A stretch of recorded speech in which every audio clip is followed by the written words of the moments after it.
Sunset fell upon an ancient village, its people rushing home as peace had become a rarity lately. The villagers whispered about the old Snake King at the mountain god temple devouring 2 more lives, including a cultivator. A father and son decided to herd their chickens indoors, preferring the stench to losing them all to that snake. The two walked past an abandoned temple, feeling a chilling aura that made their skin crawl. Within the temple's darkness, 2 eyes, glowing like headlights, silently observed. The giant spirit snake muttered, "Old Snake King? Are they talking about me? But I'm not old yet." It coiled around a statue, wondering why they thought it was scary. It recalled, "Oh right, I did devour those 2 troublesome fellows a few days ago." A voice from outside the temple roared, "Human-shaped elixir. Do you think you can eat all my spirit herbs and escape?" Inside, a man was weeping miserably, begging the mountain god not to eat him. He kowtowed repeatedly before the statue, looking utterly pathetic. The spirit snake slithered forward, thinking, "He looks so miserable. I'll put him out of his misery," then bit him. Just then, an old Taoist priest burst in, shouting as he saw his human-shaped elixir about to be gone. The old Taoist priest pointed, his face veined, and yelled, "You beast! Give back the elixir I refined for 10 years. The spirit snake devoured the old Taoist priest as well, thinking, "Well, now these 2 poor souls can reunite." Unexpectedly, after devouring both, it broke through its realm, awakened its spiritual intelligence, and gained a massive boost in wisdom. Now, in the form of a small snake, it was being hunted by a black-clad man, who shouted, "Don't run." It recognized them as cultivators from the snake-catching sect, those who had once defeated another giant python. The snake knew that cultivators were very powerful, their strength increasing through realms, chi, refining, foundation establishment, golden core. There was even the tyrannical nascent soul realm, with power to destroy heaven and earth. The small snake trembled, hiding in the bushes, telling itself that its previous escapes were pure luck, and it had to survive at all costs. It decided to avoid the cultivators and hunt weaker prey for safety, but then its stomach rumbled with hunger. It remembered someone saying the Chen family village had many wealthy households raising pigs, so a bold idea sparked: steal pigs. Passing an old mural, it suddenly thought that all humans had names, so it should also pick a cool one for itself. Seeing humans constantly call it Old Snake, despite it being quite young, it decided to name itself Snaky. Night fell upon the secluded village of the Chen clan. Snaky snuck into the pigsty, its eyes gleaming at the sight of a herd of plump, sleeping pigs, truly a lavish feast. A lead pig growled a warning, but Snaky merely thought contemptuously, "I dare you. I'll devour you first." The lead pig tried to resist, but in vain, wailing miserably, "You bastard! You'll face retribution." Snaky paid no mind, baring its fangs in response. "Then I'll just swallow you whole." After eating its fill, Snaky let out a satisfied burp, its belly distended and face flushed from overeating. It figured there were still a few hours until dawn, so it decided to take a digestive nap right there in the pigsty. 2 hours later, an angry shout shattered the silence. "Which brat dared to steal my woman?" Another voice tried to intervene, saying Chen Fan had stopped breathing, but the leader snarled, "So what if he's dead? Dare to touch young Master Q's person, and you'll pay the price." Snaky startled awake, realizing someone had arrived, and quickly sought a hiding spot. It swiftly coiled itself around a wooden post upon hearing the command, "Throw this brat into the pigsty." 2 men tossed a blood-soaked corpse into the sty, and the leader coldly said, "Good, he's dead. Perfect for feeding the pigs." Before leaving, young Master Chu wondered why the number of pigs felt smaller, but then dismissed it due to the pigsty's overwhelming stench. Snaky peeked out, saw a human corpse lying right at its feet, and decided to slither away to avoid bad luck. Just as it turned away, the corpse suddenly opened its eyes wide, freezing Snaky in terror. Then the young man coughed violently and woke up. Chen Fan laughed maniacally, shouting, "Ha ha ha, this immortal has successfully possessed and reincarnated. What a coincidence. This kid is also named Chen Fan." Ignoring that this body was a cultivation waste, Chen Fan smirked, his eyes flashing with a promise. "Don't worry, this immortal has borrowed your body. I will avenge you." He realized this body was too severely injured. If not for his possession, it would have died long ago, while the spirit snake was still muttering, invisible, and looking for an escape. Chen Fan looked up, immediately spotting the spirit snake hissing in fright on the rooftop. The spirit snake was scared out of its wits. "Damn, you've been discovered," he said. "He's an undying one. Could he be a high-level cultivator or a professional snake hunter?" Chen Fan clicked his tongue in disdain, deeming it just a pathetic spirit beast not worth bothering with. Then sat down to circulate his energy and heal, hoping to scare it away. While circulating his energy, His divine sense swept over a treasure of the demonic sect, astonishingly discovering an ancient dragon hidden within it. Seeing the explosive surge of energy, the spirit snake was scared, senseless, convinced that the snake hunter was casting a spell to kill it for eating 2 pigs. It didn't want to die. Images of being roasted miserably flashed in its mind, and it wondered if it should vomit up the 2 pigs it had almost digested. Chen Fan growled out an incantation, energy surging violently. Heaven and earth are a chessboard. All spirits are chess pieces. Chen Fan's oath in this life is true. The spirit snake decided to go all out, with no other choice but to charge down and attack. You forced my hand. I'll trample everything underfoot. Gulp. The spirit snake opened its mouth and swallowed Chen Fan whole, much to its own surprise. Gulp. It devoured its prey with relish. It writhed on the ground, telling itself that it had dealt with the target but couldn't let its guard down. This place wasn't safe, and it had to flee immediately. Inside its stomach, Chen Fan remained unfazed, growling curses. A trash tier level 1 spirit beast dares to ambush me? You're practically begging for death. He clenched his fist, gathering power to unleash a destructive blow from within, using the boundless raging sea technique. The spirit snake's purple eyes constricted, sensing deadly danger from within its belly. Boom, boom, dazzling light erupted from the spirit snake's belly. Its body swelled and convulsed violently. Damn it, he's not dead. How can he cast spells inside my stomach? The spirit snake howled in pain as Chen Fan continued to torment it. Chen Fan showed no panic. He found what he needed, the demon core. This left the spirit snake stunned. Inside the monster, Chen Fan gripped the demon core tightly, sneering. You're only so arrogant because of this pathetic demon core shield, huh? While the spirit snake cried out in despair. No, that's my life. Crack. With a savage grin, he crushed the demon core in his hand. Die. The spirit snake spat blood, realizing its demon core was shattered, and cursed inwardly. Those snake catchers are truly terrifying. Whoosh, thud. Its massive body lost control, slamming violently onto the ground, creating a huge tremor. It gasped in agony, blood gushing out, thinking in despair. Is this the end? Lying motionless on the ground, it bitterly realized it couldn't move anymore. How frustrating. I spent so much effort to condense this demon core. A tear rolled down from the corner of its eye. It was filled with extreme regret. If I had known this, I wouldn't have come here to steal those filthy piglets, even if it meant being beaten to death. Chen Fan, from within the light, a surge of golden energy coiled upwards like a divine flame. Terrifying pressure emanated as a gigantic golden dragon head materialized, glaring at Chen Fan with fiery eyes, freezing him in place. Could it be that the divine demonic cauldron absorbed the demon core fragments for this monster? Chen Fan broke out in a cold sweat, unable to believe his eyes. My divine demonic cauldron, why is it helping this spirit beast? He stared at the dragon's glowing eyes, a bad premonition rising. Don't. Tell me this spirit beast isn't just an ordinary snake. I'm screwed. Roar.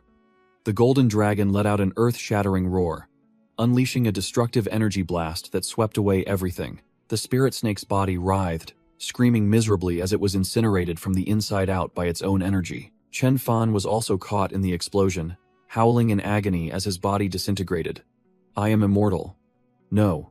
After the explosion, all returned to silence, with only the distant mountain sunrise and the sound of birds chirping remaining. After the earth-shattering explosion, the spirit snake's colossal body lay shattered amidst the ruins. Nearby, a group of piglets trembled uncontrollably, terrified by the lingering aftershocks. The spirit snake gasped for breath, groaning in despair. My demon core. It took its last breath, bitterly accepting the truth that its core source of power was completely gone. Unexpectedly, a mischievous piglet cautiously approached, drooling, then bit directly into the python's scales. Seeing the massive prey unresponsive, the entire group of piglets swarmed over, treating the spirit snake's body like a buffet. These little rascals became even bolder, gathering to gnaw on the python's tail with glee. One piglet even hung its entire body from the tail, looking as if it were playing on a swing. Annoyed by the small fry, the spirit snake let out an irritated growl. Stop biting my tail, it snarled, threatening to devour them all, which scared the piglets witless, sending them fleeing for their lives with their tails tucked. Checking its wounds, it groaned in pain but then froze, realizing something illogical. Wait, I'm still alive? Memories flooded back. It recalled the moment its demon core was mercilessly crushed by that cultivator. It told itself that the demon core was the foundation of all demon beasts' power. Losing it meant death, game over. The contradiction made it panic. Why am I still perfectly fine even though my demon core was shattered? It suddenly remembered the divine demonic cauldron that Human had mentioned, a magic treasure emitting a dark aura. The spirit snake looked down and realized that cauldron was now precisely where its old demon core had been. It had replaced it and saved its life. Not only that, but it also discovered something even more incredible. It could see through the energy structure within its own body. This ability even allowed it to scan through the piglets and trees. It realized this was the legendary divine sense of cultivators. Closing its eyes, everything around it still appeared crystal clear. It was excited because hunting prey and avoiding humans would now be as easy as pie. But things didn't stop there. It felt a new surge of power awakening deep within its brain. A massive surge of information suddenly flooded Spirit Snake's brain. It realized it was that human's cultivation technique. Its head tingled, feeling as if its brain was expanding, a clear sign of an impending power-up. It decided to try mimicking the technique to circulate energy, hoping to heal itself. Recalling that guy's nonsensical philosophy about heaven and earth being a chessboard, it dismissed it and decided to just try circulating its demonic energy naturally. As soon as it circulated the technique, spiritual energy from the surrounding plants was immediately sucked dry, pouring into its body like a flood. The wounds on its tough scales began to close, an incredibly potent healing effect. Awesome. It was overjoyed that this technique could truly heal, feeling as high as if it had just consumed a spiritual elixir. It quickly realized that healing was just a secondary skill. The main purpose of this was definitely to cultivate and increase its cultivation level. Its demon core was shattered. It should have become a cripple, but how could it still accumulate spiritual energy? It suspected that Cauldron had become its new demon core. Thinking too much gave it a headache, so it decided to flee this place first, find a safe spot to sleep, secretly cursing that it never wanted to encounter humans again. But before leaving, it glanced at the piglets with a smile that couldn't be friendlier. The pigs squealed loudly. It thought to itself, if it was determined to cultivate, it had to eat its fill and gain strength to work hard. It found a cool stream, an ideal location for its new lair. After it had eaten its fill, it soaked in the water and realized it had been enlightened, understanding that the cultivation system of demon beasts was not much different from humans. The cultivation realms of demon beasts were revealed: spirit sense, foundation establishment, golden core, nascent soul, a long path to becoming dominant. It assessed itself. Its current level was only at the peak of the spirit sense realm, equivalent to peak chi refinement among humans, still just a small fry. In a dream, it saw an ancient divine beast that could tear apart heaven and earth, and it also yearned to reach that realm to no longer be hunted. Therefore, Spirit Snake began its serious cultivation process in the lair, muttering the incantation. Heaven and earth are a chessboard, all living beings are pieces. After several days of cultivation, a beam of light emanated from the cave, and it discovered that this technique didn't just have healing effects. It also had the ability to cleanse its meridians and marrow, expelling a pile of foul-smelling impurities, purifying its body and making it stronger. After the meridian and marrow cleansing process, Spirit Snake's old skin shed, hanging from a branch like a trophy. A week passed, and it was still cultivating in its lair. Spirit Snake slithered out of its lair, its aura completely different from before, with longer spines, tougher scales, looking imposing. But it quickly realized something was wrong. Its expression furrowed with confusion. It screamed silently. Damn it! Why have I shrunken so much? My body is only 6 feet long. From 33 feet down to 6 feet, it was utterly speechless, while a nearby sparrow kept chirping mockingly. Annoyed, it lashed its tail, sending dirt and rocks flying everywhere. Quick as a flash, it snatched up the sparrow, realizing that despite being smaller, its speed and strength had surged. It felt the divine demonic cauldron operating like a new demon core. As long as it was filled with spiritual power, it could break through. However, cultivating by merely absorbing ambient spiritual energy was too slow. It needed to hunt prey, needing energy and vital essence to level up. And the target appeared, a gigantic wild boar that looked like a moving mountain of meat. Spirit Snake hid itself, observing the wild boar engrossed in eating watermelon, seemingly an easy prey. It confidently analyzed. I'm at the peak of the spirit sense realm, while this guy is just a brainless beast, much weaker than me. With thorough preparation, it was confident it would get a hearty meal this time. It held a stone in its mouth, foolishly confident that this ultimate weapon would be enough to defeat the boss. It began its stealth operation, secretly approaching the wild boar without being detected. When it was very close, the wild boar suddenly snorted. Spirit Snake broke out in a cold sweat, naively wondering, is it smelling the ripe watermelon? Busted! The wild boar had discovered it and let out an earth-shattering roar. The plan was ruined. Spirit Snake ran for its life, screaming in its mind, Damn, why is it so terrifying? The wild boar furiously chased after it. Running for dear life, it realized it had been cornered, facing a dead-end cliff. Backed against a wall, Spirit Snake gritted its teeth and decided to fight to the death. No more running. I have to go all out, or I'm doomed. It spun around, using its divine sense to control several stones, ready for a desperate counterattack. Spirit Snake roared in its mind, launching the stones like cannonballs towards the charging wild boar. Injure it first, then figure out the rest. Thud. Thud. The stones embedded themselves directly into the wild boar's head and body, covering it in blood and making it stagger. The gigantic monster crashed to the ground, dust flying everywhere, leaving Spirit Snake bewildered, not understanding what had just happened. Spirit Snake froze, unable to believe its eyes. That's it? It's dead? Am I really that strong? Impossible. It squinted suspiciously, muttering, "Wild boars are very cunning. That's right, this bastard is definitely playing dead." To make sure, it decided to add a few more stones to the wild boar's motionless corpse. After firing another volley of stones, Spirit Snake sighed in relief, sweat pouring down. Humph.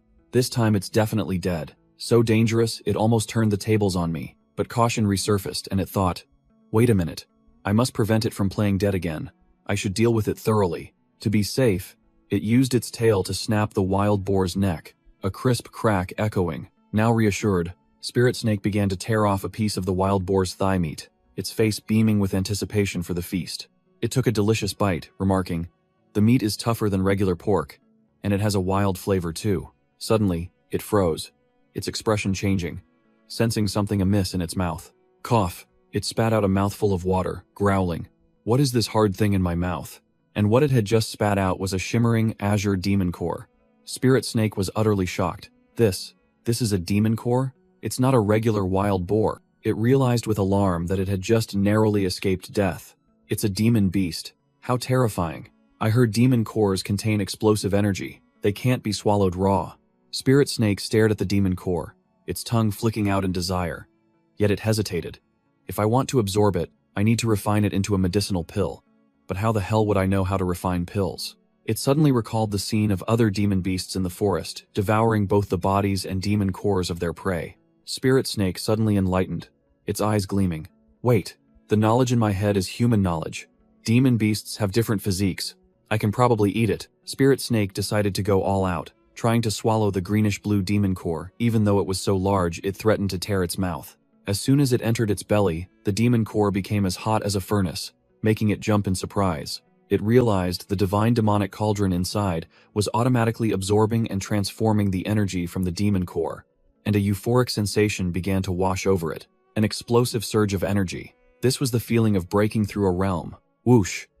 The spines on its back became significantly sharper and tougher. It roared triumphantly, having successfully broken through to the Sea of Consciousness realm. Second layer. Then unexpectedly discovered that 2 scales on its tail had turned brilliant yellow. Bang! It lashed its tail to test its power. A large rock shattered like tofu. Good stuff. It cheered with delight. These new scales are as hard as steel, truly top-notch. While basking in self-admiration, it heard a rustling sound. A human boy suddenly appeared, startling it, and making it break out in a cold sweat. It turned out to be a vast watermelon field under the moonlight. The boy said nothing, spear in hand, and lunged straight down from above to attack it. It was bewildered, not understanding what this guy intended to do. Judging by his stance, he definitely wanted to attack it. Could he also be a cultivator? The boy roared with killing intent, swinging his spear to attack.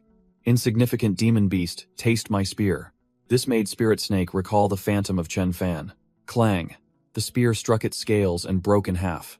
Spirit Snake realized the dangerous situation and quickly dodged the attack. It was scared out of its wits, muttering, "Humans are terrifying. I need to escape before his companions arrive."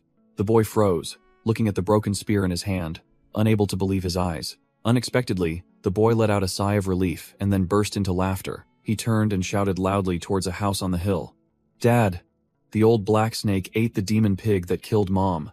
But it was scared of me, so it ran away." Meanwhile, Spirit Snake had plunged headfirst deep into the forest. It stopped, sighing in relief that the boy hadn't pursued, but then felt something was off.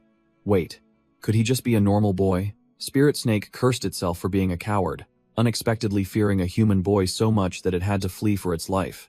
It decided it couldn't continue like this, so it sought out a mountain temple to calm its mind, believing this to be its lucky ground. A few caws echoed from the roof of the ancient temple. Inside the temple, Spirit Snake saw a mountain god statue and smelled the fragrant offerings, thinking that to cultivate, one must be sincere. As soon as it looked at the altar, its mouth watered at the sight of a table laden with roasted chicken and lavish fruits. It told itself that the mountain god surely wouldn't want to waste food, then decided to help the deity eat first as a sign of sincerity. After devouring all the offerings, Spirit Snake clasped its tail together, sincerely praying to the mountain god to bless its successful cultivation and a proper life. Suddenly, something happened. A young woman frantically ran into the temple, followed by a group of people, startling Spirit Snake. Humans again. A young master ordered his subordinates to wait outside, while he went in to enjoy himself with the girl.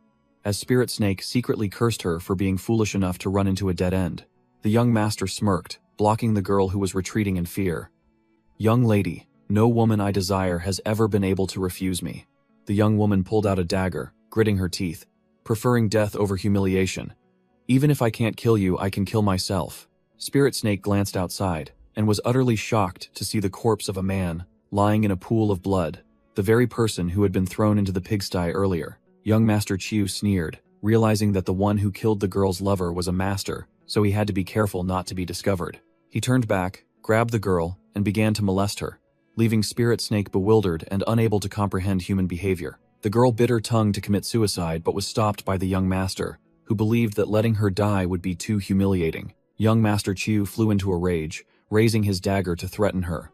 "You dare to commit suicide in front of me? I'll torment you until you wish for death, then kill you later." The girl cried out in resentment, accusing Chiu Gang of forcing her to break off her engagement, killing her lover Chen Fan, and now attempting to humiliate her. Hiding on the rafters, Spirit Snake munched on an apple, muttering prayers to the mountain god for these people to leave quickly so it could continue cultivating. It was so engrossed in the drama that it accidentally dropped and broke the wine bottle it was holding, its face turning pale as it realized it had caused trouble. Crash! The bottle shattered on the floor, wine splashing everywhere, attracting the attention of both the young master and the girl. Chiu Gang and the young woman were both startled. One was wary of someone being there, while the other rejoiced, thinking the mountain god had manifested. Chiu Gang roared, demanding to know who was hiding behind the mountain god statue, while the young woman ran towards it, seeking help. The young woman knelt, clasped her hands, and sincerely prayed for the mountain god to bestow blessings and aid her. Spirit Snake broke out in a cold sweat upon being exposed, while the young woman froze, seeing that the mountain god was a giant python. Her face turned ashen. I'm finished." The young woman shrieked. "Monster!" causing Chiu Gang to turn back in confusion. "Huh? Where's the monster?" Thud. Taking advantage of Chiu Gang's distraction, the young woman didn't hesitate to stab him in the stomach. Chiu Gang's eyes widened, his face flushed with anger and pain, as he roared, "No!" He cursed furiously, while two of his subordinates rushed in anxiously. "Young master, what's wrong?" One subordinate taunted. "Young Master Chiu, so fast?" He was immediately yelled at. "You idiot! There's a demon beast in this temple." Chiu Gang roared, ordering his henchmen to find the demon beast that had ruined his good deed. Hiding behind the statue, Spirit Snake overheard Chiu Gang claiming to be an outer disciple of the snake-catching sect and was scared stiff. Seeing that his prey refused to show itself, Chiu Gang ordered his two disciples, "Go check it out.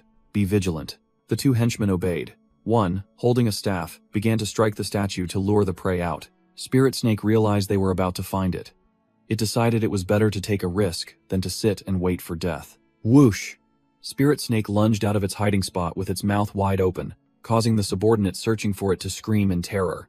The subordinate fell backward, while Chiu Gang, standing afar, declared with an air of superiority, "Humph! A snake demon less than 2 meters long. What's there to be afraid of?" Chiu Gang began to gather his energy, ordering the small fry, "Go hold it back." The snake-catching sect's void accumulation palm technique requires time to activate. Chiu Gang offered a reward. "Whoever kills it, I will heavily reward them." But as soon as the two subordinates charged, Spirit Snake sent them flying like puppets.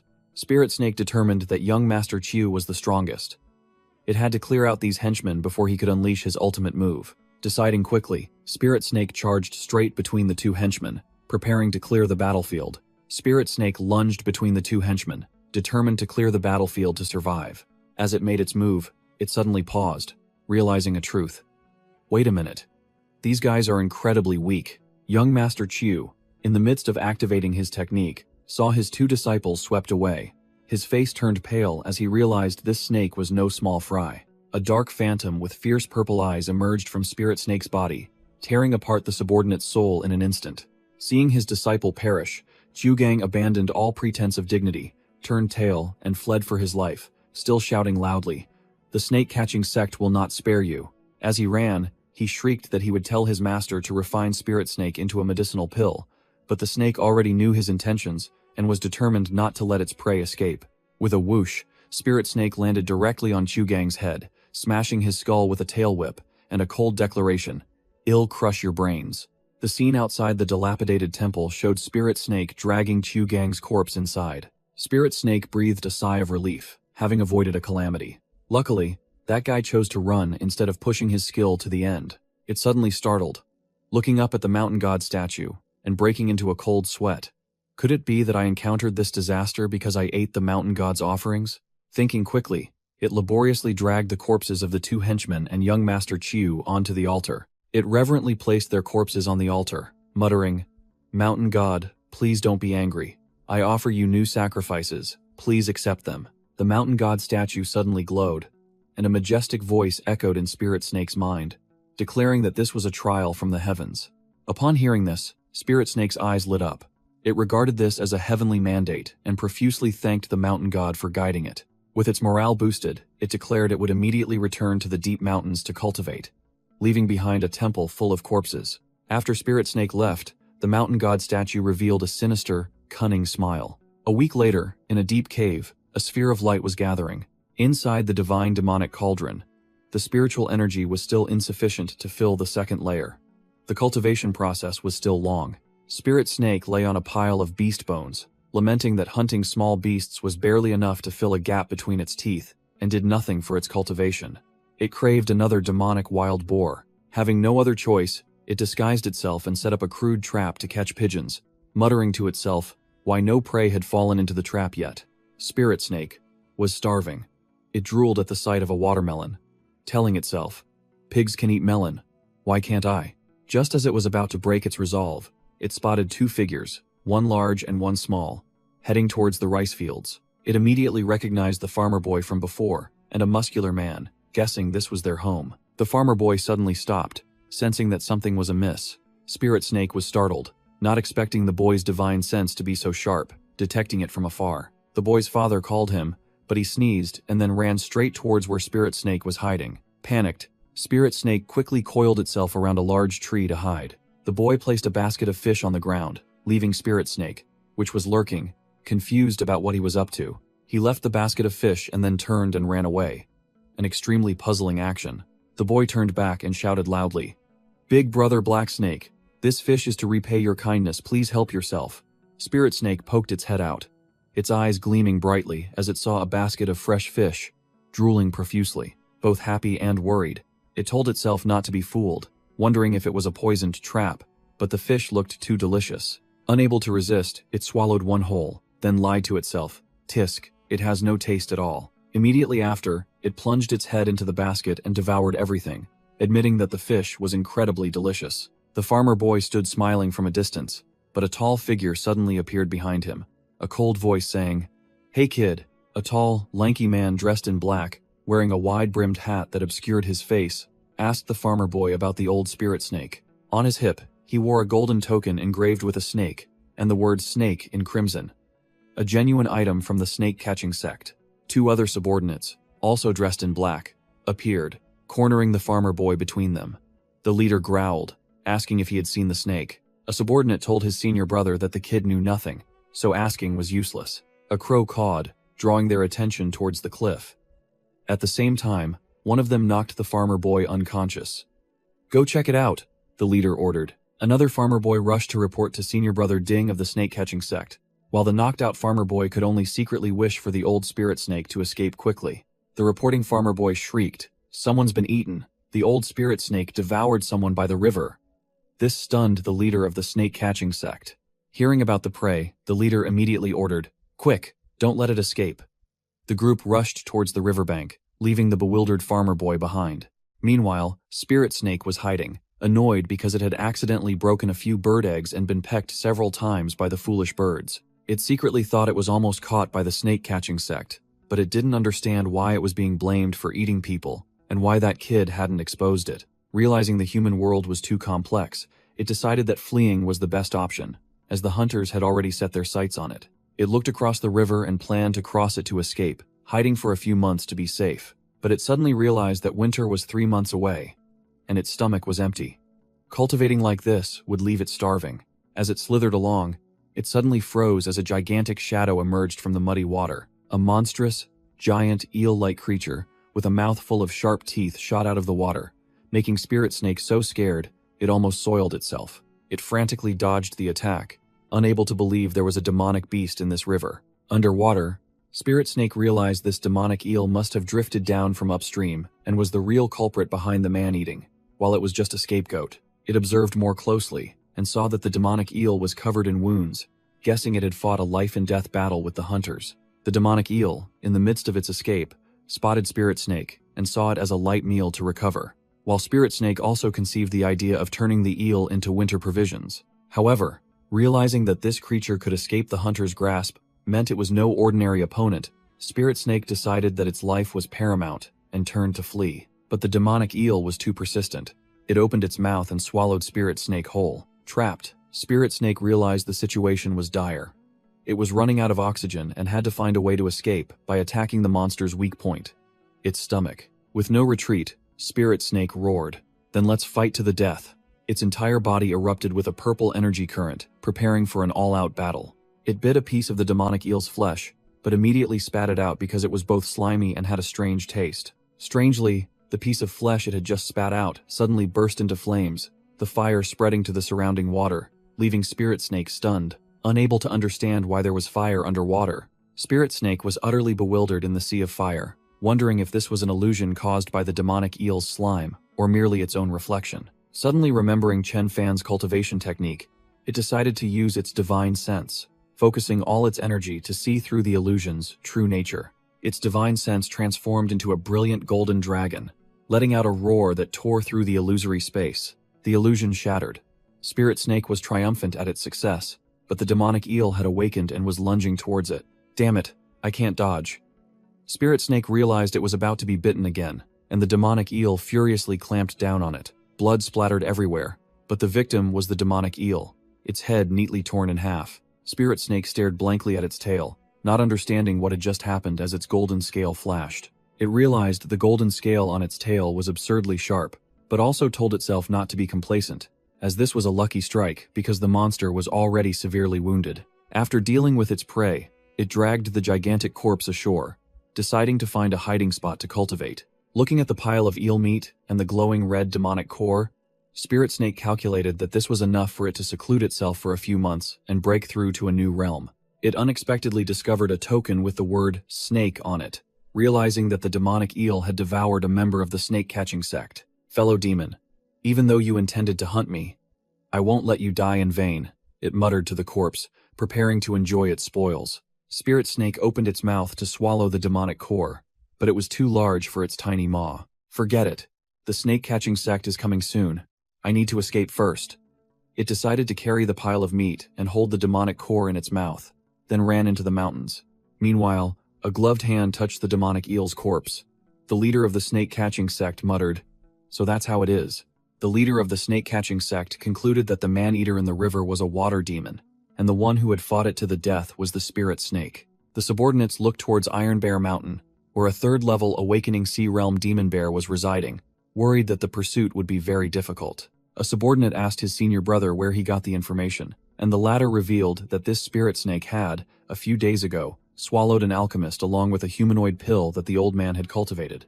The subordinate's eyes lit up, urging his senior brother. The medicinal effects of that pill must still be within it. This is a once-in-a-thousand-years opportunity for a breakthrough. The senior brother praised his junior brother's perceptiveness, but still hesitated, as entering the mountains with only 2 people was too risky, fearing they might risk everything for nothing. The junior snake catcher of the snake-catching sect offered a plan. "Senior brother, there's no need to rush. In a few months, snow will cover the mountains, and both the Spirit Snake and the demon bear will be hibernating. That'll be the perfect time to collect the spoils." Senior brother agreed, a greedy glint in his eyes. He secretly thought that the day the first snow fell would be the day the spirit snake became a sacrifice for his cultivation technique. 2 months later, snow had blanketed the mountains and forests. Spirit Snake sighed in exasperation, never expecting the breakthrough from the second to the third layer of the sea of consciousness to be so difficult. It had completely refined the demonic eel's demon core and flesh, but was still stuck at its current level. Still, there was some progress as 3 more golden scales had grown on its tail. The spiritual energy within the divine demonic cauldron was overflowing. It felt like it was at the peak of the second layer's power, needing only an opportunity to advance. The bone-chilling winter had stiffened its body. Its reserved eel meat was also running out, so it dragged the rest into its cave to hibernate, waiting for spring to continue hunting monsters. Crunch! A foot stepped on the thick snow, breaking the silence. A group of people appeared in the forest, led by a snake catcher from the snake-catching sect, who promised generous rewards to the villagers if they found the spirit snake. A villager urged his 2 hunting dogs, Big Yellow and Little Yellow, to quickly find the spirit snake's lair. 2 other villagers whispered to each other. One complained about the arrogance of the snake-catching sect, while the other quickly reminded him, "Stop spouting nonsense. They're the real deal, unlike us. Just following along to benefit this time is good enough." The farmer smiled, dreaming of the upcoming reward money he would use to send his book-loving son, Xiao Niu, to school. Woof woof! The 2 hunting dogs suddenly barked loudly. Their owner joyfully exclaimed, "Did you find it?" The dogs led the group to a poorly camouflaged hole. The villager quickly reported to the snake catcher, but the latter brushed him off. "Step aside. Let me see." Deep below, Spirit Snake broke out in a cold sweat. It never expected these hunters to have professional dogs, finding its exact location just when it was at its weakest. The villager excitedly pointed at a pile of snake droppings near the hole. The snake catcher picked it up to examine it, his mind only on the enormous reward. One of the snake-catching sect members snapped, "Idiot! These are bear droppings." The villager tried to argue but was immediately shut down. "You think you know more than me?" The hunter pointed towards a large cave nearby and ordered all the villagers, "I just saw a big hole over there. All of you, go in and search for me." Spirit Snake breathed a sigh of relief, silently praising itself for carefully digging a fake cave and even using bear droppings to mislead them. The villagers grumbled curses as they were forced into the bear cave, while Spirit Snake decided to ignore them, focusing on circulating its energy to recover in case of unforeseen circumstances. 2 members of the snake-catching sect stood by the fake cave. The junior brother asked senior brother Ding, who smirked, "Of course, this is the snake's cave. The objective has been achieved.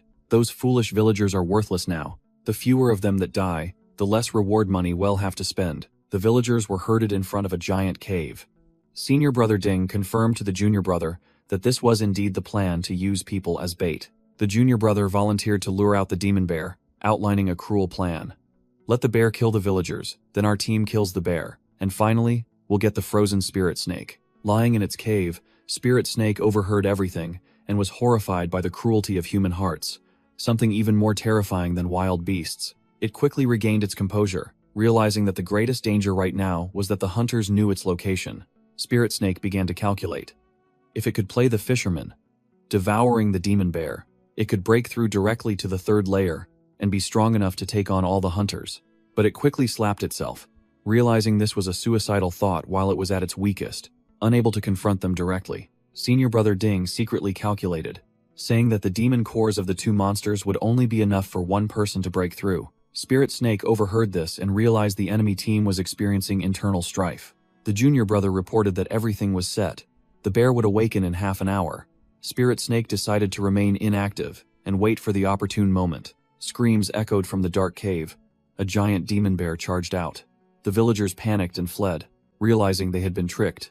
The villagers saw the 2 snake catchers on the cliff face, screaming for help in despair. The junior brother looked down with contempt, cursing the villagers as trash and bluntly telling them to just die. The villagers finally understood. They had been deliberately herded into the bear cave to save on reward money. All of them cursed in indignation. An old villager drew his bow and shot an arrow stealthily. The junior brother cursed, but still dodged it. However, the arrow tore his pouch. Several medicinal pills spilled from the pouch, scattering across the snow. From inside its cave, Spirit Snake smelled the fragrant spiritual medicine. It recognized them as chi replenishing pills. Just smelling them made its body feel restored, and its mouth watered with desire. The junior brother panicked at dropping his items as the demon bear charged. He quickly called for senior brother's help. But senior brother Ding was already planning to seize all those medicinal pills. The demon bear was slaughtering the villagers. The junior brother praised senior brother's plan as brilliant, while senior brother said that dying for the snake-catching sect was an honor for them. The junior brother suddenly turned to taunt, telling senior brother Ding that he should also go down and keep the villagers company, clearly intending to betray him. A powerful gust of wind swept through, blowing everything away, from people to the bear. The entire area plunged into chaos. Amidst the rubble, the demon bear stood up and let out an angry roar, preparing for the real battle. Cornered by the demon bear, the junior brother named Zhao Wenzuo realized he had been tricked. He screamed curses, vowing that senior brother Ding would not die peacefully. Zhao Wenzuo used his lightness skill to escape, sneering, "Senior brother Ding, I've been playing this role with you for far too long. Did you think I was stupid when you wanted to swallow everything whole?" Zhao Wenzuo's eyes flashed with killing intent. He declared bluntly, "I don't need the demon snake or the demon bear. I just want you dead." Seeing the demon bear roar and charge, Zhao Wenzuo taunted senior brother Ding from afar. "The chance for a breakthrough is right before your eyes. Hurry and use your exploding talisman." Senior brother Ding was forced to throw the talisman.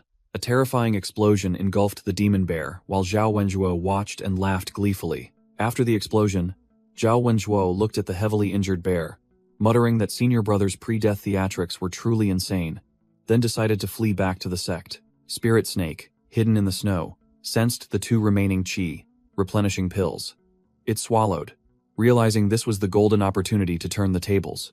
Spirit Snake stealthily approached the pile of pills, its mind calculating, "If I eat all three, can I absorb them? Or should I hide one behind my fangs and wait for the right moment?" Just then, a wolf pack, attracted by the smell of blood, arrived. Spirit Snake thought to itself, "Excellent, I'm hungry, and there's delicious prey instead of having to eat human corpses. It's perfect." Without a moment's hesitation, Spirit Snake lunged straight into the wolf pack, using its body to send one flying, deciding to fill its empty stomach with these small fries first. Wolf blood splattered everywhere. The whole pack panicked at the ferocity of the Spirit Snake. Spirit Snake, tearing apart a wolf, realized that thanks to the divine demonic cauldron, it digested food almost instantly and roared, "I need more!" One wolf wasn't enough to satisfy it, so Spirit Snake continued its massacre, coiling, biting, and tearing at the entire wolf pack frantically. After dealing with one, it still felt ravenously hungry, an unusual hunger gnawing at its body. Looking at the remaining wolves, Spirit Snake still wasn't satisfied. Its hunger seemed bottomless. It suddenly realized that eating these small fry wolves couldn't satisfy its hunger. The real target had to be that demon bear. The demon bear, despite being injured, still displayed overwhelming power, using one paw to crush a wolf that dared to approach. Spirit Snake secretly assessed its strength. "I can't believe the demon bear is still so strong even when injured. Its cultivation must be at least peak 3rd level, while I'm only at peak 2nd level." Its stomach rumbled, and saliva dripped profusely. Spirit Snake realized this insane hunger was because the divine demonic cauldron craved the demon bear. It made up its mind. "This bear's cultivation is higher than mine, but it's heavily injured. If I keep running, when will I ever get stronger?" Facing the growling demon bear, Spirit Snake reassured itself, "Calm down. As long as I'm fast and careful enough, I still have a chance to win." No sooner said than done. It shot off like an arrow, snow splattering everywhere. The goal was clear, to become stronger. Spirit Snake flew straight at the demon bear's face. Chomp! A precise bite to the bear's eye. Fresh blood gushed out like a spring. The demon bear roared in pain. Spirit Snake realized this one was 10 times tougher than the demonic eel, but blinding it was a huge advantage. But the price was exhaustion. Spirit Snake felt its body stiffen as the effects of the medicinal pill wore off. It ignored the minor injuries, deciding to recover after dealing with the bear. Without a moment's hesitation, Spirit Snake lunged forward, sinking its jaws straight into the demon bear's throat. Even though it was blind, the demon bear still resisted frantically, using absolute strength to fling Spirit Snake away. A devastating blow made Spirit Snake feel like every bone in its body was shattering. This is the real deal. Every attack is top-notch. "No, I can't let go." It gritted its teeth and endured the blows, determined to break the bear's throat. Spirit Snake strained and held on tight, even as the demon bear thrashed wildly. "Die! Just die already." Finally, it was flung off. A painful impact. The demon bear had collapsed, panting heavily. Spirit Snake, from a distance, judged that throwing rocks wouldn't work, so it aimed for a heavier weapon. Crash! Spirit Snake used all its strength to slam a giant tree trunk straight into the demon bear's head, ending the fight. "It must be dead," it muttered, both vigilant and circulating its energy to heal its wounds. But then a strange sound echoed. The cowardly wolves had returned, intending to scavenge while both bosses were exhausted. "Get lost. Don't even think about stealing my spoils," Spirit Snake roared, ready for a new battle. 2 hours later, the snow-covered forest returned to its usual tranquility. Amidst a pile of wolf corpses, Spirit Snake panted, its entire body covered in blood, but finally safe. Spirit Snake dragged the demon bear's corpse while calculating. It knew it was heavily injured and needed a safe place to cultivate before the snake hunters returned. Dragging its spoils through the graveyard, it sighed, looking at the scattered human corpses. Human life is truly fragile. Suddenly, it stopped when it discovered a strange sight amidst the pile of corpses. Among the human corpses, it recognized the farmer boy's father, beside whom lay 2 hunting dogs, curled up and dead. It touched one of the dogs, its body already stiff from the cold. Both master and servant had frozen to death long ago. Looking at the 2 loyal dogs dead beside their master, Spirit Snake felt an indescribable emotion, a contradiction within itself. It decided to gather all the villagers' corpses and the 2 dogs, dragging them with its tail like a funeral carriage, telling itself that in this world, only the most cunning survive. Finding a secluded cave, it determined this was a safe place to begin its leveling process. Wasting no time, Spirit Snake immediately tore into the demon bear's corpse, feeling the abundant energy which made the divine demonic cauldron within it roar with delight. The familiar sensation returned. The divine demonic cauldron began the process of absorbing and refining the energy from the demon bear. Boom! A surge of power erupted from Spirit Snake's tail, signaling a qualitative transformation. It did it! Spirit Snake roared in delight as it successfully broke through to the 3rd level of the Sea of Consciousness realm. Not only that, it had reached the peak of the 3rd level, and its tail grew 10 more shimmering golden scales. Truly, great risks bring great rewards. This battle was well worth it. It even dreamed of the prospect of conquering the mountain and declaring itself king next spring, even cosplaying as Sun Wukong. That'd be awesome. 3 months later, winter ended, and spring had arrived in the forest. Spirit Snake awoke with a start in its cave, realizing spring had arrived without it noticing. Its body was now 8 feet long, and had a total of 11 golden scales. Over the past few months, not only had its body grown, but its divine sense had also strengthened, easily sweeping its surroundings and detecting 2 wild boars nearby. As soon as it left the cave, it lunged like a phantom, easily taking down the male wild boar with just 1 pounce. Just as it was about to deal with the other one, it stopped. The female wild boar was pregnant, so it decided to spare its life and only eat the male. Spirit Snake realized that if it wanted to be king of a domain, it had to know how to maintain its food source. It couldn't kill all the young. This was its new rule of survival. After the meal, Spirit Snake calculated the resources in the forest, realizing they were only enough to fill its belly, not enough for a breakthrough. It looked into the distance, deciding that to grow stronger, it had to hunt for valuable treasures. It couldn't stay in one place. It was time to return home. In the myriad Snake Valley, spring had arrived, and the entire snake colony gathered, the atmosphere beginning to heat up. The magnificent sight of Myriad Snake Valley appeared, a paradise for snakes, where life flourished and the mating season began. A small white snake coiled around Spirit Snake affectionately, making it blush in embarrassment, recalling that this was its loyal fan from way back. But its status was different now. Spirit Snake gently pushed the white snake away, muttering to itself, "I am a cultivator. You are just an ordinary snake.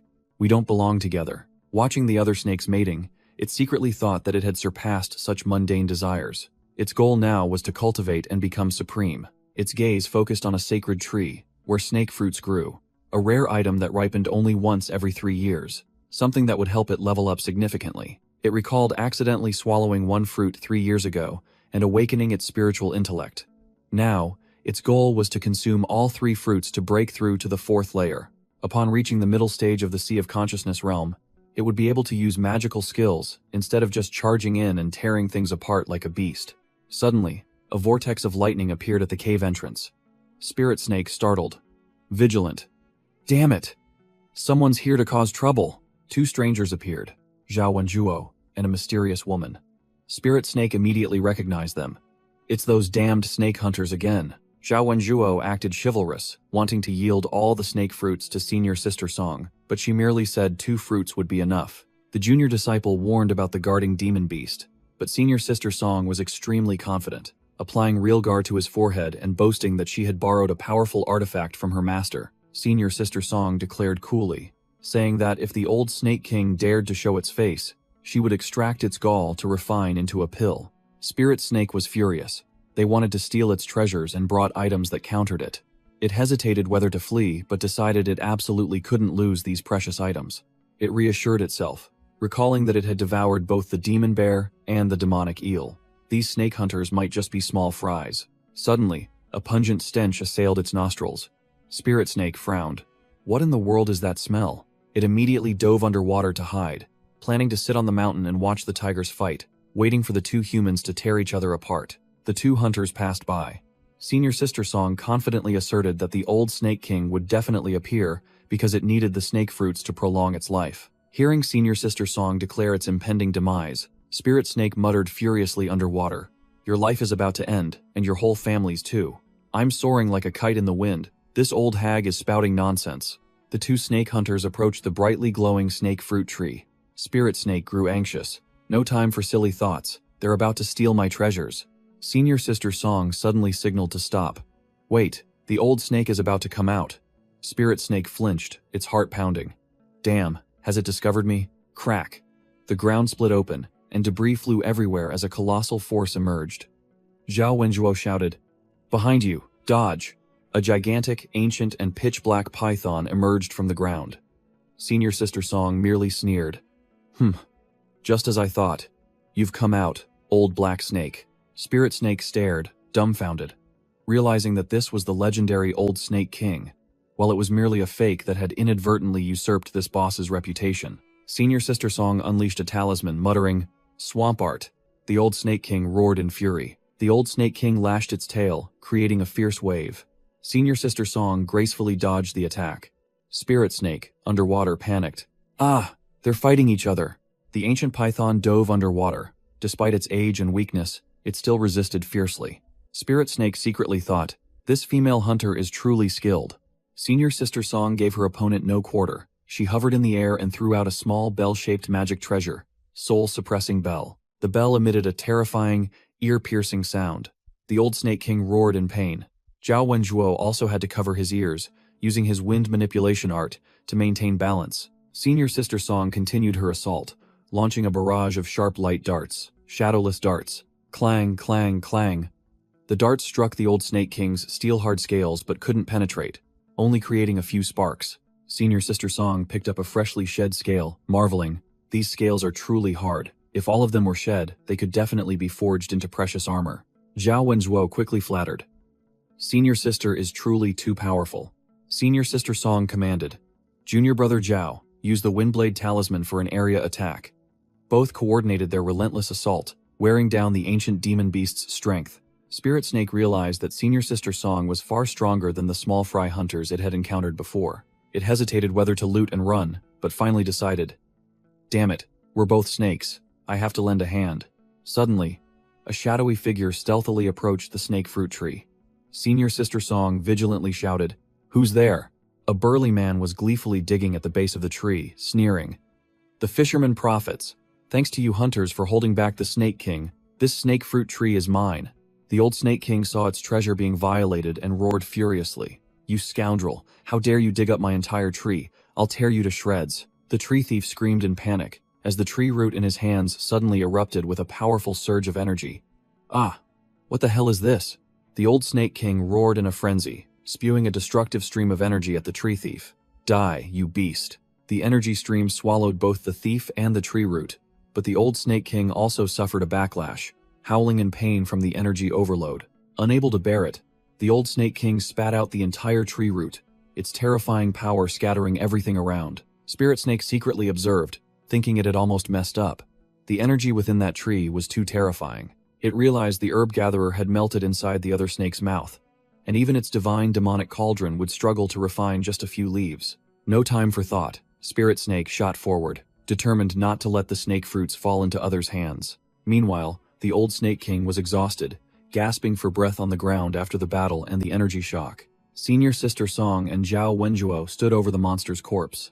The junior disciple flattered Senior Sister about her victory while she searched for the tree thief. Both arrived at the spot, only to find a gaping hole. The snake fruit tree had completely vanished. Zhao Wenjuo suddenly turned hostile, pointing the spear at Senior Sister Song. If Senior Sister wanted to steal the tree, you should have just said so. Why act stealthily behind my back? Senior Sister Song was stunned by the shameless accusation, not expecting her junior brother to dare slander her. The two sides began to argue, Senior Sister Song denying everything, while Spirit Snake gleefully watched the show. Excellent, keep tearing each other apart. Zhao Wenjuo pulled out a teleportation jade token from the snake-catching sect, intending to summon their master to arbitrate. Whoosh! A hand suddenly grabbed Zhao Wenjuo's wrist, preventing him from activating the jade token. A senior brother protector with a scar on his face appeared, coldly announcing, Master knows where you are, and sent me to protect you in secret. Senior Sister Song asked if Senior Brother Protector had taken the plant. He denied it, saying the enemy was very cunning and had used a mortal to dig it up. The Senior Brother Protector's eyes flashed as he explained that because the thief was a mortal, they left no spiritual energy traces to track. He had to use a tracking spell on the footprints, but the traces immediately vanished into thin air. Zhao Wenchuo was bewildered, but the Senior Brother Protector confidently declared, Don't worry, I will find them. Hiding in a hole, Spirit Snake broke out in a cold sweat upon hearing of the other man's 6th refinement realm cultivation, thinking, this time, Eve run into serious trouble. While hiding, Spirit Snake suddenly froze as it caught an exquisite scent, confident that even a peak Chi refinement master would struggle to find it. Damn it. It turns out the snake fruit tree has ripened, emitting a strong spiritual aura. On the surface, the scarred Senior Brother Protector confirmed it was the scent of the snake fruit tree. He roared, then plunged both hands into the ground, channeling his energy to cast a tracking spell. I have to swallow the whole plant and get out of here. Spirit Snake decided to take a risk, opening its mouth wide and devouring the entire root. Inside its body, the divine demonic cauldron began to roar, operating at full capacity to refine the energy from the plant. Refine faster, faster. The Senior Brother Protector sensed movement underground. He sneered. Not bad. Your earth evasion art is not inferior to mine. He licked his lips confidently. But your cultivation level doesn't matter. As long as you're not in the foundation establishment stage, the magic treasure master left behind is enough to finish you off, he declared firmly. His eyes blazed with fire, and he roared with killing intent. Dare to steal from my snake-catching sect, you must be tired of living. Spirit Snake, swimming through the earth, was scared stiff. It urged the divine demonic cauldron, hurry up, or we'll both be finished. As if understanding its master's intent, the divine demonic cauldron opened its furnace mouth wide, spewing out a stream of pure golden energy. The golden energy spread throughout its body. Spirit Snake felt its fangs and muscles growing wildly, a new version about to break free from its cocoon. Boom! Spirit Snake burst from the ground and shot into the sky, shedding its skin on the spot.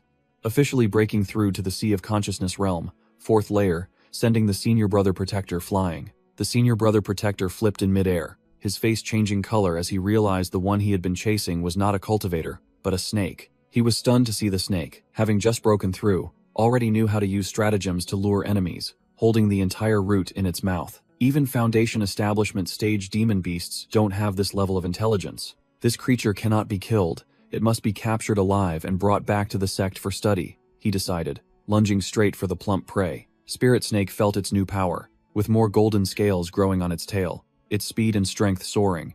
It was confident it would escape this time. The Senior Brother Protector unleashed a magic treasure, a dazzling golden hoop that made Spirit Snake freeze. This guy has a magic treasure too? Go, high-grade spirit treasure, he roared, and the hoop shot out, forming a rope of light that tightened towards Spirit Snake with terrifying pressure. Spirit Snake gnashed its fangs, knowing that taking this hit meant certain death. It roared, get lost. Whoosh! Spirit Snake's tail lashed directly at the golden hoop, but merely bounced off.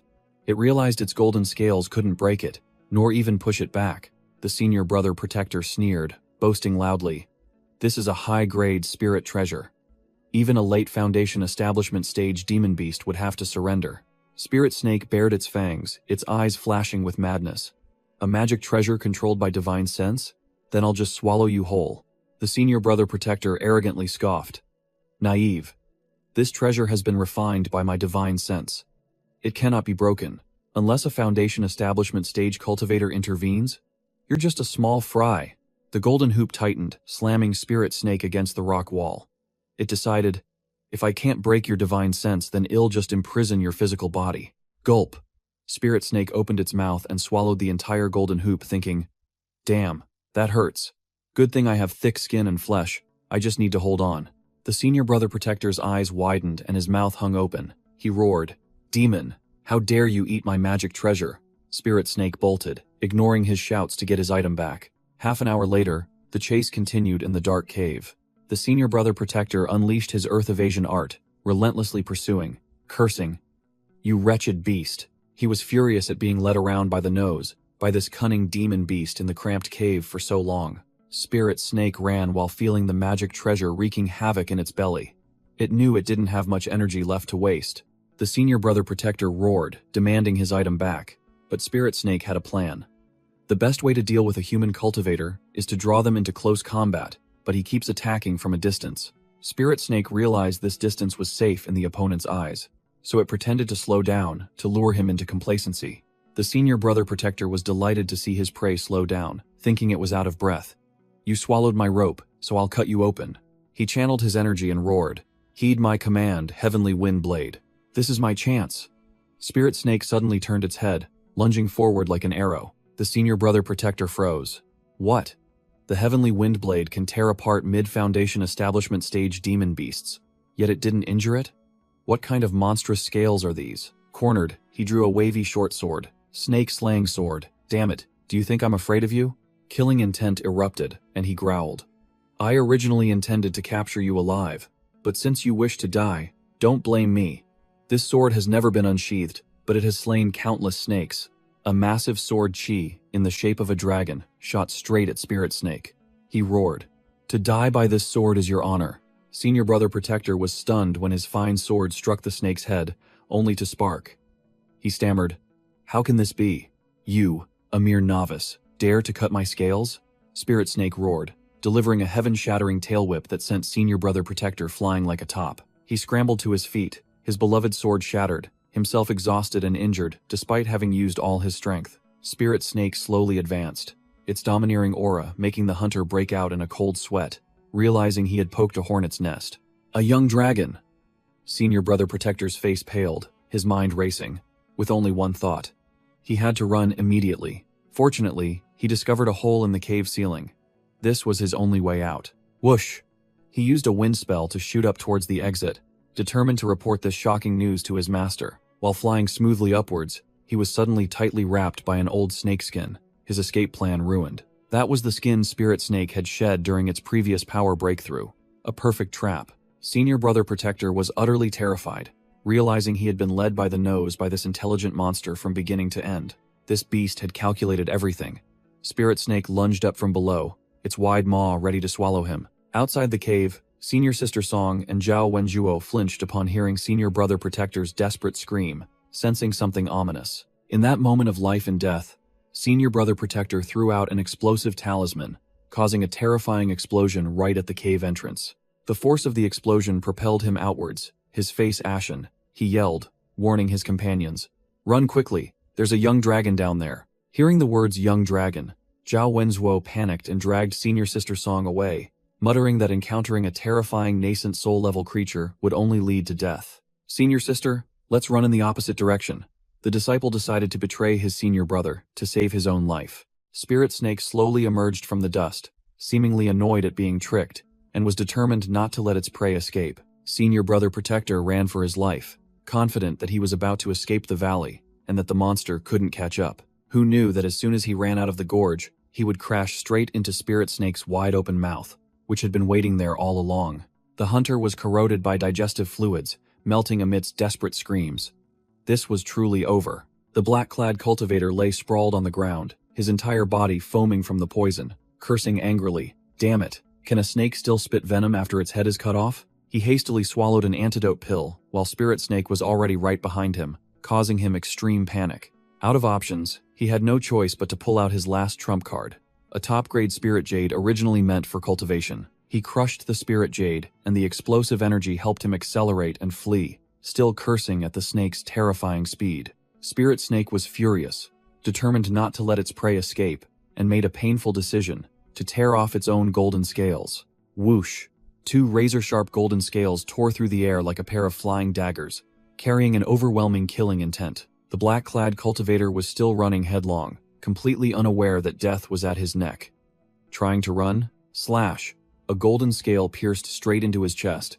You're definitely dead today, my friend. The black-clad cultivator couldn't believe his eyes, only managing to utter a desperate no. The remaining golden scales embedded themselves all over his body, black blood splattering, completely ending the enemy's life. Spirit Snake panted, looking at the motionless corpse and telling itself that he must be dead, but still suspiciously feared he might be faking it. To be safe, it used its tail to smash the corpse to prevent any revival, muttering regretfully about the scales, wondering if they would grow back. Never mind, I'll devour this corpse first, hoping to recover a bit.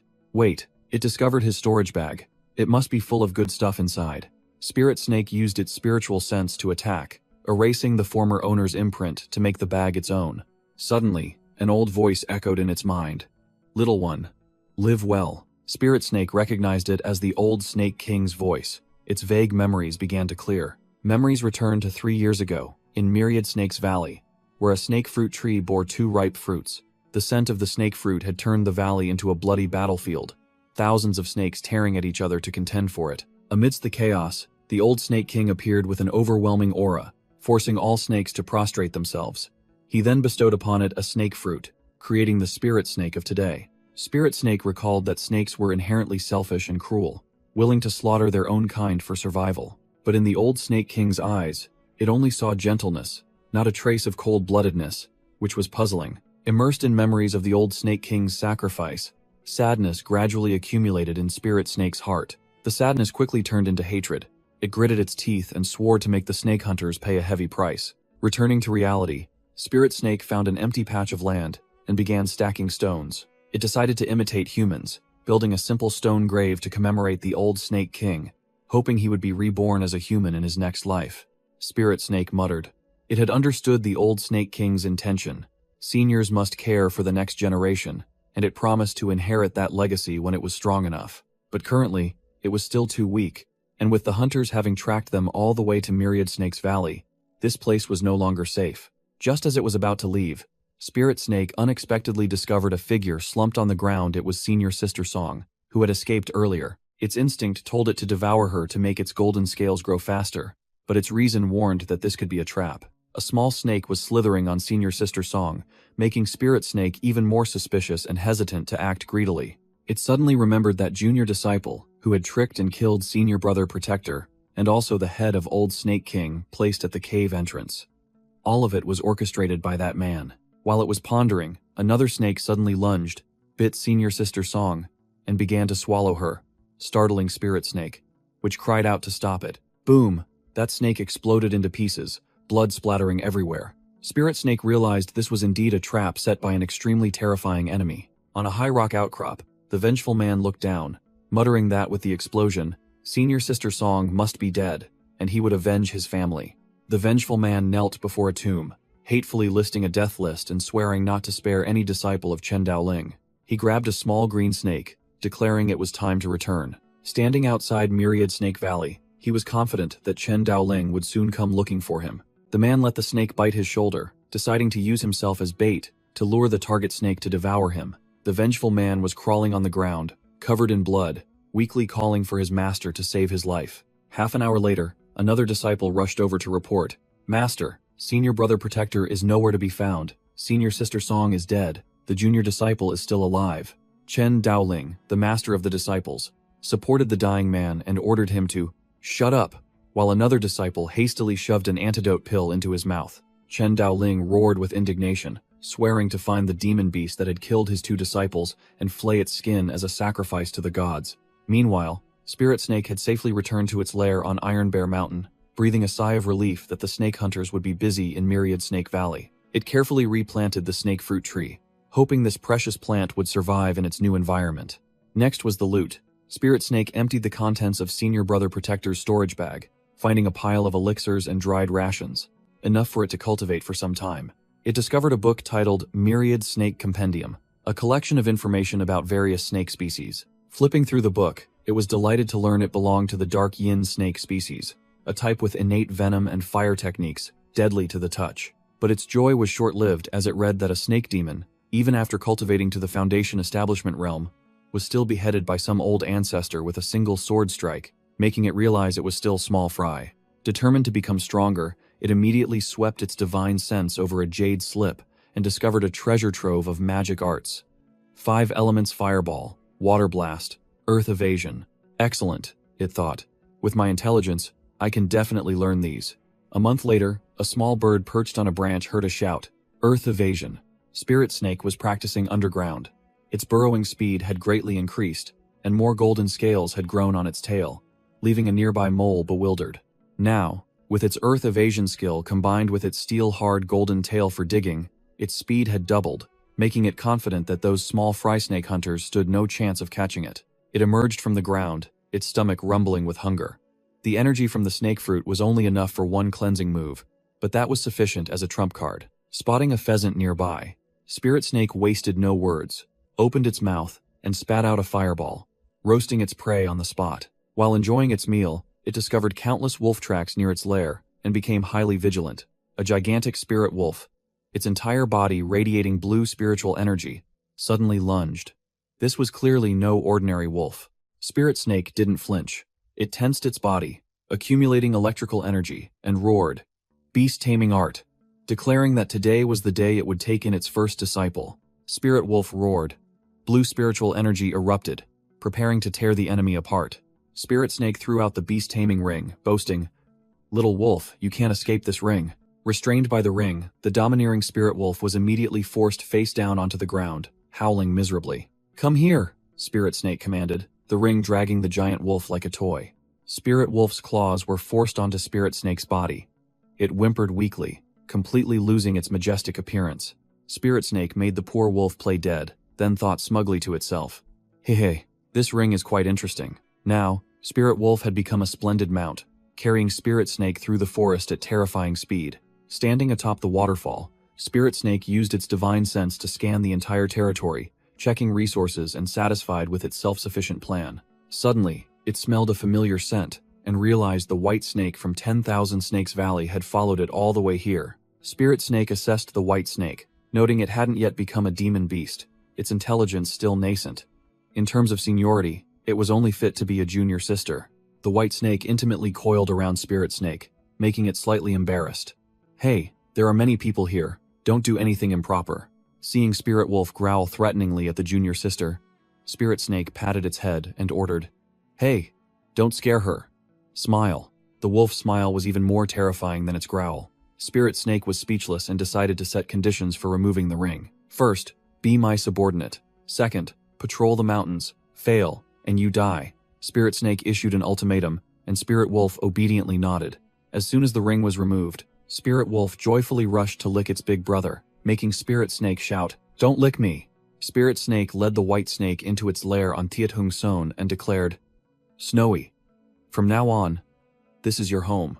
It promised to teach the white snake to cultivate next to the snake fruit tree, ensuring it would never have to worry about hunger. Meanwhile, in 10,000 Snakes Valley, Zhao Wenjuo was using a magical compass to track the demon beast. Master Chen Daoling dismissed the talk of a young dragon, believing it was merely a demon snake with some intelligence.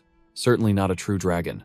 Zhao Wenjuo's compass suddenly glowed, and he exclaimed, "Found it. It's on the mountain ahead." Chen Daoling ordered his disciples, "Split up and search the mountain. If you find the demon snake, report to me immediately." Zhao Wenjuo ventured alone into the damp forest. He sensed the demonic aura of a snake nearby. Suddenly, a giant wolf bared its jagged teeth, let out a growl, and blocked his path. An entire wolf pack led by the Spirit Wolf rushed out from the shadows, howling loudly and pouncing on Zhao Wenjuo. Zhao Wenjuo frowned as he smelled the demon snake's scent on the Spirit Wolf. He circulated his cultivation, and purple spiritual energy erupted fiercely. "You fools who don't know your place, are you seeking death?" he roared, directly confronting the charging Spirit Wolf. Zhao Wenjuo unleashed a lightning seal, and massive purple lightning bolts struck down, sweeping away the small wolves in an instant. Seeing the situation was unfavorable, Spirit Wolf turned and fled, but Zhao Wenjuo snarled, "Running? Die." Spirit Wolf ran for its life, with only one thought in its mind.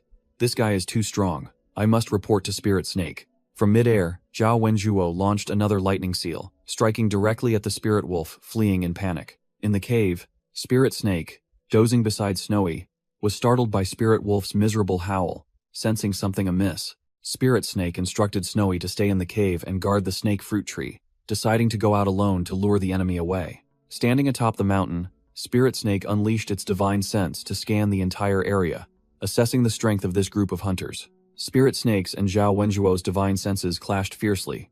The hunter smirked triumphantly. "Humph. I've found you." Zhao Wenzuo realized the demon snake was only at the 4th level of the Sea of Consciousness realm. He decided to secretly send a message to his master before dealing with the prey himself. Seeing its target flee, Zhao Wenzuo immediately gave chase, thinking to himself that this demon beast was not only strong but also very cunning, knowing how to feign weakness to deceive its enemies. He shouted loudly, full of arrogance, "Pretending to be weak? I'm the master of that trick too. A 6th refinement realm cultivator like me can kill you with ease." Spirit Snake was speechless, thinking to itself, "Is this guy an idiot? Saying he doesn't need his master's help is practically telling me his old boss is coming, isn't it?" Ignoring him, Spirit Snake used the earth evasion art to dive straight into the ground, deciding to play cat and mouse with the loudmouth. Zhao Wenzuo was furious when he saw his prey suddenly accelerate. He roared, "You beast! Where do you think you're going?" The hunter began to panic, unleashing a lightning seal burst to tear up the ground.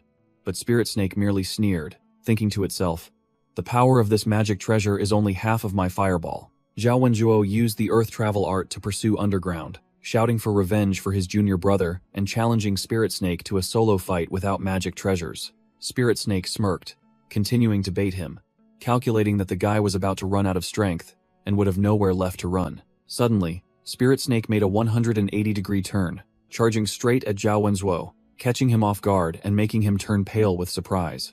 Zhao Wenzuo panicked as he saw his prey charging, hastily unleashing a lightning seal to block its path, shouting, "Don't underestimate me." Spirit Snake used the gravity art and threw out a golden shield talisman, easily shattering the hunter's lightning seal attack. A terrifying explosion sent both of them flying, scattering earth and rocks. Zhao Wenzuo scrambled to his feet, sighing in relief that he had fortunately used the recoil of the lightning seal to narrowly escape. But from above, Spirit Snake was already waiting, spitting out a black flame fireball directly at his face. The hunter hastily activated his protective jade pendant, but realized it was misaligned and couldn't shield his entire body. Black flame engulfed Zhao Wenzuo, making him scream miserably in the sea of fire. Spirit Snake recalled why its fireball had grown stronger. It had found the earth fire vine, a type of fire element spiritual herb, while protecting it from a demonic wolf. The explosion from the fireball created a gigantic pillar of fire in the forest, incinerating everything. Amidst the ashes, Zhao Wenzuo miraculously survived thanks to a jade pendant but had lost an arm. Spirit Snake picked up his storage bag and prepared to deliver the finishing blow. Just then, his master appeared, descending from the sky after hearing his disciple, Mulei's cries for help. Spirit Snake clicked its tongue. "Humph, perfect timing," then decided to flee, knowing this opponent wouldn't be easy to deal with. Chen Daoling threw a golden elixir to Mulei, ordering him to heal himself and meet him after he dealt with the demonic beast. The master gnashed his teeth in anger, vowing to capture the demonic snake alive and use its corpse as a sacrifice for his disciple's lost arm. Chen Daoling unleashed his divine sense in pursuit. Spirit Snake felt the terrifying surge of power and killing intent, guessing the old man's cultivation was at least peak chi condensation. Even knowing its opponent was stronger, Spirit Snake realized the old man was boasting too soon. It immediately used the earth evasion technique to burrow underground, deciding that fleeing was the best course of action. Chen Daoling swept his divine sense around, discovering his prey was burrowing underground and showing surprise. This snake even learned the earth evasion technique? How strange. Underground, Spirit Snake was running headlong, wondering how a snake like itself could be so intelligent. Just as the thought ended, it slammed into a layer of rigid granite. Its earth evasion technique was nullified, leaving it speechless at its self-sabotaging move. Seeing the old man closing in right behind it, Spirit Snake had no choice but to surface. The old man roared, "Stop, you won't escape today." Whoosh! Spirit Snake burst out of the ground, realizing it was on a cliff face, and a plan to turn the tables flashed in its mind. Chen Daoling immediately broke through the earth and emerged, roaring in anger. "Beast, where do you think you're going?" Before the old man could collect himself, the entire cliff face above began to collapse, boulders raining down. He was dumbfounded. What the hell is this? Crushed by every falling rock, Chen Daoling had to strain and channel his energy, shouting, "Golden body, protection," to create a golden defensive barrier. Seeing how incredibly tough the old man's defensive spiritual artifact was, Spirit Snake decided to go all out. If I can't crush him, I'll blow him up. Explosive talismans, activate. After half an hour of explosive detonations, the entire cliff had completely collapsed, burying Chen Daoling under a massive pile of rocks. The old man could only roar in helplessness. Beast. Chen Daoling tried to push the rocks away, but it was useless. Even his earth evasion technique was nullified. He bitterly realized he had been trapped by the snake. Cornered, the old man decided to fight to the death, pulling out an ancestral treasure to turn the tables. He swallowed the divine power berserk pill left by his ancestors, accepting the sacrifice of 20 years of his lifespan to force a breakthrough in power to the Foundation Establishment realm. Boom! Dark energy erupted, and Chen Daoling successfully broke through to the first layer of the Foundation Establishment realm, his hair turning white, his aura soaring to the heavens. The old man gnashed his teeth, holding a scale from Spirit Snake. Beast, you dared to force me to use a secret art that sacrifices 20 years of my lifespan. I've collected your demonic aura. You can't escape now. Using the wind manipulation technique, the buffed version of Chen Daoling shattered the pile of rocks and shot straight into the sky, vowing to skin the snake and pull out its tendons. Feeling the terrifying killing intent and speed of the old man after his forbidden buff, Spirit Snake broke out in a cold sweat, knowing it was about to be doomed. Chen Daoling roared in pursuit, while Spirit Snake was running headlong towards the nearby river. The old man unleashed his move. Gravity technique. An invisible gravitational force seized Spirit Snake, pulling it back in midair. It realized this was the power of the gravity technique from a Foundation Establishment realm cultivator. Crushed to the ground, Spirit Snake cursed the hypocritical old man under its breath, knowing its chances of survival were slim this time. Crushed flat, Spirit Snake resentfully launched its golden scales in a counterattack, roaring, "Die, old man!" Chen Daoling sneered, disdaining this childish toy. But the real deal was different. The golden scales tore through the old man's gravity technique, shooting straight towards their target. The golden scales pierced through Chen Daoling's protective shield, leaving him stunned, unable to understand why this crappy weapon could penetrate his armor. Seizing the golden opportunity, Spirit Snake used the water evasion technique to plunge straight into the river, leaving the fuming old man on the bank. Underwater, Spirit Snake realized it couldn't hide forever. It remembered its only refuge, the mountain god temple. It believed the mountain god would protect it. Spirit Snake swam headlong towards the ancient temple on the mountain. Its last hope. Chen Daoling was no pushover either, tracking the trail all the way to the mountain god temple. The old man muttered, suspecting the cunning snake was setting a trap. Inside, Spirit Snake pleaded with the mountain god for its life, while Chen Daoling stood outside, roaring for it to come out and die. It was determined to fight to the bitter end if it didn't receive help. Losing patience, the old man furiously threw explosive talismans, destroying the entire temple. "You won't come out, huh? Then I'll smash this temple." Suddenly, a surge of dark energy billowed up from the rubble, enveloping the startled Spirit Snake. A gigantic, shadowy entity emerged from the shattered statue, roaring, "What foolish mortal dares to desecrate a divine statue and provoke me?" Chen Daoling turned pale with fear, realizing this was the primordial spirit of a legendary ancient monster. He immediately turned around and fled for his life. Just then, Mu Lei, the disciple, ran up, shouting, "Master, I'm here to help you." Chen Daoling was overjoyed, not at being saved, but at finding a sacrifice. He used the gravity technique to seize the bewildered Mu Lei. The old man screamed tragically, throwing his disciple straight towards the shadowy monster. "Forgive me, help Master block it," the shadowy monster coldly declared. "Fools," then devoured Mu Lei's soul in an instant. While the monster was busy dealing with his disciple, Chen Daoling tore a teleportation talisman, a divine movement talisman, to make a quick escape. But this monster was too powerful. A long-range attack pierced through space, shattering Chen Daoling's chest. The old man coughed up blood, his face filled with fury, gnashing his teeth, and vowing not to spare that lucky beast. Meanwhile, the shadowy entity looked at Mu Lei's corpse and mused. This body isn't bad either." Spirit Snake sighed in relief. "Ha. The young one bit the dust, the old one fled in a hurry. This bet was spot on. This heavenly demon is truly genuine." Suddenly, Zhao Wenzhuo's charred corpse moved, an evil spirit possessing it, startling Spirit Snake. "What the hell? Is he faking his death?" Zhao Wenzhuo's scorched face turned, his eyes empty but filled with killing intent, a gruesome smile appearing. The spirit in Zhao Wenzhuo's corpse roared, "You think you can fool me? Fireball." Then it launched a giant fireball towards Spirit Snake to burn it to ashes. After clearing the remnants, Spirit Snake picked up a rib bone from the mountain god statue. silently thanking it. "Thank you for your protection. I will come to worship you every year." The shadowy entity suddenly materialized, roaring disdainfully. "Worship my ass, you pea-brained brute," startling Spirit Snake. The heavenly demon poked Spirit Snake's head, its voice filled with anger. "You damned beast, do you know you just ruined my plan?" The heavenly demon issued an ultimatum, its tone beyond joking. "Go find me a body within 30 minutes. Otherwise, I will curse you to never reincarnate." It continued to make demands. "Hurry up, and don't bring back any trashy corpses.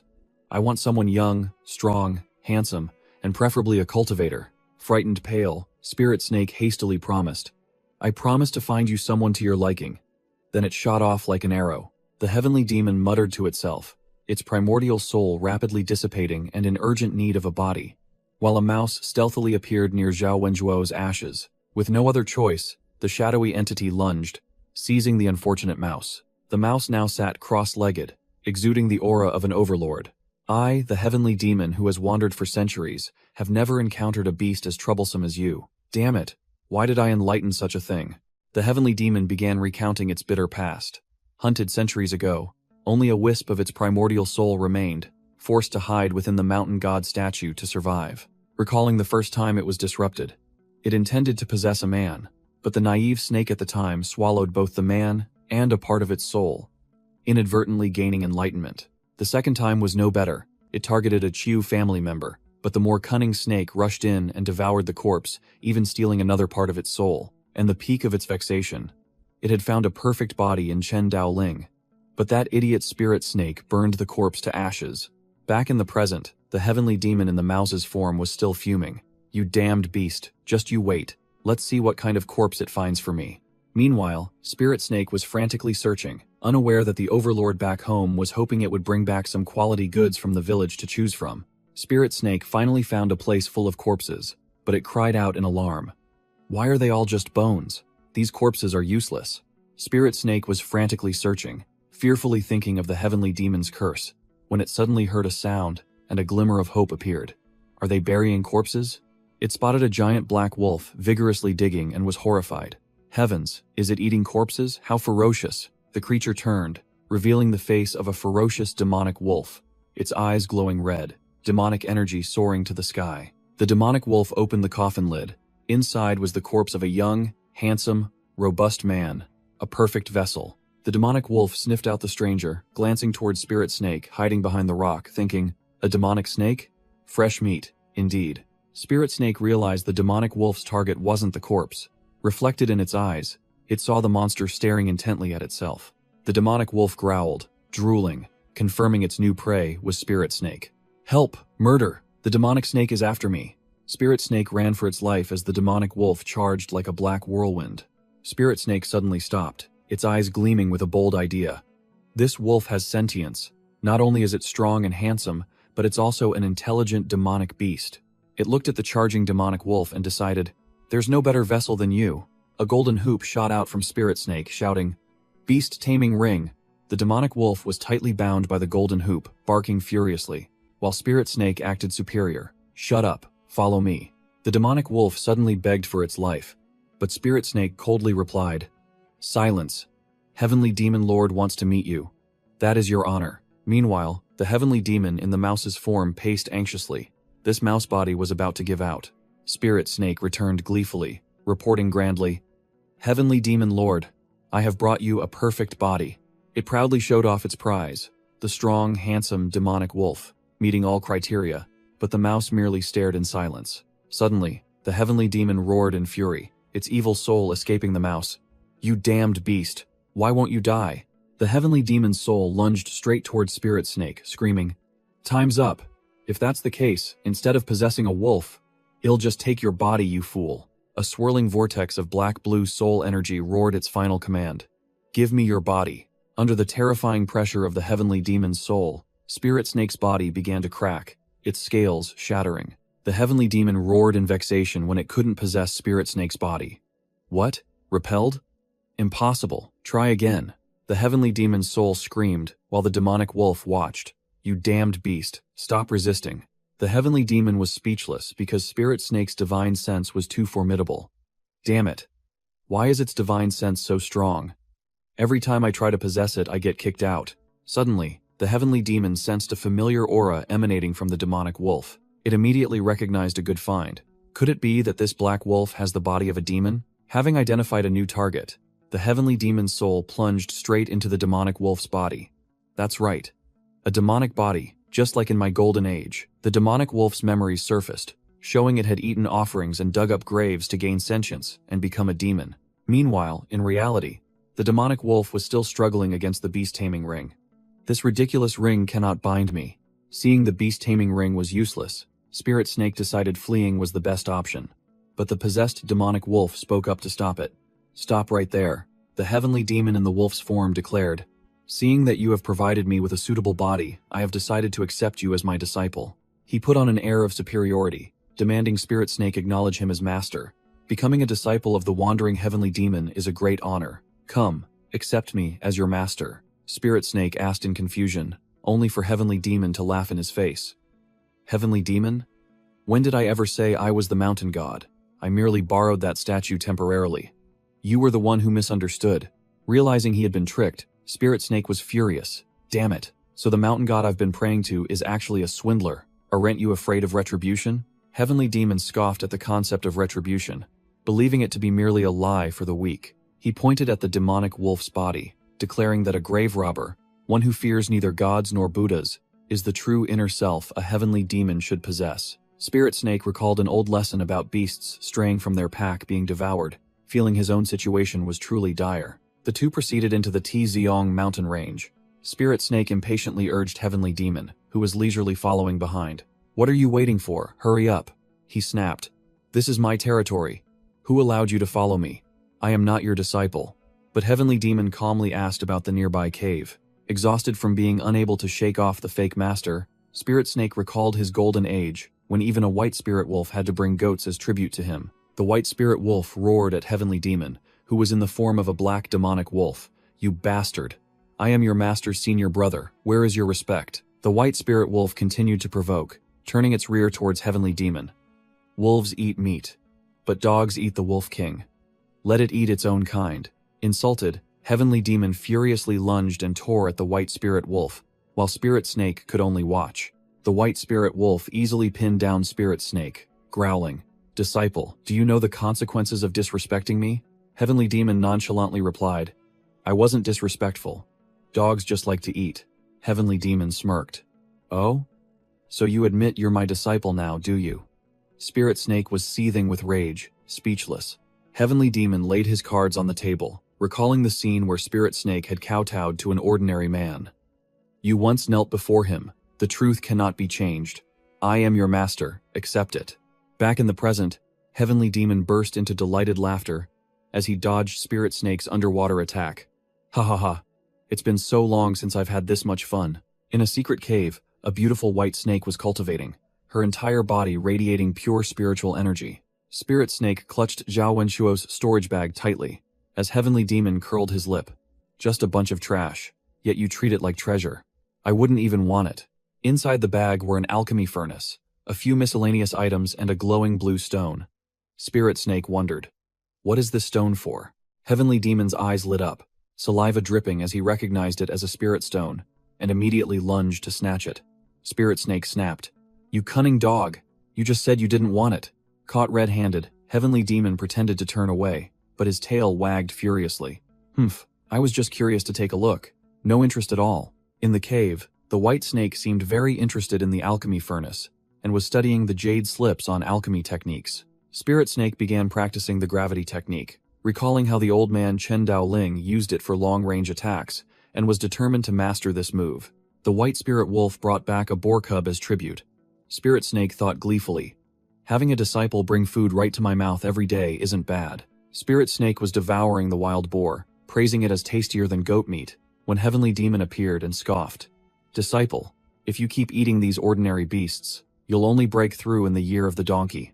Heavenly Demon sat perched on a tree branch, putting on an air of superiority. Food like that, even a dog would turn its nose up at it.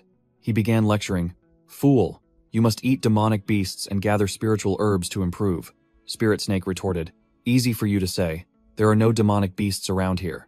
Spirit Snake glared at the white spirit wolf, who was hanging its head. If we're talking about demonic beasts, there's only the Wolf King. But eating it wouldn't increase my cultivation much. It's better to keep it for errands. Heavenly Demon sneered, showing off a storage ring. That's your problem. Let me show you yesterday's spoils and today's lunch. Heavenly Demon tossed out a Spirit Sea Realm spiritual tailed chicken, boasting of his achievement. This is a spiritual fowl from a nearby sect, much tastier than a wild boar. I conveniently snatched 2 of them. Spirit Snake frantically used earth evasion to burrow into the ground, shouting, "Are you crazy? You weren't followed, were you?" But Heavenly Demon confidently patted his chest. "Don't worry, I've erased all traces." Heavenly Demon began plucking the chicken, praising, "Let's see how tender and juicy this chicken is." While Spirit Snake curiously poked his head up to watch, he snapped his fingers, and a flame erupted on his claws, preparing for a supreme barbecue. The chicken was roasted golden brown, fat sizzling. Heavenly Demon began to tempt. "Disciple, craving it? If you want to eat, exchange it for spirit stones." The enticing aroma was so strong that the white snake cultivating in the cave also woke up, poking her head out to sniff. Spirit Snake drooled profusely, but still tried to act tough. "You want spirit stones? Dream on. I'd rather starve to death than eat your chicken." Heavenly Demon sneered, showing off his sharp fangs. "My disciple truly has spirit. Such crispy skin and juicy fat. Well then, just sit there and watch me eat." He tore off a piece of meat, and hot grease splattered onto Spirit Snake's face, making him jump. In a flash, Heavenly Demon had gnawed the meat clean, leaving only the bone, and even gave it a satisfied kiss. He tossed the bone to Spirit Snake, the white snake, and the white spirit wolf, then continued to provoke. "Are you really not going to eat?" While Spirit Snake imagined himself gnawing on a delicious chicken leg. Furious, Spirit Snake spat a black fireball towards Heavenly Demon, but he dodged it, then hawked. "Don't be mad. This chicken could sell for at least 3 spirit stones. You'd make a huge profit." Spirit Snake retorted. "Then why don't you sell it yourself? Do you take me for a fool?" Heavenly Demon replied while chewing. "I'm currently a dog. It's quite inconvenient." Heavenly Demon put on a mysterious air, pointing behind Spirit Snake. "Don't believe me? Why don't you turn around and see?" Spirit Snake turned around and was completely shocked.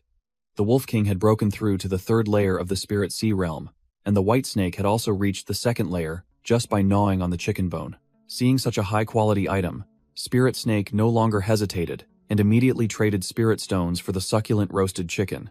As soon as he took a bite, dense spiritual energy surged forth, and the divine demonic cauldron within his body spun rapidly, absorbing the energy and helping him break through directly to the 5th layer of the Spirit Sea Realm. He let out a satisfied burp, not expecting just a portion of the chicken to have such a terrifying effect. The rest was enough for him to refine over several days. Returning to his nest in the tree, Spirit Snake completed the refinement process, not only solidifying his 5th layer realm, but also increasing the number of golden scales on his body. He observed Heavenly Demon, the White Snake, and the Wolf King cultivating, secretly acknowledging, "This scoundrel didn't trick me. His cultivation technique is indeed profound. These spirit stones were worth it." Heavenly Demon asked, "Disciple, are you done? How effective was the spiritual tailed chicken?"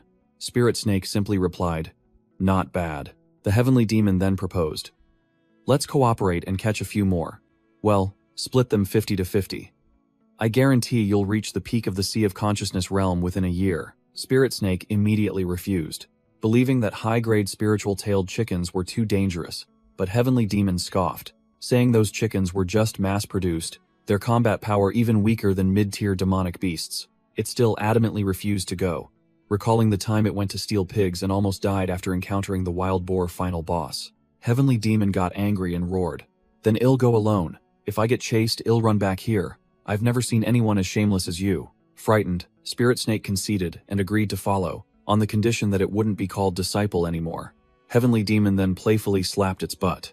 Along the way, Spirit Snake introduced itself as Snaky, which Heavenly Demon mocked as lame. Spirit Snake then retorted that Heavenly Demon's alias, Wanderer, wasn't any better. Heavenly Demon, feeling helpless, decided to give itself a cool temporary name. "Just call me Black Emperor." Spirit Snake heard this and immediately trolled back, "Okay, Black Bro." This infuriated Heavenly Demon due to the wordplay. Spirit Snake added, "No matter how you hear it, it sounds like a dog's name." The Heavenly Demon had no choice but to change its name to Black Emperor, but Spirit Snake twisted it into Black Yellow due to the homophone, leaving it speechless. The two arrived at a new land, Heavenly Demon began lecturing the country bumpkin snake about the cultivation forces in Chu State. Spirit Snake blankly admitted it only knew of the snake-catching sect. Heavenly Demon disdainfully explained that there were 5 great sects here. Heavenly Demon pointed at a map, listing the 5 major powers, and revealed that the snake-catching sect once had a more domineering name, the dragon-slaying sect, but later declined, and had to change its name to be less hated. Spirit Snake asked about their target, the Xiao Yao sect. Heavenly Demon replied concisely, just an insignificant sect under the snake-catching sect, with exactly 5 Foundation Establishment Realm elders. Hearing about 5 Foundation Establishment Realm experts, Spirit Snake was scared stiff, turning to flee, but Heavenly Demon bit its tail and dragged it back, scolding it as a coward. Heavenly Demon pointed at the cliff. Come here. See the flock of chickens up there? Those are spiritual-tailed chickens raised by a Foundation Establishment Realm old man. Hearing about food, Spirit Snake immediately changed its attitude. The two climbed up to observe. A plump flock of spiritual-tailed chickens roamed freely. Spirit Snake wondered why they weren't afraid of them running away. Heavenly Demon then challenged it to try and catch one. Provoked, Spirit Snake decided to try its luck. It didn't believe it couldn't catch a single chicken. It used its divine sense to attack, but the spiritual assault was immediately bounced back by an invisible barrier. Spirit Snake cried out in panic because its divine sense couldn't penetrate, but Heavenly Demon grabbed its tail and calmly explained, "It's just a measly light barrier, no need to panic." Heavenly Demon held out a packet of green powder, smiling sinisterly. Hey, use this." Spirit Snake looked bewildered, not understanding anything. Heavenly Demon explained that it was formation-breaking powder, specifically used to break crappy barriers, and immediately sprinkled the powder, causing the light barrier to shatter. Next, Heavenly Demon threw out a flock of plump worms, revealing them to be the spiritual-tailed chicken's favorite food. A plump spiritual-tailed chicken saw the delicious bait, its eyes shining brightly, and approached without a hint of suspicion. The entire greedy flock of chickens moved out of the safe zone. Heavenly Demon signaled Spirit Snake to prepare for action. "They're here. Get ready." The moment the first chicken pecked at a worm, Heavenly Demon roared, "Go!" Spirit Snake immediately launched its beast-taming ring into the midst of the panicked flock of chickens. While Heavenly Demon lunged in like a ghost, Heavenly Demon pinned a chicken down with its claws, growling, "You think you can resist me?" After finishing, Heavenly Demon was about to call for a retreat, when it was stunned to see that Spirit Snake had already slipped away ages ago using the earth evasion technique. Suddenly, an old man descended from above, his gaze sharp. So you're the one responsible for the chickens disappearing a few days ago." The old man revealed himself to be Zhou Shu, an elder of the Xiao Yao sect, and growled, "So you're the one who stole the chickens." Spirit Snake frantically urged Heavenly Demon to run, but the Heavenly Demon remained nonchalant, the chicken still in its mouth. "Small matter, calm down." The two decided to split up and run. Spirit Snake immediately burrowed into the ground, astonishing Elder Josu. Earth evasion technique? Where did it learn that? Joshu was no pushover. He formed a hand seal, using the earth-to-stone transformation technique to turn the ground into steel-hard rock. Heavenly Demon, who was burrowing, was forced to surface, its underground escape plan ruined. Blocked, Heavenly Demon let out a roar and decided to go all out, running across the surface. Heavenly Demon ran headlong, confident that the old man wouldn't be able to match its speed. Zhou Shu yelled as he chased, "Where do you think you're going?" He also sped up, astonished by the movement technique of this old dog. Heavenly Demon unleashed its full speed, performing the gale wind technique, gliding like a gust of wind. Zhou Shu was utterly shocked. "Are you a human? Or a dog?" Meanwhile, Spirit Snake had long since escaped, hiding behind a tree and sighing in relief. "Phew, that was a quick escape. That old man can take his time playing with that dog. I need to find a place to refine this first." After escaping, Spirit Snake decided to process its spoils of war immediately. Combining these chickens with medicinal pills, I'll definitely break through to the peak of the 5th layer. Joyfully roasting the chickens, it naively thought, the greater the risk, the bigger the reward. Whoa, it's burnt. This novice is truly useless at cooking. Just as it was speechless, a voice echoed from the shadows. "Who said I died?" Heavenly Demon suddenly appeared, startling Spirit Snake. "Old dog? You're not dead?" Heavenly Demon angrily clawed the ground, growling, "Damn it. To shake off that old man, I had to sacrifice 3 spiritual-tailed chickens. All that effort was wasted." Spirit Snake held out a piece of burnt chicken. "Here, for you." Heavenly Demon looked at the chicken, speechless. "What the hell are you doing?" Spirit Snake calmly explained. "If it weren't for you luring the enemy, I wouldn't have caught these 3 chickens. According to our agreement, we split them in half, so you get 1.5. Heavenly Demon sneered. Haha. My disciple is nothing like you. And I never accepted you as a disciple anyway. Adopting a superior air, Heavenly Demon said, Alright, stop being stubborn. Take this burnt chicken. Only half of it is usable. This one can still be salvaged. Let me teach you how to cook properly. Heavenly Demon ordered, Let me borrow your tail. Spirit Snake asked blankly. Huh? My tail? Spirit Snake's tail transformed into a high-quality kitchen knife, swiftly chopping vegetables. Heavenly Demon began preparing a chicken soup, looking extremely professional. This chicken isn't just for roasting, it can make soup too. The fire's too high, you idiot. Add some water. Heavenly Demon snapped when Spirit Snake almost ruined the soup. Heavenly Demon threw more ingredients into the pot. Just a little more for nutrition. It smells so good. Spirit Snake drooled, and was immediately scolded. Don't drool into it. Spirit Snake eagerly asked, Black Emperor, can I eat now? Heavenly Demon sniffed it, then nodded. All right, eat. Spirit Snake immediately devoured it all. Burp. Thanks for the meal. I'm going to cultivate first. Spirit Snake was full, lying sprawled out while Heavenly Demon quietly observed. So this old fox had it all planned out, he thought to himself. You foolish disciple. I ate all 3 of my chickens long ago. Not only did you give me half a chicken, but you even thanked me for it. Truly naive and adorable. Spirit Snake activated the divine demonic cauldron, beginning the refinement process. Purple energy surged, aiming straight for the 6th layer of the Sea of Consciousness realm. Boom! An explosion rang out. Spirit Snake was knocked back, dizzy. Huh? Breakthrough failed? How can this be? He strained with all his might, refusing to give up. Last time, I broke through to the 5th layer right after eating. Divine demonic cauldron. Breakthrough again. Arg! Why did it fail again? Spirit Snake cried out in helplessness. Heavenly Demon approached, his tone condescending. Hey, you idiot. Your master will help you. Heavenly Demon scraped his claws across a stone slab, channeling his energy. Rise. Condense. A stream of blue energy began to form, signaling an impending display. Heavenly Demon made his move, transforming the leftover dregs into a fiery medicinal pill, declaring, Pill refined.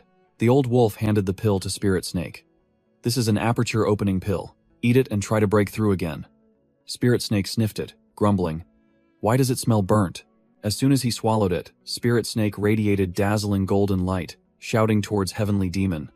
Old dog, I've successfully broken through. 10 days later, Spirit Snake had reached the peak of the 6th layer of the Sea of Consciousness realm. Heavenly Demon boasted. See, with me, you reached the peak in less than half a month. The two departed. Heavenly Demon promised. Don't worry, stealing chickens from the same place isn't good. Next time I'll take you somewhere better. Spirit Snake wanted to stabilize his realm first.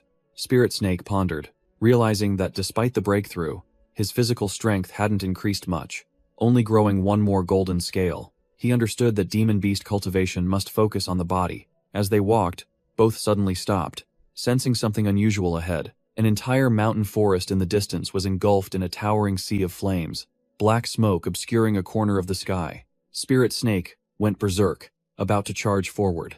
Heavenly Demon roared, stopping him. Do you want to die? The Black Snake argued stubbornly. It's just a forest fire. What's the big deal? Heavenly Demon tried to calm the out-of-control snake. Calm down, Snakey. You're usually so careful. Spirit Snake roared in fury, his eyes bloodshot. I can't calm down. That's my home. My home. On another hill, an old man and his disciple were observing the fire. The old man maliciously said, This fire will burn down that demon snake's lair. My only regret is not skinning it to refine pills. The old man, a master of the snake-catching sect, revealed his plan to seize this valley to establish a branch, and incidentally, avenge his disciple. Masked Disciple 2 asked his master, Master, who is the elder coming to inspect? Cultivator Clone, in a white Taoist robe, glided over the sea of flames, flying and assessing the terrain. Good terrain, 8 points. Many springs, 5 points. Close to the river, 6 points. The entire forest was engulfed in flames, ancient trees collapsing with crackling explosions. Spirit Wolf caught fire and let out a mournful howl. Spirit Snake was horrified to see his lair also burning, hastily calling out the names of his 2 disciples. Snowy, Wolf King. Without hesitation, Spirit Snake shot out his golden tail scales, ordering, Follow me. The Black Snake led the way, charging straight into the sea of flames, roaring, Let's go, it'll get you out. Amidst the sea of flames, Spirit Snake unleashed his water bullet art, firing countless water spheres to try and salvage the situation. But a weak technique remained a weak technique.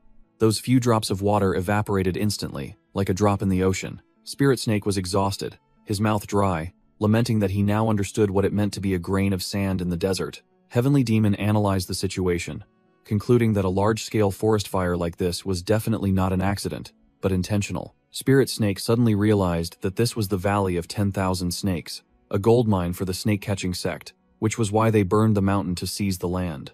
Blood rushed to their heads. Spirit Snake and Spirit Wolf roared, demanding revenge, but Heavenly Demon stopped them, reminding them to know their limits. Spirit Snake's purple eyes flashed.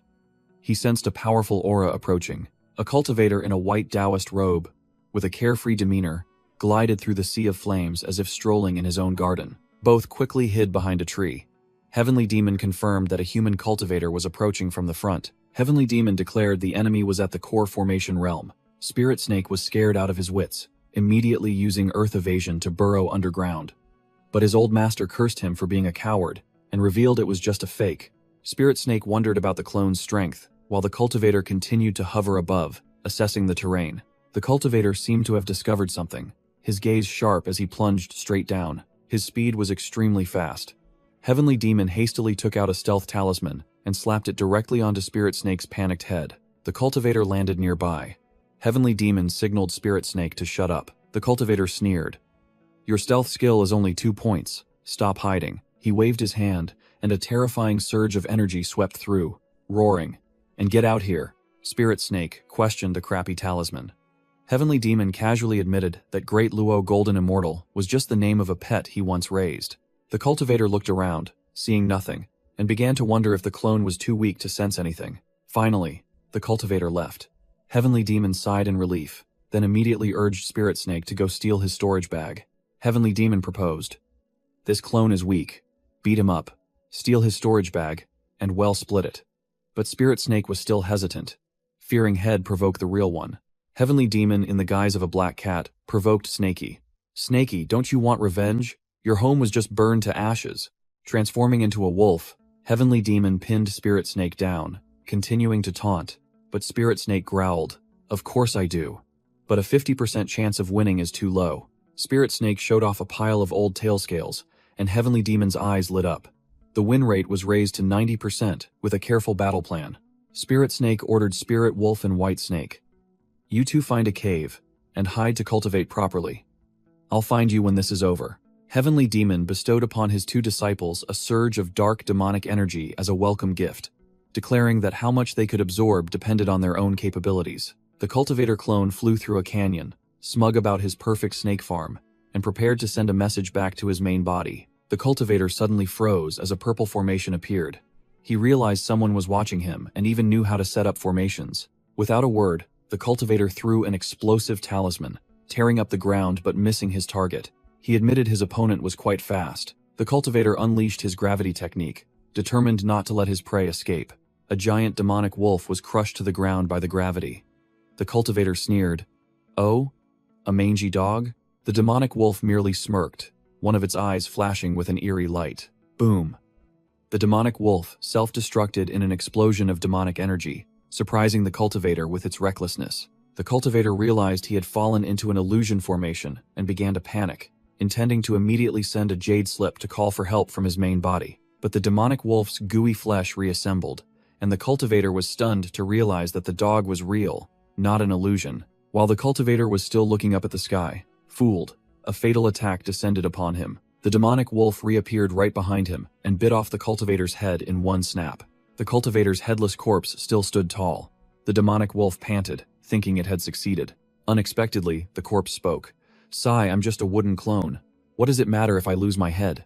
The severed head on the ground smirked, giving the recent performance a score of 6, just enough to pass. The demonic wolf ignored the taunts, using its claws to pry open the cultivator's storage bag. This item was its main target. Spirit Snake innocently asked about defeating the clone. Heavenly Demon explained that it was just a paper dummy, and outlined a plan to divide the spoils. Heavenly Demon burst out laughing, patting his chest proudly, saying that with his skill, he could tell it was a trash clone at a glance, and scolded Spirit Snake for being too green and naive. During the battle, the demonic wolf roared, cursing Spirit Snake as a jinx, when it was firmly caught by the cultivator's clone. Boom! The demonic wolf self-destructed, leaving the cultivator stunned, while Heavenly Demon had already transformed into a pet and fled from afar. The cultivator's head lay sprawled on the ground. Finally realizing that the thing was just bait, just as he was still processing, Spirit Snake emerged from the ground, bit directly into his face, and unleashed a fireball technique. The fire blazed fiercely, incinerating the cultivator's head.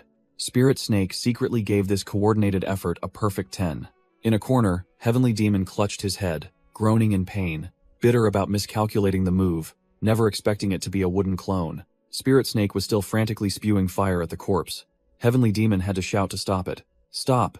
As dead as a doornail. If you keep spitting, we'll both turn to ash." Spirit Snake was happy to see Heavenly Demon still alive, while the old dog merely snorted coldly, trying to act cool. Spirit Snake immediately turned to taunt Heavenly Demon about his so-called 80% confidence, cursing him as a fraudulent old dog, asking how he could be so useless. Heavenly Demon snapped back, saying that if it weren't for his spirit sense sealing formation, Spirit Snake would never have been able to ambush him. Then, the two began to bicker. Spirit Snake chewed on the spoils, looking smug. "Even without you I could have handled it myself," leaving Heavenly Demon speechless at its arrogant attitude. Heavenly Demon angrily held out a jade slip. "If I hadn't stopped him from using this, we'd all be dead, understand?" Spirit Snake immediately ordered.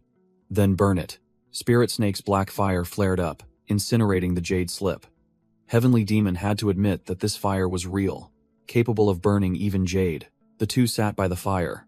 Heavenly Demon warned that the situation was still not safe, as the other guy's main body was a core formation expert, and would eventually track them down. Spirit Snake was scared out of its wits upon hearing this, and ran for its life.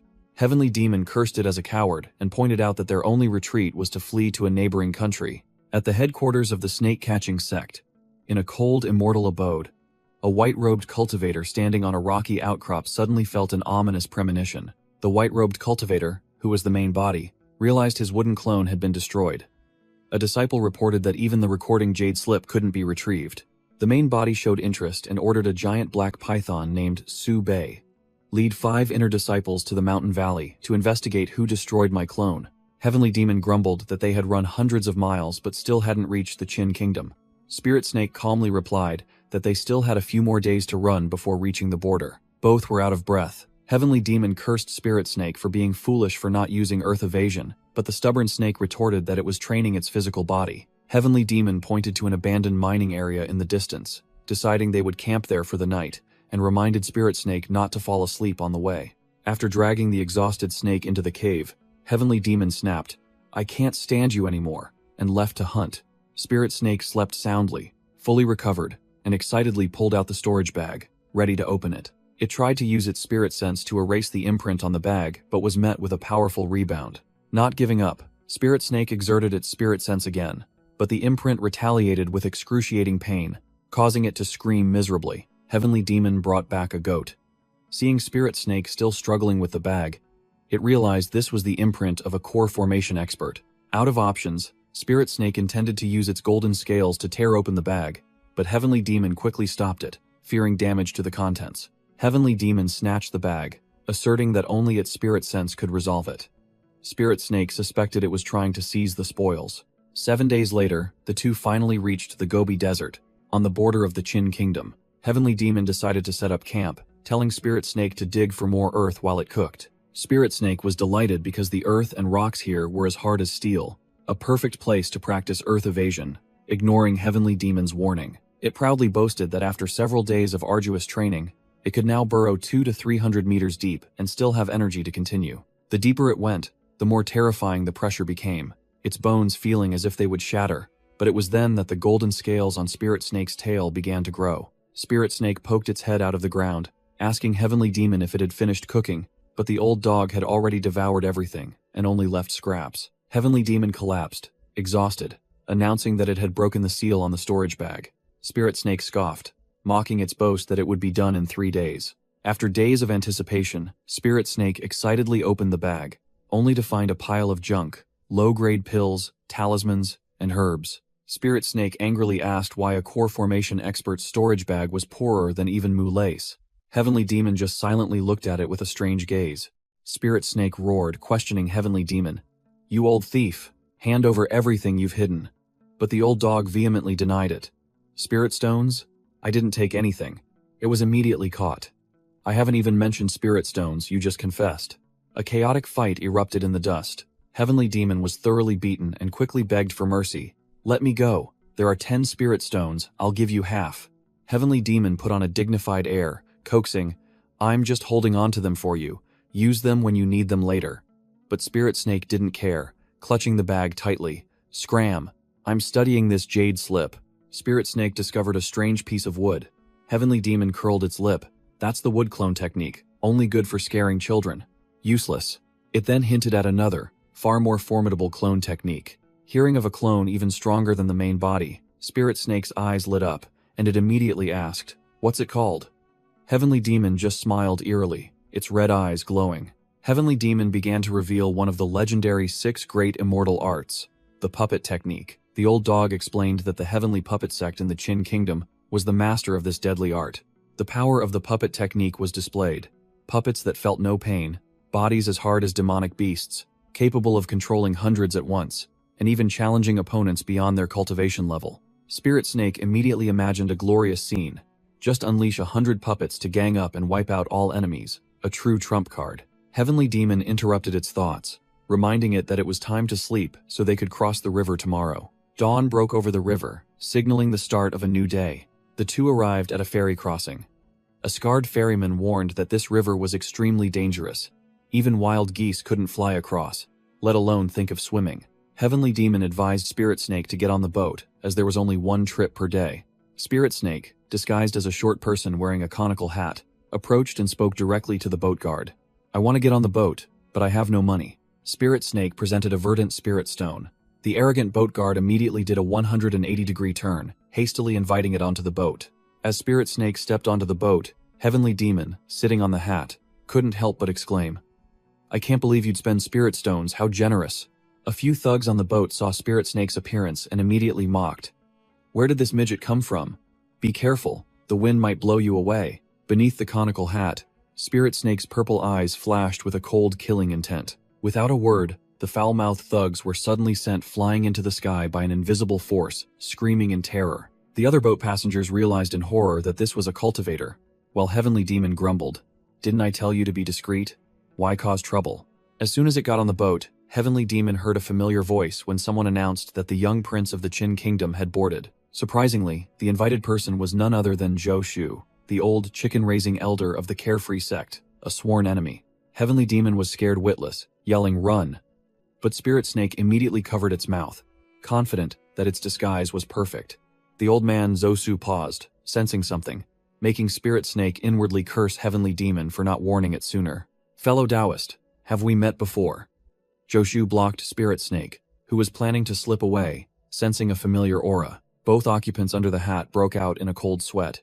Heavenly Demon frantically asked which way to run, while Zhou Shu circulated his cultivation, his eyes gleaming as he scrutinized them. Spirit Snake quickly fabricated a story.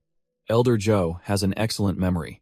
We only met briefly at the last auction." The deception unexpectedly succeeded. Zhou Shu nodded, confirming, "Ah, so it was you. 6 years ago at the auction, that's right." A guard called Zhou Shu to the second floor to meet the young prince. The old man reluctantly excused himself from Spirit Snake to attend to his duties. Having narrowly escaped disaster, Heavenly Demon explained that the old men in sects were very proud. They would rather believe a lie than admit to being forgetful. Spirit Snake breathed a sigh of relief, then was taunted by Heavenly Demon for being a coward. But it immediately retorted, "You were sweating profusely from fear too, weren't you?" The colossal boat cut through the waves. Heavenly Demon explained to Spirit Snake that the Carefree sect and the Qin Kingdom joining forces was solely for mutual benefit. The boat docked at a riverside city on the border of the Qin Kingdom. Heavenly Demon suggested finding a place to rest, as this area was very chaotic at night. Spirit Snake didn't say much, walking straight into a noisy tavern and shouting, "A deluxe private room, and bring out all your best food and drinks."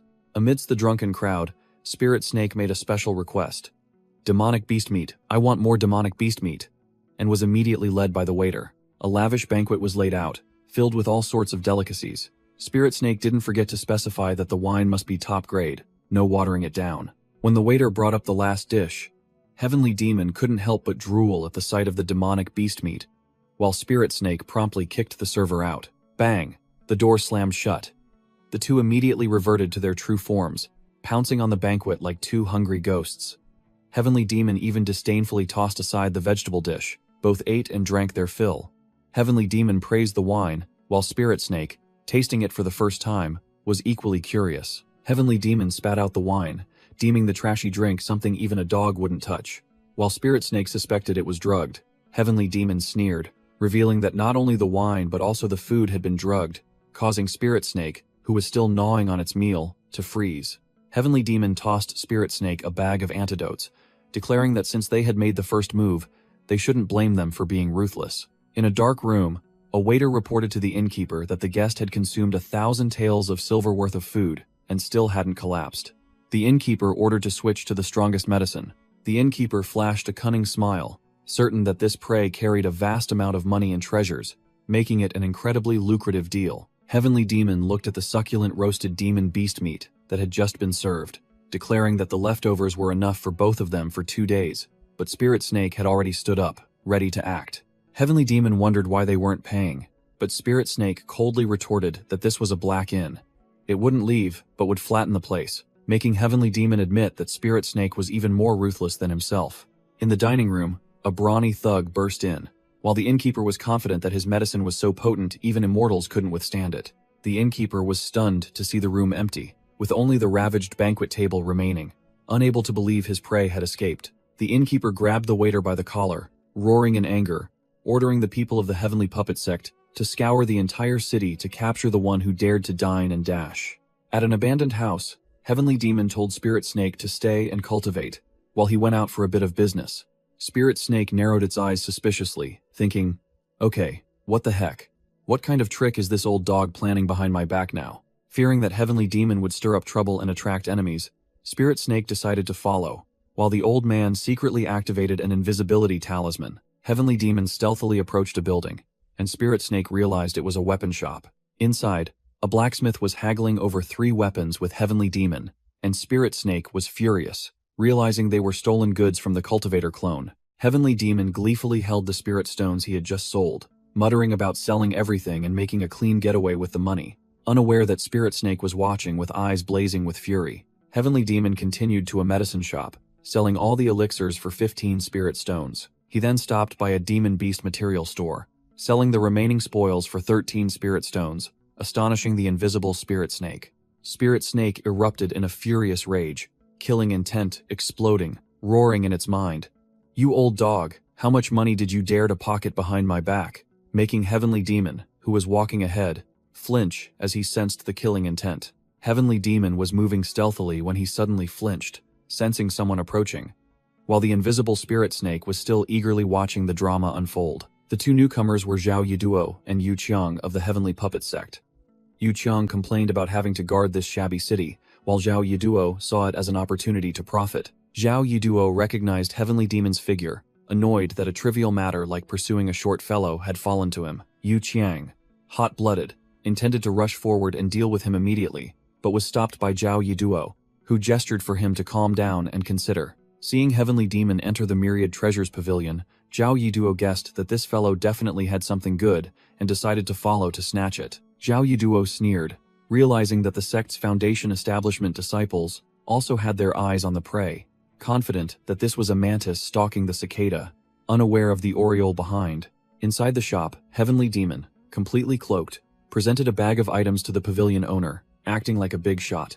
These are all genuine goods, take a good look. The pavilion owner's eyes lit up with a single glance at the items, and he hastily invited Heavenly Demon into the inner room to discuss a big deal. The pavilion owner revealed his cunning merchant's face, growling orders to his subordinate to shut the door, not caring if anyone was lurking, as he couldn't let this lucrative deal slip away. Outside, Zhao Yiduo and Yu Qiang saw the door close, not expecting the short fellow to be such a big player, guessing he must have just robbed someone. The 2 Heavenly Puppet Sect disciples waited impatiently outside for 2 hours in the rain, and Yu Qiang began to grumble, losing his patience. The shop door finally opened, and the pavilion owner stepped out with a gleeful expression, smug about having snagged a bargain for only 100 spirit stones. Zhao Yiduo and Yu Qiang immediately blocked his path.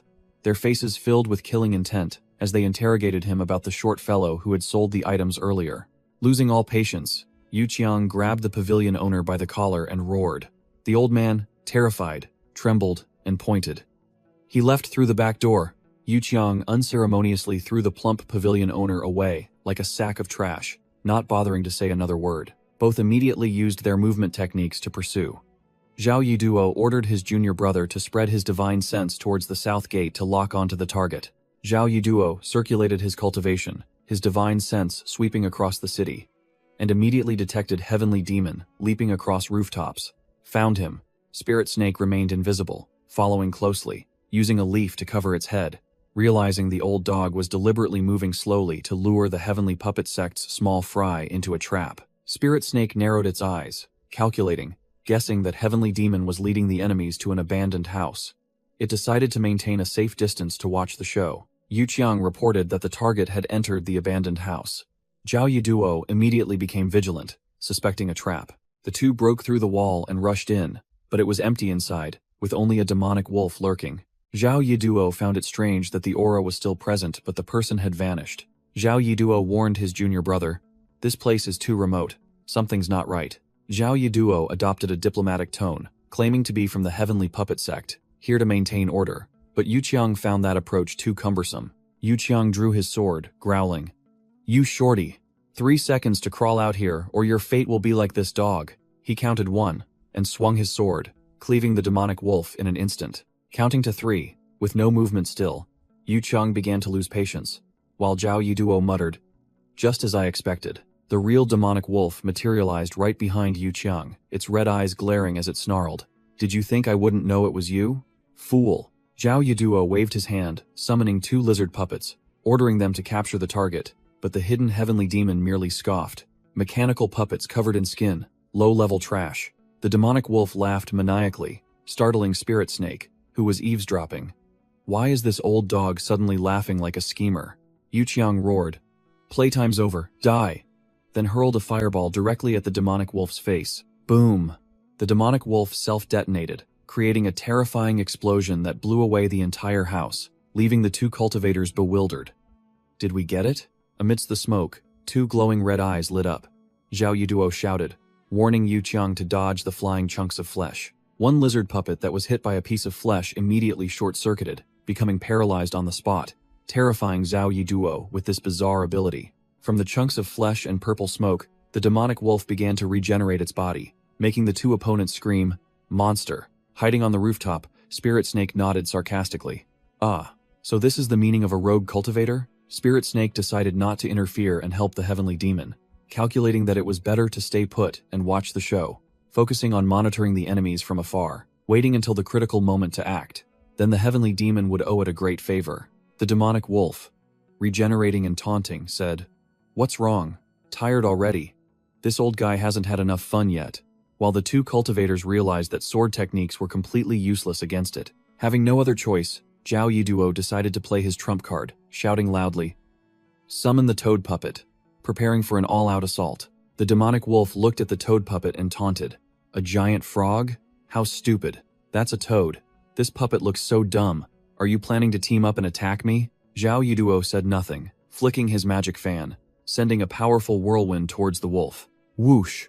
The razor-sharp wind tore the demonic wolf into shreds of flesh, seemingly finishing it off completely. Zhao Yiduo roared, ordering his trump card, "Toad puppet, go!" The toad puppet opened its mechanical mouth, sucking all the shredded flesh and demonic energy of the demonic wolf into its belly, then swallowed with a gulp. The 2 cultivators breathed a sigh of relief, believing they had dealt with the monster, while the Spirit Snake on the rooftop scoffed, to be swallowed so carelessly. But suddenly, the toad puppet convulsed, its eyes flashed, then went out, and from within, the demonic wolf tore through the metal shell and emerged, still very much alive. It transformed into a dark phoenix, roaring. "Trying to run? I'm not done playing yet." Then chased after the 2 fleeing men. Cornered, Yu Qiang yelled in despair, "I am a disciple of the Heavenly Puppet Sect. How dare you kill me?" But Zhao Yiduo knew threats were useless. The 2 decided to fight to the death, charging straight into the attack, but the demonic wolf merely sneered, "You're overestimating yourselves," and unleashed its bloodstorm. A furious purple vortex of blood and flesh engulfed both of them. tearing their bodies into 100 pieces amidst their tragic screams. The demonic wolf triumphantly declared, "Heh heh, time to turn you into minced meat." While the spirit snake on the rooftop, seeing the show was over, mused, "The house is destroyed. Where do I go now?" The spirit snake secretly cursed the heavenly demon for hiding his cards too well, feeling pressured to cultivate faster. Then suddenly it sensed a familiar spiritual sense nearby. The aura emanated from a disheveled beggar, who was convulsing in the rain, making the spirit snake wonder, "Who's this lunatic?" But upon closer inspection of the face and scar, the spirit snake realized this beggar looked exactly like one of the two heavenly puppet sect disciples who had just been torn apart. Meanwhile, the demonic wolf landed next to the pile of gooey flesh, preparing to use the soul search art to extract information from the two corpses. Strangely, the spell had no reaction, and the demonic wolf was stunned to realize what the Black Emperor killed was just a puppet. This is the true body. The spirit snake also understood, recalling rumors that heavenly puppet sect disciples could create puppets identical to themselves to cause confusion, and it thought, this must be the true body, but what if it's another puppet? It hesitated for a moment, but then decided to act decisively, as there was no one else suspicious within 100 miles, and the enemy might possess a life-saving magic artifact. At the same time, Zhao Yiduo, in the guise of a beggar, felt something shatter in his consciousness. He muttered, "Damn it, my puppet is gone. Yu Qiang is also dead. What exactly is that black wolf?" Just as he realized his puppet was destroyed, Zhao Yiduo, in the beggar's guise, was confronted by a giant fireball hurtling towards him. Amidst the sea of fire, Zhao Yiduo screamed piercingly, throwing out a pile of talismans to desperately defend himself. The spirit snake spat out the fireball, sneering, "Die, no need to know who I am." Zhao Yiduo frantically activated his body-protecting shield to defend. He confidently boasted, "What demon dares to ambush me? The 5 elements mutually restrain each other. With my water sphere shield, what can you do to me?" Unexpectedly, a purple lightning bolt struck him, causing him to convulse, and he realized it was a thunderblast talisman. The protective shield shattered, and Zhao Yiduo flew like a kite with a broken string, bitterly cursing the idiot who had combined so many talismans to explode at once. As soon as he hit the ground, he was horrified to discover that the 4 surrounding walls had also been rigged with talismans at some point. The spirit snake sneered, "It's too late when you realize it." Zhao Yiduo hastily activated his last trump card, a golden bell named the Profound Yellow Bell. Crack! The divine artifact bell had just activated its shield when it cracked open. Zhao Yiduo couldn't believe his eyes. He only managed to scream, "No," before the entire area was leveled by the chain of explosions. Amidst the rubble, Zhao Yiduo lay slumped, coughing violently and unable to believe that the Profound Yellow Bell's defense had been so easily broken. The spirit snake slithered closer, surprised that this guy wasn't dead yet, while Zhao Yiduo muttered, "Scales. What exactly are you?" Without further ado, the spirit snake activated its fireball art, preparing to send this stubborn fellow to the afterlife. A barrage of fireballs rained down, turning a corner of the fortress into a sea of flames. The townspeople fled in panic, shouting about a battle between forces outside the city walls, some even guessing that immortals were battling with magic. Elsewhere, the demonic wolf felt the tremors, muttering, "What's going on? Could it be that kid Snakey causing trouble?" Meanwhile, the heavenly demon complained that the spirit snake was too slow, deciding to use the soul search art himself on the puppet corpses to extract information. A surge of demonic energy flared up and then dissipated. The heavenly demon had found what he needed. The heavenly demon grumbled that the heavenly puppet sect was too stingy, only teaching the first layer of their cultivation technique, preventing him from creating human-shaped puppets. He had to settle for a temporary mechanical puppet to inhabit, proclaiming himself the heavenly demon wanderer, leaving the spirit snake and demonic wolf speechless. The heavenly demon, in his mechanical wolf form, muttered, deciding to temporarily set aside the search for Zhao Yiduo's true body to focus on the spirit snake first, and later invite it to hunt together. He looked at Zhao Yiduo's ashes, letting out a sigh. As soon as the spirit snake saw the heavenly demon, it quickly denied everything. "Zhao Yiduo? I'm cultivating here? I haven't fought any heavenly puppet sect disciples." The heavenly demon roared, grabbing the spirit snake. "I didn't even mention the heavenly puppet sect. You can't even lie properly," making the snake sweat profusely. "Stop right there! Your acting is terrible. Quickly spit out the spoils of war and share them with me," the heavenly demon yelled, as the spirit snake tried to escape, but the snake still argued stubbornly. Some nearby townspeople saw the strange sight of a mechanical wolf rolling around in the rubble, and quickly told each other to flee for safety. Both had run out of the city, the spirit snake gasping for breath, while the heavenly demon remained carefree. Finally, the spirit snake reluctantly agreed to share. The heavenly demon threw out a pile of demonic beast meat and elixirs. "I bought these for you. They cost 100 spirit stones, enough for you to eat for half a year. The spirit stones are split in half, 46 for each of us. I'm too good to you," the heavenly demon declared, but then growled, "Wait a minute. Where are Zhao Yuduo's things? Spit them out now." The spirit snake reluctantly spat out the remaining spoils of war after the explosion. A bell, a few pieces of silver armor, and a stone. The heavenly demon felt a pang of regret seeing the golden bell, a high-grade spiritual artifact, damaged by the spirit snake's golden scales. "He'll fix this later, it's still usable," the heavenly demon muttered, then licked his lips, looking at the silver armor piece and scoffing that it was merely a low-grade item. He quickly snatched the silver armor piece, declaring he would take this damaged item, leaving the bell for the spirit snake. The silver armor automatically activated, perfectly enveloping the mechanical wolf's body before turning invisible, leaving the spirit snake gaping in astonishment. "Take it off now. I don't believe your words," the spirit snake roared, and the heavenly demon immediately threw the pile of collected puppets towards it. The spirit snake easily dodged, then taunted. "Aren't these the trash that couldn't last 3 seconds against you? Trying to trick a child?" The heavenly demon chuckled slyly. "Calm down, kid. There's still good stuff here. I'll use this black goldstone to forge you a top-tier puppet."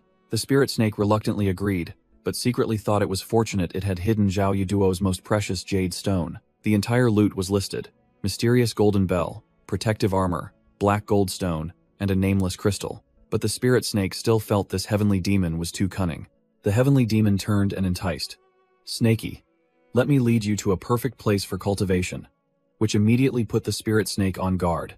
The heavenly demon pointed towards the majestic mountain range, declaring it Sorcerer Mountain, a spirit stone mine from 5 centuries ago, while the spirit snake only saw it as an ordinary mountain. Both entered a dark cave filled with human bones. The heavenly demon explained that even though the ore had been fully exploited, this place still had the densest spiritual chi within a 100-mile radius. The heavenly demon boasted this was a perfect cultivation spot, because there were no humans or demonic beasts. But the spirit snake retorted by pointing at the scattered human bones. The heavenly demon admitted the spiritual chi here was abundant, then pulled out a large cauldron, making the spirit snake wary. "What have you stolen this time?" The heavenly demon ordered the spirit snake to use the water bullet art to fill the cauldron with water, preparing for body tempering. He sprinkled a pink powder into the water, introducing it as minor tempering powder, a high-grade spiritual medicine for tempering the body and bones, worth 20 spirit stones. After preparations were complete, the heavenly demon gestured to the spirit snake. "All right, jump in and bathe." As soon as it entered, the spirit snake felt a burning sensation, as if being incinerated, experiencing extreme pain, but it resolved to endure because the heavenly demon said the more painful the first time, the more effective it would be. Under the effects of the medicinal ingredients, a layer of the spirit snake's old skin peeled off, dissolving into ash in the medicinal water, while impurities in its body were also expelled. The spirit snake shrieked with delight, feeling boundless power in every muscle fiber as the impurities were cleansed, while the heavenly demon sat beside it, looking smug. The heavenly demon announced that the body tempering process would take 7 days, and he would go explore the rest of the mine to see if there was anything interesting. 7 days later, the spirit snake had grown to 4 meters long, its entire body exuding a much stronger aura, feeling like a world of difference. It discovered an extremely powerful new skill. It could freely shrink its body down to just 1 meter. Although its cultivation was still at the peak of the 6th layer of the Sea of Consciousness realm, the spirit snake felt its strength and speed had tripled. The number of golden scales also increased and began to spread across its body, making it worry that one day it would turn into a garish yellow snake like a banana. Seeing that the heavenly demon hadn't returned after 7 days, the spirit snake decided to seize this opportunity to study the jade stone it had hidden earlier. Using its divine sense probe on the jade, the spirit snake drew out a strange stream of consciousness.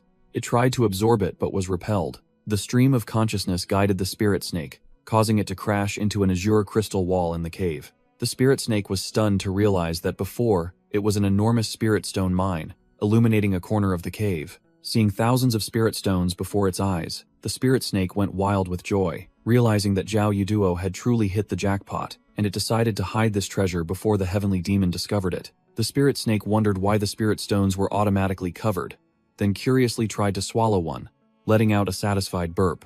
As soon as it swallowed, several other high-grade spirit stones automatically flew into its mouth, making its belly ache as if being torn apart. But the divine demonic cauldron inside showed no reaction. Suddenly, the divine demonic cauldron transformed into a gigantic golden dragon, opening its mouth and sucking up all the spirit stones. This cauldron was picky, only devouring symmetrical ones, leaving the spirit snake speechless, but its belly no longer hurt. Just as it was about to ask the heavenly demon about these spirit stones, it heard his desperate cries for help. "Snakey, save me." The spirit snake was annoyed. It swept its divine sense across the area and discovered the old dog was in great peril. The heavenly demon was surrounded by a swarm of giant ants, screaming loudly for the spirit snake to come down and breathe fire to rescue him. The spirit snake cursed inwardly, telling the old dog to go die on his own and not drag it into this. "You breathe fire yourself." The heavenly demon helplessly yelled that these ants countered him, and his explosive talismans and true essence were almost depleted. After cursing, the spirit snake still had to use earth evasion to rush over, muttering that if it died, it would drag the old dog along with it. The heavenly demon rejoiced upon seeing his companion arrive, pouring his last bit of true essence into a fireball. "I believe in you. This is my last bit of energy." The spirit snake unleashed its fireball, creating a large explosion that incinerated a patch of ants.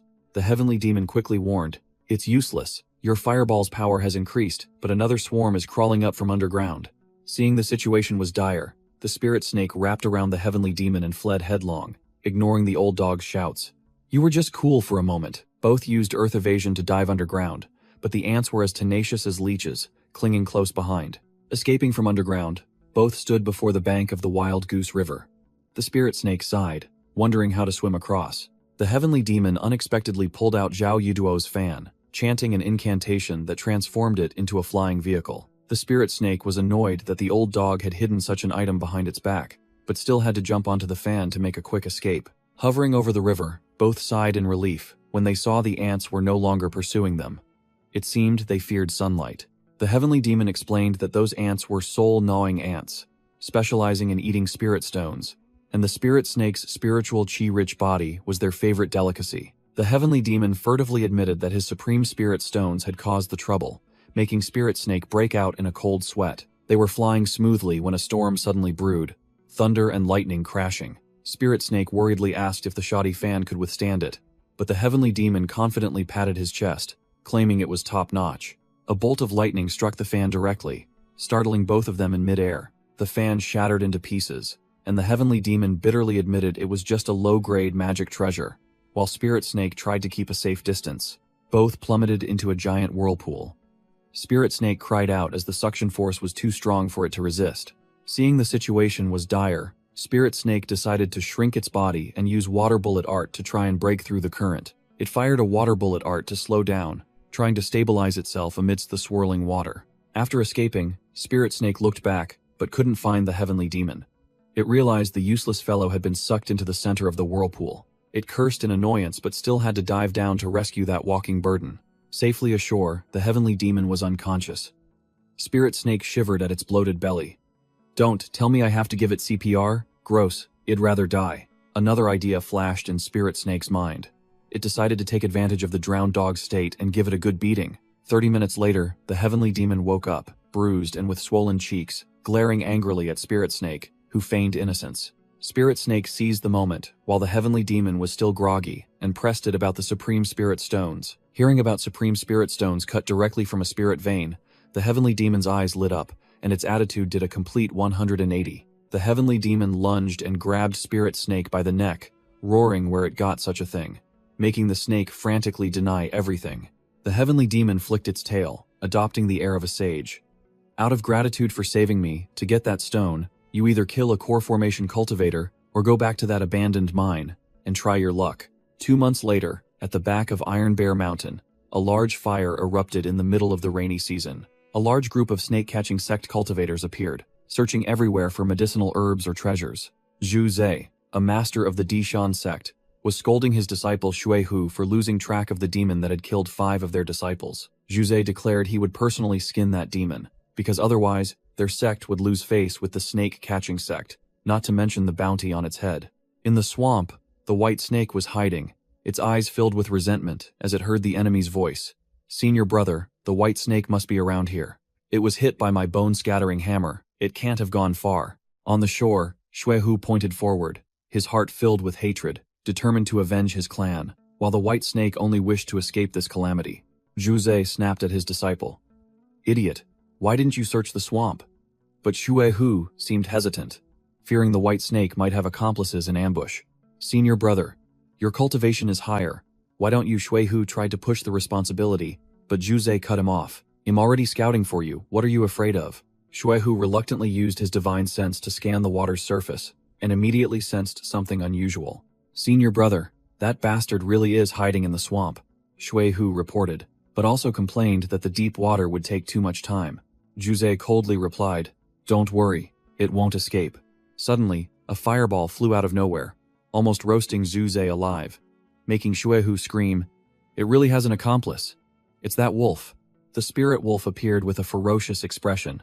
Zhu roared, It's you again, you beast. Always ruining things. Excellent. Today, I'll kill you for good. Zhu brandished his weapon and charged into a fierce battle with the spirit wolf, while Shui Hu gleefully imagined a meal of roasted wolf meat. The spirit wolf roared, signaling to the white snake. White snake, run quickly. I'll hold them off.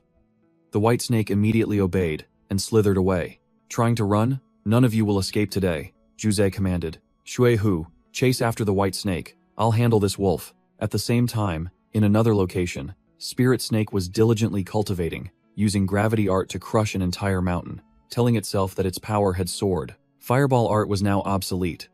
Spirit Snake had switched to the more formidable Fire Snake art, while also boasting mastery of both wind manipulation art and lightning art. Not only that, the lizard puppets upgraded by the Heavenly Demon were now fully operational, and Spirit Snake controlled them almost perfectly. Through the puppets, Spirit Snake's vision covered a vast mountainous area, a surveillance network with no blind spots. I am the king of this mountain. Spirit Snake was basking in self-admiration when the Heavenly Demon interrupted. Snakey, stop fantasizing. Your two friends are in danger. The Heavenly Demon explained that it had placed golden light charms on them, a type of protective talisman that only activates in mortal danger, and now it was glowing on the mountain behind Savage Snake Valley. Back on the battlefield, Shui Hu was frantically smashing his hammer down, creating sharp, clanging sounds. The white snake lay curled on the ground, enveloped by a golden light shield. Shui Hu cursed angrily. Damn it, why won't this light break no matter how much I hit it? Zhu had tightly bound the spirit wolf with chains and calmly told his disciple, Calm down, that shield will weaken over time. It will disappear on its own, in an hour at most. Shui Hu chuckled gleefully, confident that an hour was more than enough to claim the first merit. But Zhu felt uneasy about the golden light, and asked if any martial uncles from the Dishan sect were nearby. To be safe, Zhu pulled out a summoning jade, deciding to call Elder Ye, who was at a camp 100 miles away, for assistance. Shui Hu grumbled that calling for help would split the credit, but Zhu had already planned it. It's just a precaution. If no one arrives within an hour, well, still have time to kill these demonic beasts and claim all the credit. Zhu formed a hand seal, casting Earth Prison art, erecting a colossal prison of earth and stone to lock down the area, ensuring the prey couldn't escape. An hour later, the Heavenly Demon, in its mechanical wolf form, was panting, complaining. Snakey runs incredibly fast. A top-grade Earth Spirit Root physique is truly something else. Spirit Snake had arrived, hiding in the bushes, and sensed the aura of the Spirit Wolf and the White Snake behind the earth wall. It wondered why these weak snake catchers were hiding. Fearing that using its divine sense would expose it, Spirit Snake decided to play it safe, and deployed the lizard scouts onto the battlefield. Zhu and Shui Hu stood waiting. The arrogant senior brother assumed these demonic beasts had no backing, and ordered them to prepare to finish them off before the martial uncle arrived. Suddenly, a lizard puppet crawled out from the bushes. Shui Hu sneered. Senior brother, it's just a small lizard. Don't tell me you're scared? The lizard puppet pretended to tremble, then suddenly opened its mouth, and a glowing energy ball shot straight towards the two men. Zhu cried out in alarm. Shui Hu quickly used the earth-hardening art, Earth Shield, while channeling his energy to create an Earth Shield. But it was too late. Shui Hu couldn't react in time and was engulfed by the energy blast. Boom! An earth-shattering explosion blew everything nearby away. Zhu scrambled up amidst the rubble, horrified as he looked at Shui Hu's corpse. He recognized this as a technique of the Heavenly Puppet Sect, wondering why a Qin Kingdom cultivator was here. Inside the Earth Prison, the White Snake and Spirit Wolf sensed a familiar presence. Overjoyed, it's him, Hez back. Zuzi's face drained of color. He hastily announced himself as a disciple of the Mount Yi sect. trying to negotiate. Fellow Taoist, is there some misunderstanding between us and the heavenly puppet sect? Misunderstanding? The spirit snake emerged from the ground, its body crackling with lightning. It growled, "I'll give you an explanation." While summoning countless earth shields to spin defensively, the spirit snake swept its divine sense through the area, quickly realizing that all the puppets were controlled by a single source, and that individual was underground. Zhuze realized he had poked a hornet's nest. He roared, "You dare use earth arts in front of a Mount Yi sect disciple? How foolish!" Then channeled his energy, preparing to counterattack.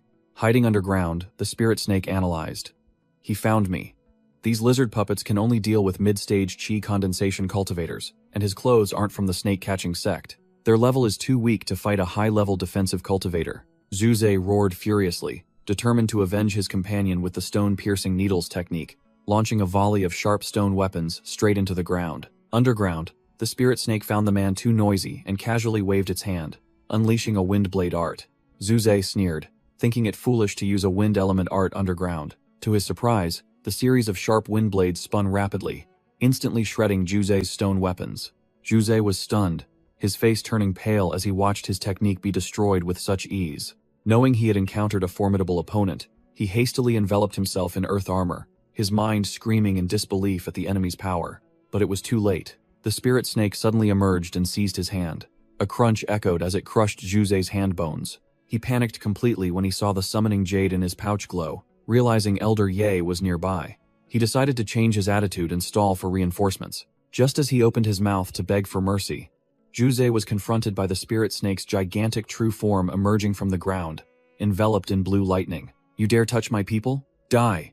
The spirit snake roared, unleashing its full electrical power, engulfing Zhuze in a destructive blow. An earth-shattering lightning explosion blew away the entire forest. The ground was devastated, and the spirit snake emerged from the wreckage. It grumbled irritably that the technique was too noisy, having forgotten its old lesson, and risking attracting more enemies. Looking at Zhuze's charred corpse, the spirit snake suddenly remembered his dying words about Elder Ye, and began to feel a bit apprehensive about the approaching reinforcements. Unable to hesitate, it decided to act quickly to rescue the white snake and spirit wolf before new enemies arrived. Just as it finished speaking, a short old man carrying a gigantic broadsword landed, muttering about the rumors of the spirit snake being true, leaving the spirit snake speechless at its own loose tongue. The formidable foe had arrived. Mount Yi sect elder Ye Haichuan, a Foundation establishment realm cultivator, glared at the spirit snake and began listing its crimes, from killing snake-catching sect disciples to stealing chickens. The old man glanced at Zhuze's charred corpse, his killing intent surging as he declared that the spirit snake would not leave alive today. The spirit snake secretly thought the old man seemed impatient and decided to give him a bomb, while Ye Haichuan swung his saber, preparing to block the attack. Whoosh! The old man swung his broadsword, easily blocking the attack, surprising even the spirit snake that he could parry it in midair. Ye Haichuan charged like a whirlwind, swinging his saber straight at its tail, aiming to sever it. But the spirit snake managed to dodge in time, breaking out in a cold sweat. The old man landed, sneering that the spirit snake's tricks were mere child's play, completely unaware that it was using the earth evasion technique to flee headlong and disappear. Ye Haichuan roared, unleashing the raging sandstorm technique, and a swirling sandstorm swept across the entire area. The whirlwind howled, blowing away trees. The spirit snake's lizard scout puppets were torn to shreds by the sandstorm. Hiding in a crevice, the spirit snake broke out in a cold sweat, realizing this was the real deal. A true Foundation establishment realm cultivator, whose power covered hundreds of feet. The old man gave it no time to breathe, unleashing the mountain-shattering slash, a single strike that cracked the ground open. Ye Haichuan charged like a god, swinging his saber relentlessly, forcing the spirit snake to desperately dodge without a moment to breathe. Realizing it couldn't fight head-on, the spirit snake decided to use a trick, and remembered the toy the heavenly demon had made for it. But Ye Haichuan roared again, unleashing the second form of the mountain-shattering slash, an even more terrifying strike descending. The old man's strike missed, only hitting a pile of rubble, and he realized the damned snake had used earth evasion to escape. Trying to run? Ye Haichuan growled, raising his broadsword. He roared, "Ask my saber first before you run," then plunged his weapon straight into the ground to block its path. Blocked, the spirit snake had no choice but to activate gigantification, deciding to go all out. "Damn old man, I'll risk my life against you," the spirit snake roared, charging straight at the blade with a burst of power. Clang! An earth-shattering collision echoed, and Ye Haichuan's broadsword was sent flying into the air, leaving him utterly shocked. The spirit snake lay flattened amidst the rubble, bleeding all over, bitterly admitting the vast difference in strength compared to a true Foundation Establishment realm cultivator. Ye Haichuan was furious to see a chip in his saber, wondering what secret this demon snake possessed. Seeing the spirit snake use earth evasion again, Ye Haichuan roared, "Beast, where do you think you're going?" Then channeled his energy to unleash the petrification art. The old man panted, looking at the completely petrified ground and wondering why the snake still hadn't emerged. Below, the spirit snake was straining with all its might, its body glowing as it shattered the layers of earth and stone. "A little rubble won't stop me." Ye Haichuan couldn't believe the petrification art was useless, realizing this demonic beast was far more formidable than he had imagined. This time, "You have nowhere to run." The old man leaped into the air, unleashing his ultimate move, the Earth Spike's art. As countless sharp earth spikes erupted from the ground, Spirit Snake was hiding underground when it flinched as a giant earth spike suddenly erupted from below. Whoosh! The spike narrowly grazed it, sending Spirit Snake flying, covered in blood, screaming as it was almost impaled. Ye Haichuan stood high above, utterly surprised to see his attack hit nothing. No corpse?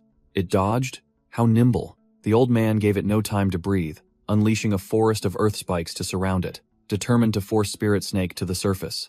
Cornered, Spirit Snake gritted its teeth and activated a swift wind talisman, deciding to fight to the death and charge out. Seeing the swirling dust, Ye Haichuan sneered, thinking his prey had emerged, and immediately unleashed his raging sandstorm to intercept. But when the sandstorm dissipated, the old man was stunned.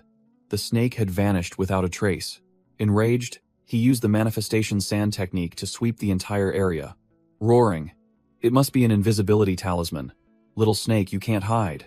It turned out Spirit Snake had used the talisman as a diversion and dove 800 meters deep underground, sighing in relief at its narrow escape. It gritted its teeth, realizing the immense skill gap, and knew that to save Spirit Wolf and White Snake, it had to wait for Heavenly Demon to join forces. Suddenly, an illusion of Ye Haichuan appeared right before it, smirking sinisterly. "Trash, so you're hiding here," making Spirit Snake jump. But Spirit Snake quickly calmed down, realizing this was just the old man's psychological warfare, as it hadn't activated its divine sense to reveal its position. On the surface, Ye Haichuan began to lose patience, muttering, unsure if the snake had escaped or dove even deeper. Suddenly, the old man had a sinister idea, turning and flying towards the imprisoned Spirit Wolf and White Snake, giving Spirit Snake underground a bad premonition. He stood on his great saber, began counting down, and uttered a profound threat. "Beast, I'll count to 10. If you don't come out, I'll skin your companions." The old man chuckled gleefully, calculating that with the cramped space of the earth cage, just one earth spikes technique would be enough to impale both demon beasts. Spirit Wolf roared in indignation while White Snake weakly begged Spirit Snake not to appear, just as Ye Haichuan began to count. 1. Spirit Snake broke into a cold sweat, cursing silently as the old man played dirty, skipping numbers. 2, 4, 6. Unable to bear it any longer, Spirit Snake burst through the earth, roaring defiantly, and Ye Haichuan turned back with a triumphant expression. Finally showing your face." The old man roared, using the earth evasion technique to plunge straight underground in pursuit. "You hid 800 meters deep? How daring! Aren't you afraid of being crushed into paste by the pressure?" Ye Haichuan plunged underground, roaring that he had found the snake and mocking it for daring to dive so deep, a place where even he had to be careful. The old man unleashed the earth pressure technique, crushing the ground, making Spirit Snake scream in pain and get thrown away. Spirit Snake furiously charged to kill him, but Ye Haichuan merely scoffed. "Kill me? What will you use to kill me?" The old man swung his great saber, roaring, "Die!" As the snake lunged at the blade, the saber plunged into the snake's head, the old man muttering regretfully that he had intended to capture it alive. But oh well, even dead it was a valuable item. Suddenly, a black mechanical part fell from the snake's wound, leaving the old man stunned. The snake's entire body began to disintegrate, revealing its mechanical structure within. Ye Haichuan realized he had been tricked, shouting, "It's a puppet? But why did it have flesh and blood?" From underground, 2 razor-sharp golden scales shot up like rockets, and the old man panicked, realizing the snake's true body was nearby. With no time left, Ye Haichuan strained to erect 3 layers of defense: earth shield, flowing earth wall, and internal armor, confident that the little shrimp couldn't break through. Mistake. The 2 golden scales pierced through all layers of defense like tofu, embedding themselves directly into the old man, making him scream miserably. Spirit Snake truly emerged from underground, its cold gaze fixed on the injured enemy. "Did I injure you?" A heaven-shaking tail whip sent Ye Haichuan's treasured saber flying. "I just want to kill you!" Spirit Snake roared, lunging to attack the old man's vulnerable legs. Ye Haichuan hastily pulled out a glowing, spiky magic treasure, the mountain-shattering mace, roaring as he saw the snake trying to flee. But Spirit Snake unleashed its ultimate combo. Fire Snake Art, Wind Blade Art, Lightning Strike Art. A terrifying elemental explosion engulfed everything, creating an opportunity for Spirit Snake to make a quick escape. Elsewhere, Spirit Snake panted, its body at its limit, regretting that it had almost taken down the old man. Ye Haichuan also escaped the explosion, hastily swallowing a life-saving blood spirit pill to hold on. As he flew away, the old man gritted his teeth in hatred, deciding he must report this abnormal demon snake to the sect, for if it wasn't eliminated, it would become a great disaster. Heavenly Demon, in the form of the wolf puppet, detected the fleeing enemy, recognized him as the rumored Black Dog Demon, and smirked sinisterly. Ye Haichuan ran headlong in panic, believing the snake had set a trap for him earlier, and now he had to make a quick getaway. Whoosh! A sharp claw from the wolf puppet pierced straight through Ye Haichuan's head, finishing off the old man in one blow. The wolf puppet shrunk, sat on the corpse, and wondered why a Foundation Establishment cultivator had been eliminated so easily, secretly praising Spirit Snake's plan. Spirit Snake dragged its battered body over, intending to use the Fire Snake Art to burn the corpse, but Heavenly Demon quickly stopped it, saying the man was already a corpse. Unexpectedly, Ye Haichuan's corpse burst into fierce flames, the old man screaming miserably as he realized he had fallen for the feigned death trick. After everything ended, Heavenly Demon supported the exhausted Spirit Snake, asking if those bastards from the Dai Mountain sect had beaten it to this state. Spirit Snake weakly explained that it had to tear its own skin and pull out its internal organs to disguise the puppet. Otherwise, it couldn't have won. After uttering its last words, Spirit Snake collapsed from exhaustion, falling into a deep sleep to recover. Heavenly Demon embraced his disciple, his eyes burning with hatred, roaring, "You trash from the D Mountain sect, daring to harm my disciple. This Heavenly Demon Wanderer will play with you until the very end." The group found a safe cave to hide and heal. Heavenly Demon announced that he had applied spirit medicine and set up a stealth formation, ordering Spirit Wolf, White Snake, and Spirit Snake to stay put and recover. White Snake worried because Spirit Snake was still unconscious, but Heavenly Demon reassured her that it would return before this stick of incense burned out. Spirit Wolf was speechless when he saw Heavenly Demon light an incense stick as thick as a pillar, and was immediately scolded. With such heavy injuries, how could a thin, short incense stick be enough? Heavenly Demon patted Spirit Wolf's head, reminding him that he had inherited his healing cultivation technique, telling him to use it himself for a quick recovery. Spirit Wolf lay down, circulated his cultivation, and was enveloped in a stream of green spiritual energy. His wounds began to heal. Heavenly Demon tossed out 3 bags of loot obtained from Ye Haichuan and 2 disciples, declaring to Spirit Snake that it was all hers, and now it was time for revenge. At the Soul Lamp Hall of the Daishan sect, an atmosphere of mourning hung heavy. Sect Master Shi Yazi, an old Golden Core realm cultivator, slammed the table and roared in anger upon learning that Elder Ye's soul lamp had extinguished. An elder of the Foundation Establishment realm had died in the wilderness. Elder Shi Fengzi sat in contemplation, speculating that the incident occurred near 10,000 Snakes Valley, possibly caused by another faction of the snake-catching sect. Chen Daoling growled, believing that even if the disciples had a grudge, they would never dare to kill a Foundation Establishment elder. Sect Master Shiyazi scoffed at Chen Daoling for coming all this way just to deliver bad news. But Chen Daoling calmly replied, "Now we are all in the same boat."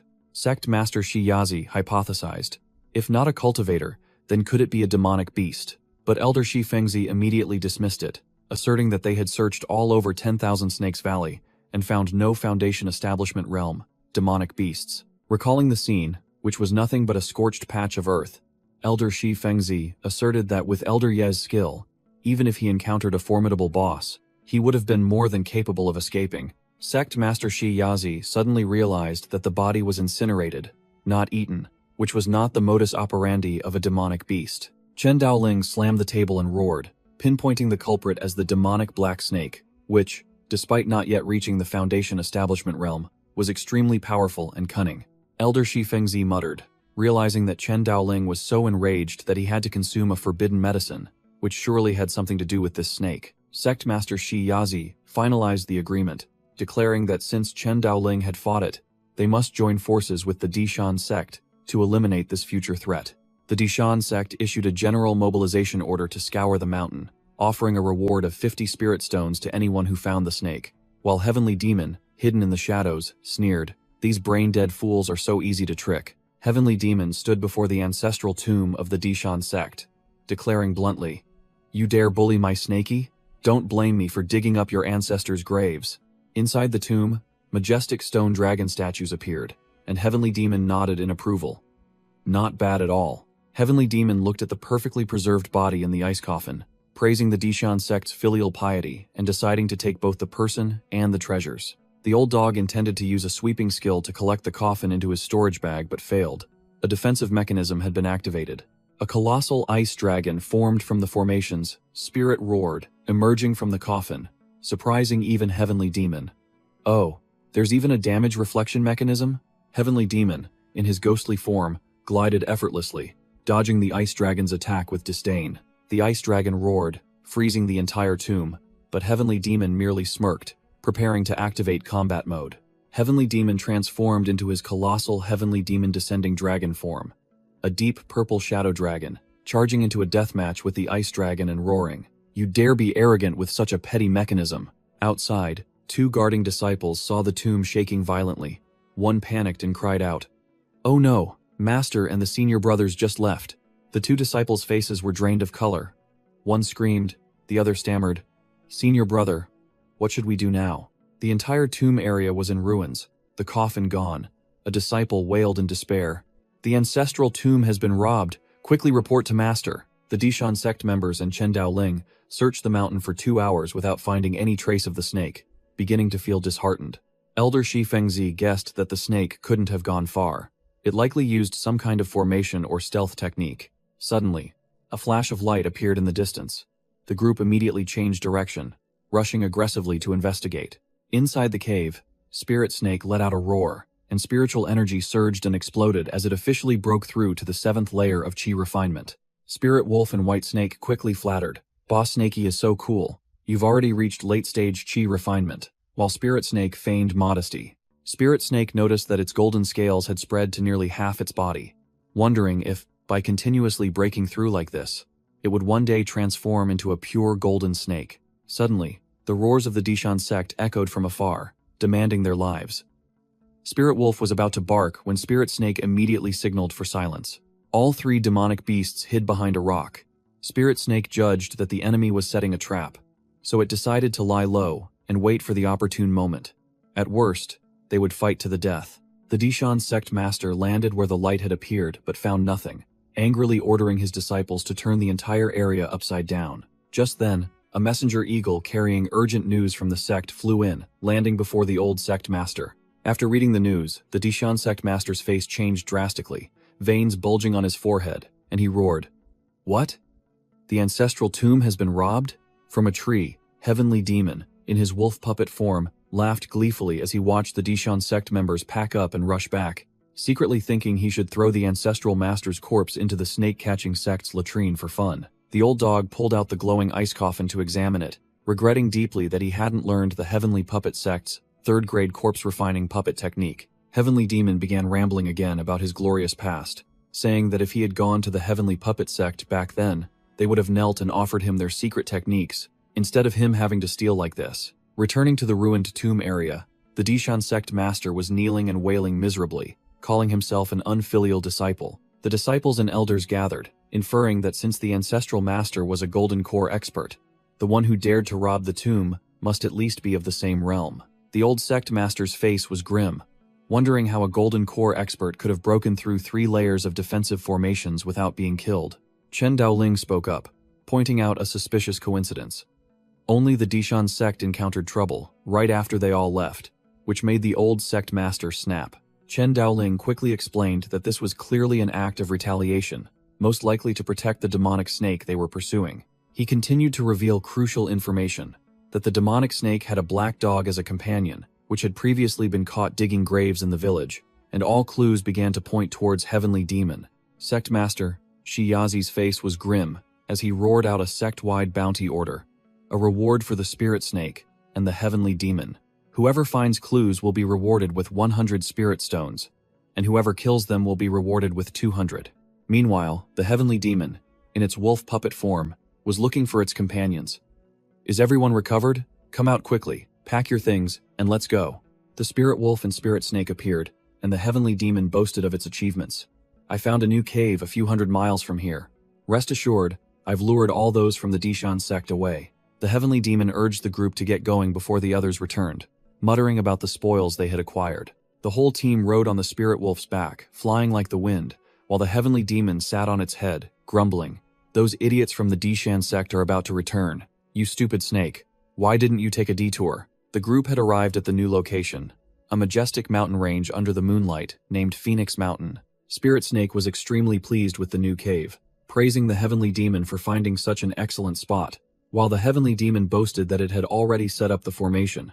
The next day, Spirit Snake was digging in the ground when the heavenly demon called it back. The heavenly demon proudly announced it had finished repairing the bait snake for Spirit Snake, but the result was a dazed-looking puppet with two colored eyes that left Spirit Snake speechless. The heavenly demon distributed the spoils, giving Spirit Snake 3 storage bags, but Spirit Snake, feeling hesitant, tried to leave only to be called back. The heavenly demon growled, saying that without Spirit Snake's bait snake, it wouldn't have won, so there was no need to be polite. Spirit Snake immediately used the gravity technique to pin the heavenly demon down, forcing it to accept 1 bag because the previous battle had been too arduous. After distributing the items, the heavenly demon pulled out a crystal ball to test the group's spirit roots, declaring that cultivation was a lifelong matter not to be trifled with.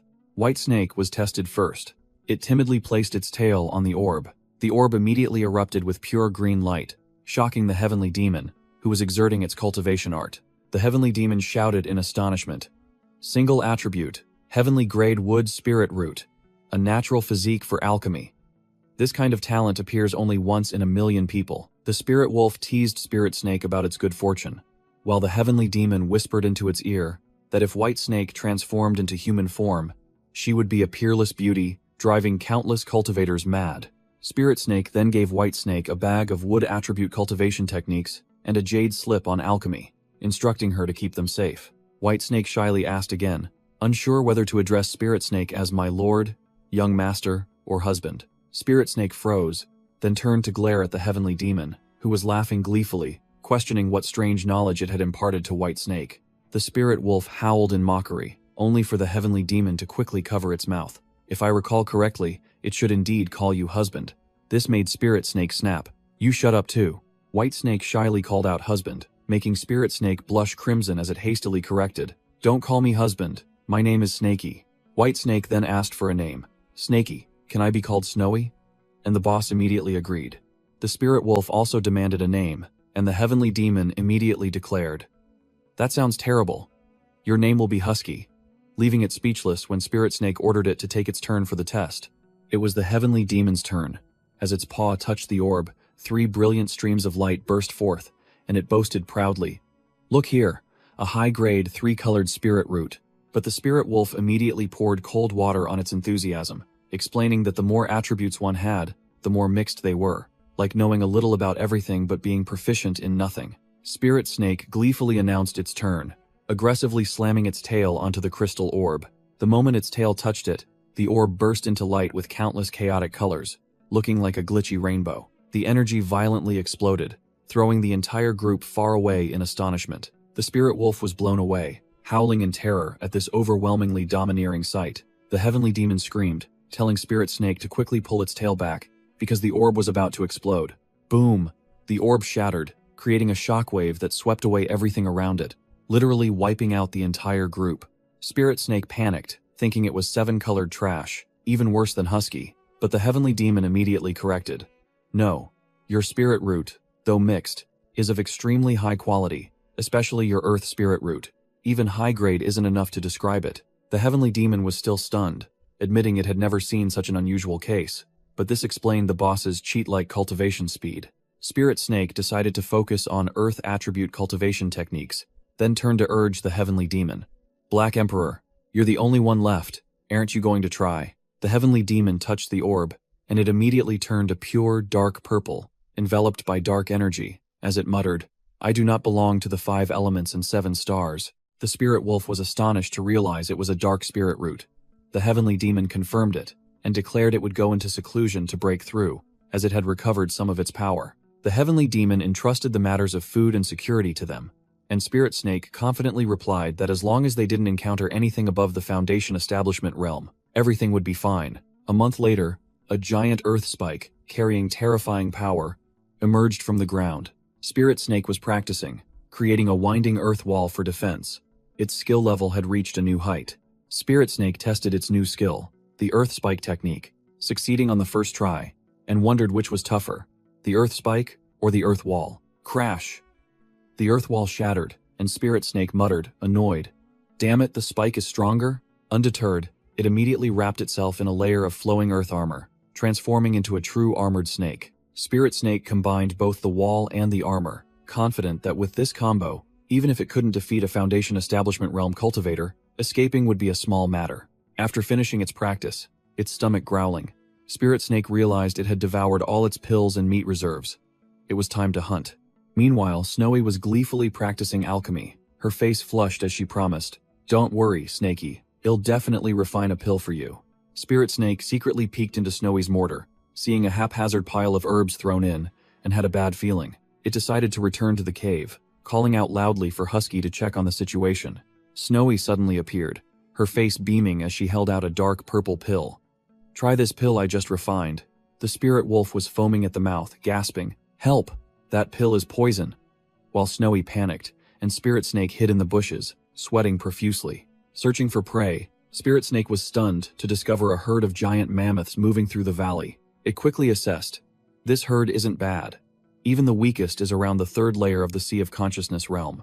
Just one would be enough to feed the whole team for days. Especially the leader, with fiery eyes and overwhelming aura. It was definitely a demon beast at the 9th layer of the Sea of Consciousness realm, a supreme source of nourishment. As it was planning, Spirit Snake suddenly detected human footsteps approaching. A group of black-robed cultivators appeared, led by a long-haired man named Hua Yuntian, who was at the early Foundation Establishment realm.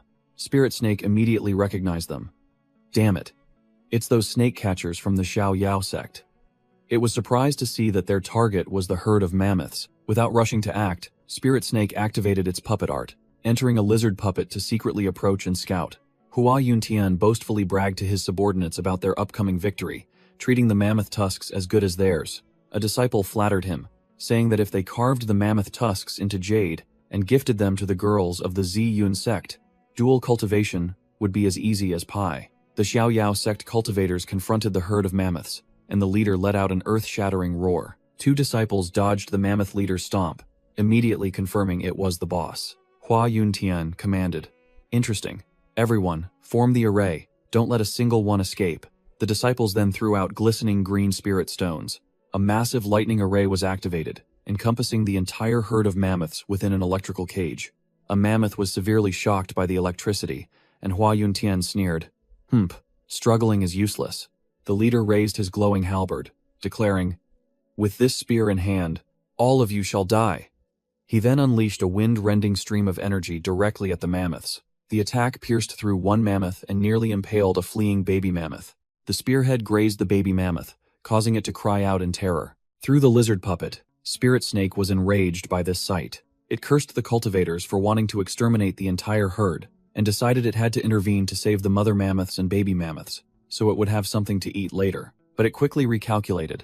The enemy was too numerous. It couldn't charge out foolishly, or it would be eliminated itself if it revealed its presence. Inside the array, the mammoth leader, despite being hit, was incredibly resilient, making Hua Yuntian admit that this group was truly tough. The entire herd of mammoths frantically rammed into the lightning barrier, refusing to die easily. A disciple reported in a panic, "Marshal Uncle Hua, the array can't hold much longer. The mammoths are injured but still charging." Hua Yuntian clicked his tongue, then turned and yelled at the mammoth leader. "Hey, leader, if you understand human speech, hand over your tusks, and I can spare your entire herd." He continued to use sweet words to entice it. "Even if not for yourself, you should think of your offspring." But the only reply was the mammoth's defiant gaze. Unexpectedly, the mammoth leader curled its lip in a sneer of utter contempt. Crash! The array shattered completely, and a disciple cried out, "Marshal Uncle Hua, the array is broken." The mother mammoths and baby mammoths have escaped. Hua Yuntian was furious, brandishing his sword and snarling. Damn it. You want to preserve your bloodline? Then I'll cut off your roots first. But a giant rock suddenly flew in, blocking his path. Hua Yuntian was enraged when the mammoth leader provoked him. Huh? You beast? The furious cultivator ordered. Zhang San, Li Si, Wang Wu, the three of you pursue the fleeing mammoths. The rest of you, follow me and deal with these beasts. Through the lizard puppet, Spirit Snake observed the three disciples splitting off to chase the baby mammoths and realized its opportunity had arrived. Spirit Snake used its earth evasion art, quickly analyzing the enemy's strength, 1 at the 9th layer of Qi refinement, 2 at the 6th layer, then decided to take out the 2 weaker ones first. An exhausted baby mammoth collapsed, crying out pitifully as the cultivators closed in. A disciple reported, Senior Brother Zhang, this baby mammoth can't run anymore. The senior brother excitedly charged forward. Haha, excellent. I'll go first. You guys stay behind. The spoils will be divided according to the old rules. He leaped up, swinging his sword directly at the helpless baby mammoth. You petty beasts, still trying to run. The disciple prepared to deliver the finishing blow, smug that his prey was trapped. Just then, Spirit Snake commanded an attack. Seize the moment while he's attacking. Kill him. A massive earth spike suddenly shot up from the ground, directly beneath the flying cultivator's feet. The 2 remaining disciples froze, unable to believe their eyes. Senior brother? How could there be another enemy? One disciple, seeing the situation was dire, hastily advised his companions. Senior brother, what do we do now? Are you out of your mind? Run. It's not worth risking our lives for this. Both activated their divine movement talismans, intending to flee. But Spirit Snake sneered. Run? I've already set a trap. None of you will escape. A streak of golden light tore through the air, embedding itself directly into the leg of one fleeing cultivator, making him scream in pain. The other one looked up and was petrified as countless golden light rays rained down. What the hell is this? The entire forest became a minefield. The 2 cultivators were riddled with countless golden scales, and one collapsed, screaming, Damn it! How are there so many traps? A tiny lizard puppet crawled out from the bushes, its blue eyes flashing with a deadly glint before it exploded, sending the last disciple to his demise. Spirit Snake used its gravity art to collect all the storage bags from the small fry, thinking to itself how foolish these cultivators were to risk their lives for such trivial things. After a grueling battle, the giant mammoth finally collapsed. A disciple cheered. It's finally dead. Hua Yuntian sat on the carcass of their prey, growing impatient. Why haven't those 3 idiots returned after an hour? With their cultivation, it should have been done in half that time. He ordered another disciple. You, go check. Then he muttered to himself. Could they have stolen the loot and run off? Suddenly, a terrified scream echoed from afar, accompanied by an explosion of earth and rocks. The disciple who had just left cried out in alarm. Earth Spike Pierce? Is it someone from the D Mountain sect? Impossible! Hua Yuntian roared in anger, his eyes flashing as he unleashed his divine sense to sweep the entire area. Who's there? Show yourself. Hiding in the cave, Spirit Snake silently assessed. This guy's divine sense only reaches 300 meters, much weaker than Ye Haichuan's. They're both Foundation Establishment realm, but the difference is huge. Still, I need to be careful. Hua Yuntian unleashed a technique that sent sand and dust flying. Shameless rat. Playing hide and seek? Manifesting sand. He stood on the mammoth's carcass, looking around but seeing no one. He ordered his disciples. Everyone stop attacking, activate defenses, and watch the ground. A disciple reported in a panic. Uncle Hua, 2 baby mammoths are escaping. But he waved it off. Let them go. Someone is ambushing us. Meanwhile, Spirit Snake controlled a lizard puppet to dig a tunnel underground, muttering, They're getting tense. Let's try a feint. A figure shot out from the bushes. Hua Yuntian roared, Where do you think you're going? Then swung his weapon. But what he sliced apart was only a lizard puppet. He was stunned. What? A puppet? Immediately, Spirit Snake activated the gravity technique from the shadows, locking him in place. Hua Yuntian was utterly terrified, unable to move. Gravity technique? Puppet arts? Earth Spike Pierce? Who exactly are you? At the same time, a loud noise came from behind him. Hua Yuntian turned, his face changing color. What was that sound? Countless giant earth spikes simultaneously erupted from the ground, impaling all the remaining disciples. Hua Yuntian furiously screamed, Dirty tricks! If you're so capable, come out and fight me one-on-one. Spirit Snake in the cave merely sneered, thinking, Is this guy an idiot? If I can kill him in the dark, why bother coming out into the light? Suddenly, the ground shook violently, startling even Spirit Snake. An earthquake? A disciple was engulfed in mysterious flames, screaming desperately, "Uncle Hua, save me!" A giant mammoth, its entire body ablaze like a fiend, charged forward with overwhelming killing intent.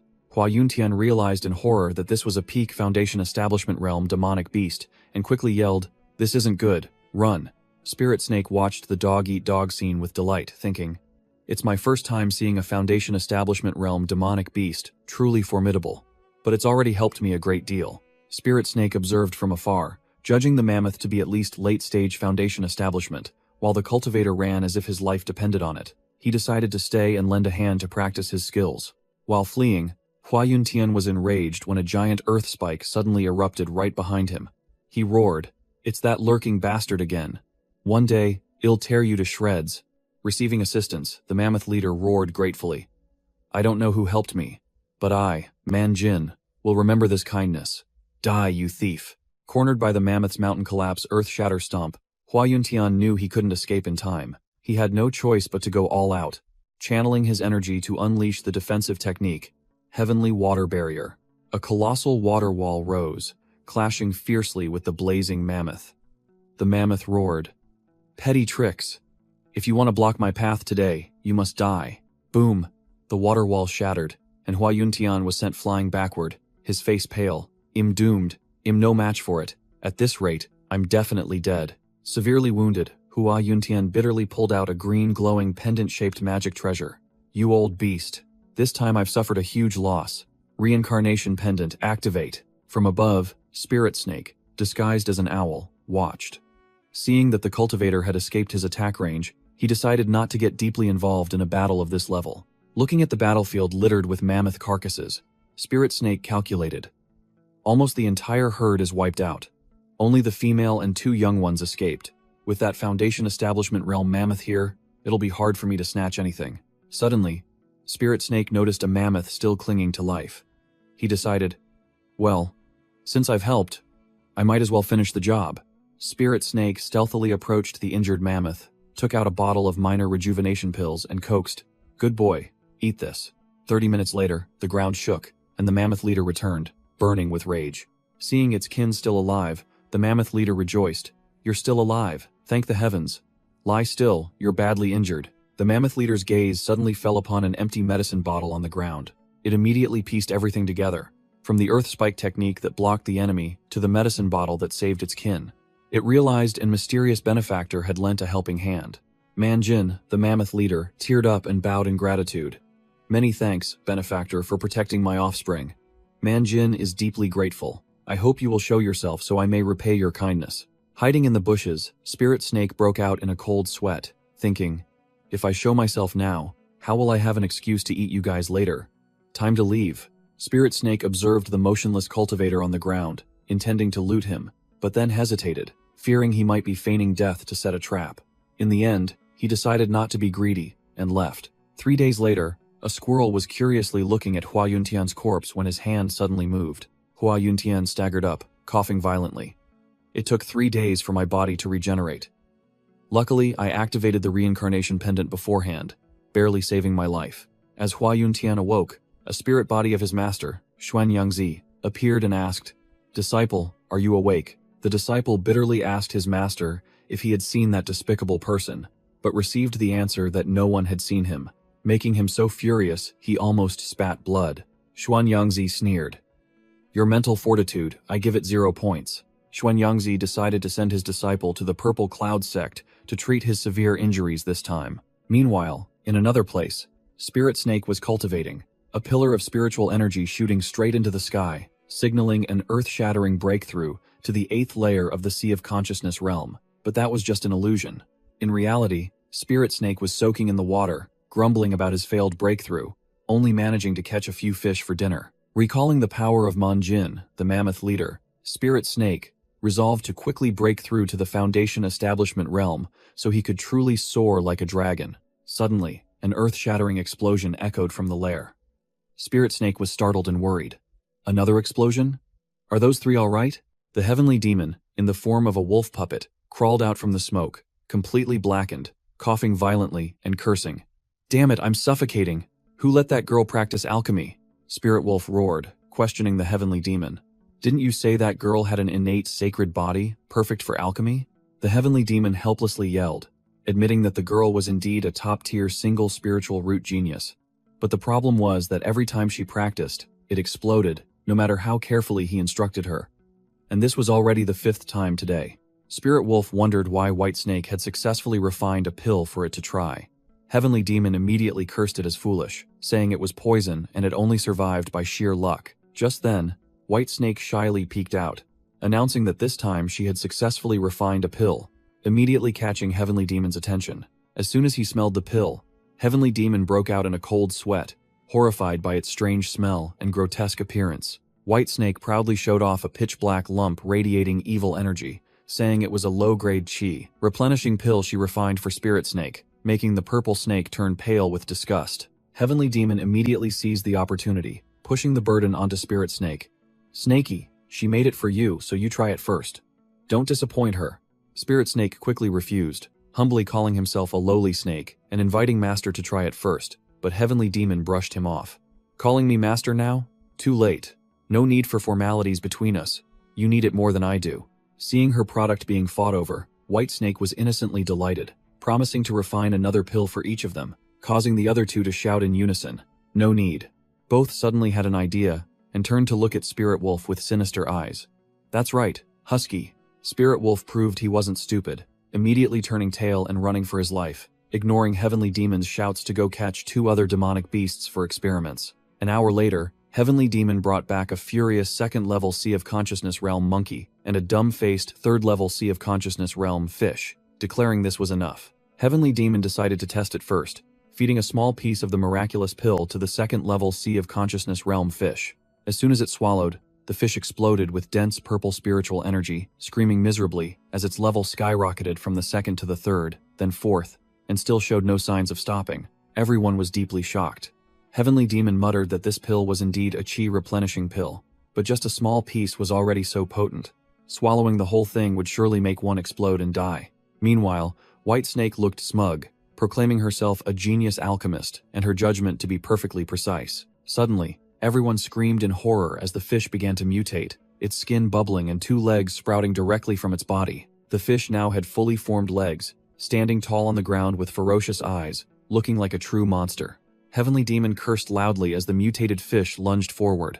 It wasn't evolving, it was turning into a monster. Spirit Snake breathed a sigh of relief, glad that the monkey had frozen in shock and fainted on the spot.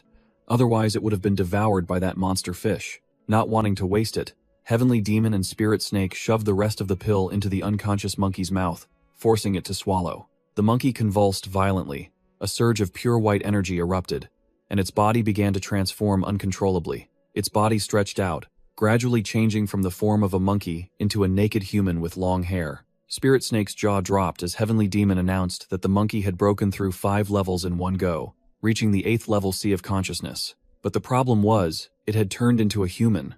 Both stared blankly at the motionless corpse. Heavenly Demon coldly concluded, "Energy overload, chi deviation. It's dead." Whitesnake stammered an apology in fear, saying she didn't mean to kill anyone, while Spirit Snake was still reeling from the tragic outcome. Heavenly Demon waved it off, telling Whitesnake not to be silly. They had originally caught the monkey to eat it, but he couldn't understand why the process was correct yet the result was so insane. He muttered that from ingredients to process, everything was textbook perfect, yet the effects were unpredictable, and this style of alchemy felt somewhat familiar. Meanwhile, Spirit Snake suddenly caught a strange scent. Spirit Snake pressed his nose against Whitesnake, sniffing deeply, remarking that the scent was very pleasant but something felt off. Spirit Snake suddenly asked Whitesnake what cultivation technique she had learned, making Heavenly Demon, who was standing behind them, jump as if he had realized something terrifying. Whitesnake innocently replied, "Cultivation technique? I think it was the heavenly demonic art." Heavenly Demon broke out in a cold sweat, cursing himself for forgetting this when he enlightened her, shouting in his mind, "The heavenly demonic art is only for demonic bodies like mine." Heavenly Demon realized he had never seen a top-tier single-attribute spiritual root cultivate this way.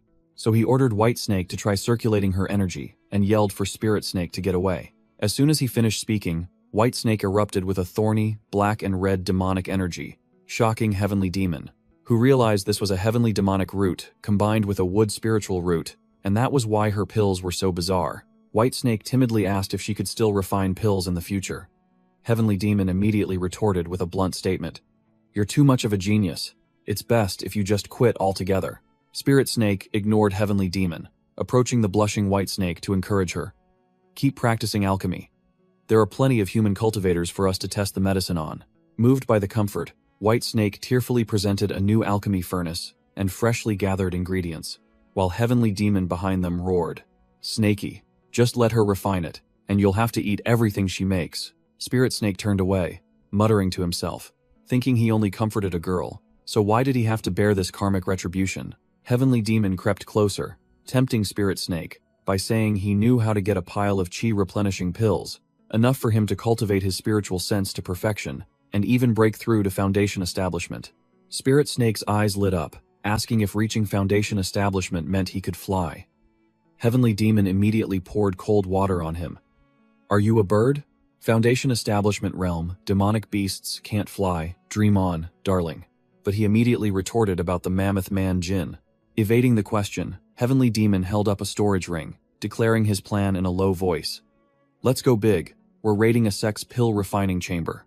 Heavenly Demon spread out a map of the Purple Cloud sect, pointing directly at the pill refining chamber and challenging Spirit Snake if he dared to play, and he immediately accepted the challenge. With the decision made, both concluded they would act tonight, their goal to completely empty the Purple Cloud sect's pill refining chamber. It turned out the target wasn't the Purple Mist sect but the Purple Cloud sect, one of the 4 great sects under the snake-catching sect, characterized by only accepting female disciples, all of whom were arrogant and haughty. The reason for their arrogance was that all female cultivators of the Purple Cloud sect possessed a dual cultivation technique, causing countless covetous individuals to seek them out, offering all sorts of treasures and spirit beasts to curry favor. This technique was incredibly potent.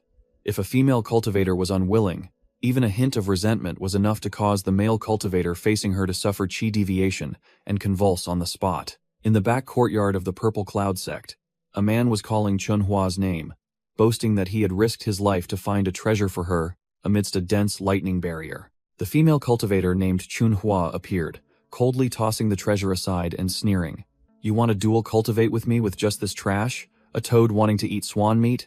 From afar, Heavenly Demon explained to Spirit Snake why these female cultivators didn't need to go out, yet treasures still found their way to their door, making Spirit Snake marvel at the potency of this technique. Heavenly Demon added another shock. The creator of this technique was originally a man, but had used some method to transform into a woman before creating it. Spirit Snake brushed aside that nonsense, only caring about the main issue. The Purple Cloud sect's barrier could only be broken from the inside, so how would they infiltrate? Heavenly Demon sneered, showing off 2 specialized tools for thieves. Color-changing powder, body-shrinking potion. Dealing with them will be simple. Heavenly Demon, in the guise of a fluffy white dog, provocatively invited, "Look, bite my snow-white leg gently." Spirit Snake showed no mercy, biting hard enough to draw blood, making Heavenly Demon yelp, while Spirit Snake muttered, "How disgusting. My eyes have been defiled." After the comedic act, the bruised Heavenly Demon ordered Spirit Snake, "Bring out a lizard puppet to act with me, then hide outside and wait for news." At the main gate of the Purple Cloud sect, 2 female disciples heard strange noises and decided to investigate. They both discovered the white dog being bullied by a green lizard puppet, while Heavenly Demon secretly cursed Spirit Snake for this ridiculous act. The 2 female cultivators immediately rushed to intervene, their loud shouts startling the mechanical lizard puppet into fleeing. One female cultivator picked up the white dog, feeling pity when she saw its injuries, and decided to take it back to the sect for treatment. Spirit Snake watched from afar as the plan succeeded perfectly, while Heavenly Demon, held in the female cultivator's arms, revealed a cunning expression with glowing red eyes. Seeing the pet version honey trap prove effective, Spirit Snake decided to try its luck with the snake puppet Heavenly Demon made for it. The 2 female disciples once again heard strange noises and returned to the main gate. This time, they saw the green lizard puppet scratching a small purple snake puppet, an identical scene being staged. But life was not a dream. One female cultivator swung her sword, and instead of striking the lizard puppet, she pinned the snake puppet directly to the ground. The 2 female cultivators, faces full of disgust, ordered both the snake puppet and the lizard puppet to be killed because they were too hideous. Spirit Snake was furious, unable to understand why they would save the dog but not the snake. In the female cultivator's arms, Heavenly Demon broke out in a cold sweat, secretly cursing the idiotic Spirit Snake for trying to act cute without fur. Realizing it couldn't cause any more commotion, Heavenly Demon suddenly barked loudly, startling the two female cultivators, then activated an invisibility spell and vanished right before their eyes. The two girls bewilderedly searched for the injured little dog, unaware that it was hiding in a nearby bush, observing with glowing red eyes. While the two female cultivators gave up after failing to find it, Heavenly Demon had sneaked to a stone platform and placed a formation-breaking jade talisman on it. Boom! The jade talisman exploded, shattering the sect's defensive barrier, and Heavenly Demon immediately used a sound transmission talisman to report. Little Snake, I've broken the formation. Spirit Snake received the news, admired the old dog's reliability, and immediately used Earth Evasion to rush towards the breach in the barrier. Having successfully infiltrated, Heavenly Demon immediately spread out a map and outlined the battle plan. The Purple Cloud Sect stores elixirs in 3 locations: the Outer Sect, Inner Sect, and Purple Cloud Pavilion. The old dog pointed out, the Outer Sect only has low-grade items, while the Inner Sect has elixirs that replenish spiritual energy. Our target is the Inner Sect first, then we'll use a teleportation formation to reach the Purple Cloud Pavilion. Spirit Snake squinted at the old dog's wagging tail, muttering, "This old man's real target is definitely the treasures in the Purple Cloud Pavilion, not just a few lousy elixirs." Suddenly, ambiguous moans echoed from the room above, and Spirit Snake asked, bewildered, "Is some female cultivator being killed up there?" Heavenly Demon scoffed, "Idiot, they're having a good time. Damn it, her screams are making my fists clench." The old dog continued its life lesson. "You just need to remember one thing. Those simp cultivators will eventually be sucked dry and discarded. They never come to a good end."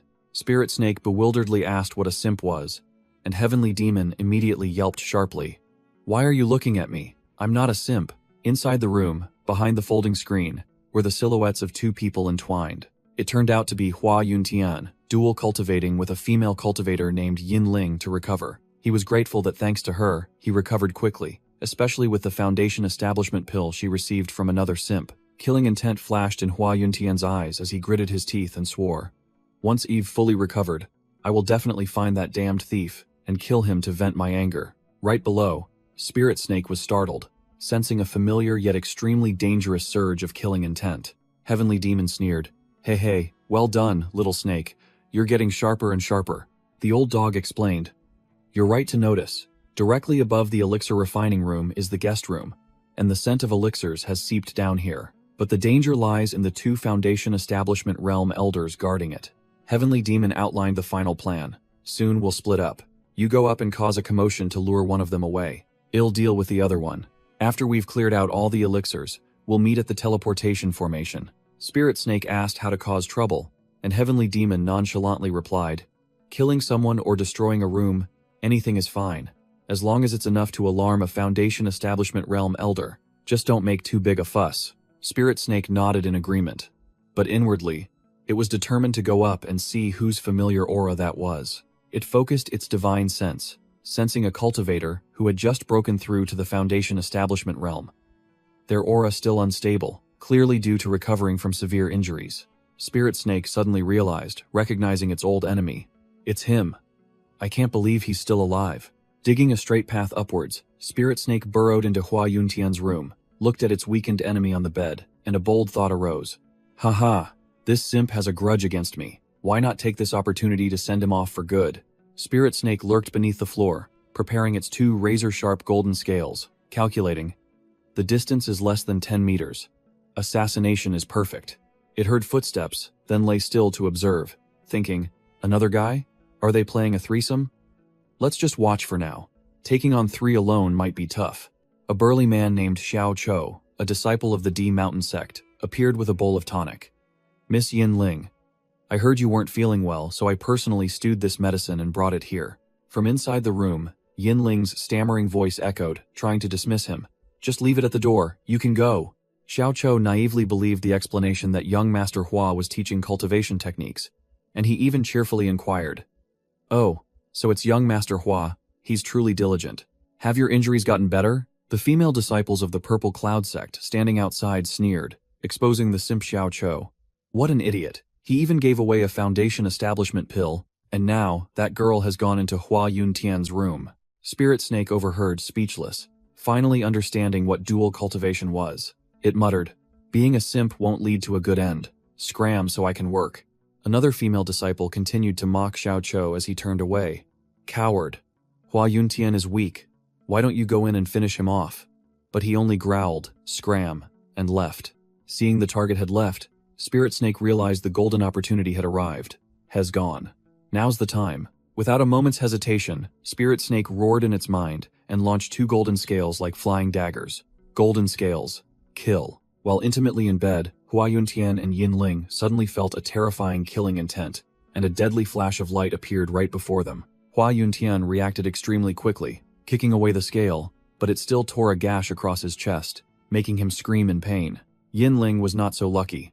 The second scale shredded her arm in a bloody streak, causing her to shriek miserably. Spirit Snake activated the gravity technique, controlling the golden scale to arc dangerously, returning to strike directly at Hua Yuntian's head. Hua Yuntian activated his protective magic treasure, a layer of blue ice enveloping his body, blocking the attack. Spirit Snake clicked its tongue. Tsk. Its power has weakened after turning back. The room was in ruins. Hua Yuntian knelt on the bed, looking at Yin Ling sprawled on the floor with a horrified expression, and asked, "What's going on? Why is it so noisy?" Spirit Snake slithered back into the tunnel, annoyed that it couldn't finish off the enemy in one blow. "This guy has too many toys. That simp is back too. I can't attack anymore. I have to run." Just then, Xiao Chou kicked the door open and rushed in, anxiously calling out the name of his beloved, Yin Ling. Xiao Chou's eyes narrowed, filled with furious anger as he witnessed the chaotic scene and his beloved severely injured next to Hua Yuntian. Hua Yuntian broke out in a cold sweat, hastily and awkwardly explaining, "Don't misunderstand, she was assassinated."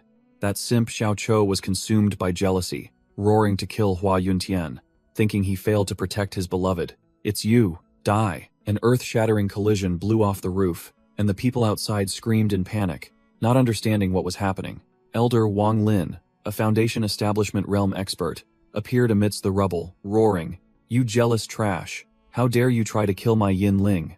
Spirit Snake observed from hiding, secretly admitting that this simp also had some strength, on par with Hua Yuntian, and was secretly pleased that the distraction mission was successful, with a big boss appearing. At the same time, in the pill room, Heavenly Demon, in the guise of a wolf puppet, was lurking around Elder Luo Fei, who was wondering why it was still so noisy outside. Elder Luo Fei clicked her tongue, showing extreme annoyance at the noise outside. Heavenly Demon sneered, muttering sarcastically about the idle cultivators who constantly fought over women in his sect. He thought to himself, "Snakey's done, it's my turn. It would be a waste not to use such a large alchemy furnace." Luo Fei smelled a strange burning odor, beginning to suspect if that senior sister was secretly adding some ingredients to the furnace to research new pills behind her back. She approached the giant alchemy furnace to check, completely unaware of the danger lurking. Luo Fei bent down to look inside the furnace, muttering that that old woman hid all sorts of things. If it succeeded, she'd get no credit, but if it failed, she'd bear the blame. Seizing the opportunity, Heavenly Demon lunged forward with a back kick, sending Elder Luo Fei straight into the alchemy furnace, much to the victim's astonishment. Heavenly Demon stood triumphantly on the furnace lid, ignoring Luo Fei's screams from inside demanding to be let out. Declaring it was time to collect the goods, he used the fireball technique to heat the furnace, taunting the old woman to scream all she wanted because there was a big fight outside, and no one would be able to save her. Spirit Snake appeared, and Heavenly Demon immediately asked, "Black Emperor, did you lock the other Foundation Establishment Realm old woman in the furnace?" But Spirit Snake only urged him to collect the items first. Spirit Snake used its ability to suck up all the pills and ingredients in the room, and both were overwhelmed by the enormous spoils. Inside the furnace, Luo Fei was still screaming frantically, threatening to kill the pill thieves. Spirit Snake added another fireball to the furnace, making Heavenly Demon praise it, saying it was truly his disciple. Suddenly, Elder Wang Lin outside sensed the anomaly and began forming hand seals to unleash the purple cloud golden charm, making Spirit Snake realize in a panic that the furnace was about to explode. "Damn it! It's about to blow! Run!" Heavenly Demon snapped at the panicking Spirit Snake. "What are you panicking about? Look here." Then he showed off the Xuanhuang bell that he had perfectly repaired. He proudly declared that he not only repaired it but also upgraded it. Then urged, "Let's go," to the teleportation array outside the Purple Cloud Pavilion. Meanwhile, The lovesick Xiao Cho was frantically using a giant log to strike the alarm bell of the Purple Cloud Pavilion. Hearing the bell, Spirit Snake was startled, thinking Elder Luo Fei had escaped, but Heavenly Demon reassured it. No, that's the emergency alarm bell. I just sent one guy off. How could they discover it so quickly? Spirit Snake had a bad feeling, and immediately demanded to leave.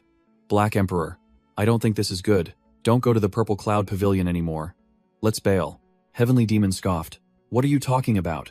We're already at the teleportation array. I spent so many spirit stones and materials to set it up.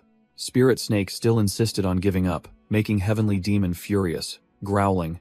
Snakey, are you going to burn the bridge after crossing it after using me? Spirit Snake retorted firmly, holding out its puppet. Black Emperor, if you trust me, we leave immediately. If not, I'll let this puppet go with you. Heavenly Demon bared his teeth, questioning. Snakey, you think something's wrong. Do you have any proof? Or is it just based on intuition? Spirit Snake confidently affirmed it was intuition, recalling countless times this game bug had saved its life from enemies many times more powerful. Heavenly Demon sighed in defeat. All right, I'll trust you this time. Then he pulled out a wolf puppet identical to himself, while Spirit Snake also prepared its snake puppet. Heavenly Demon activated the teleportation array, and pillars of blue light shot into the sky, ready to take them all to collect the goods. With a whoosh, both appeared inside the Purple Cloud Pavilion. The teleportation array was a complete success, leaving Spirit Snake dizzy.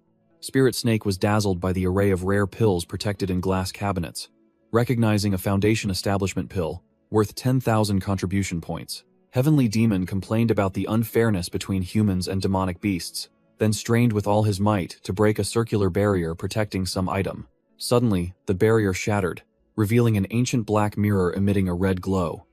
Heavenly Demon rejoiced. An item I left behind in the past.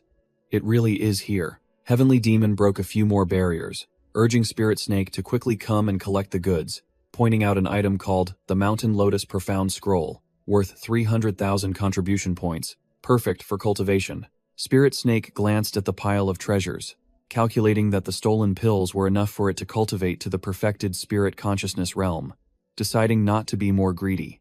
Instead of looting, Spirit Snake decided to make use of the time, sitting down to secretly learn a cultivation technique from a jade scroll, just in case the puppet couldn't bring it out. Heavenly Demon, in the mechanical wolf form, was snooping on a shelf when he suddenly froze, seemingly having discovered something. He spotted a glowing gourd, a genuine golden core grade item worth 20 million points, and decided to steal the most expensive item to be sure. Meanwhile, outside, Spirit Snake was trying to fully absorb the cultivation technique, his brain stretched taut like a bowstring. My head feels so heavy. Am I growing another brain?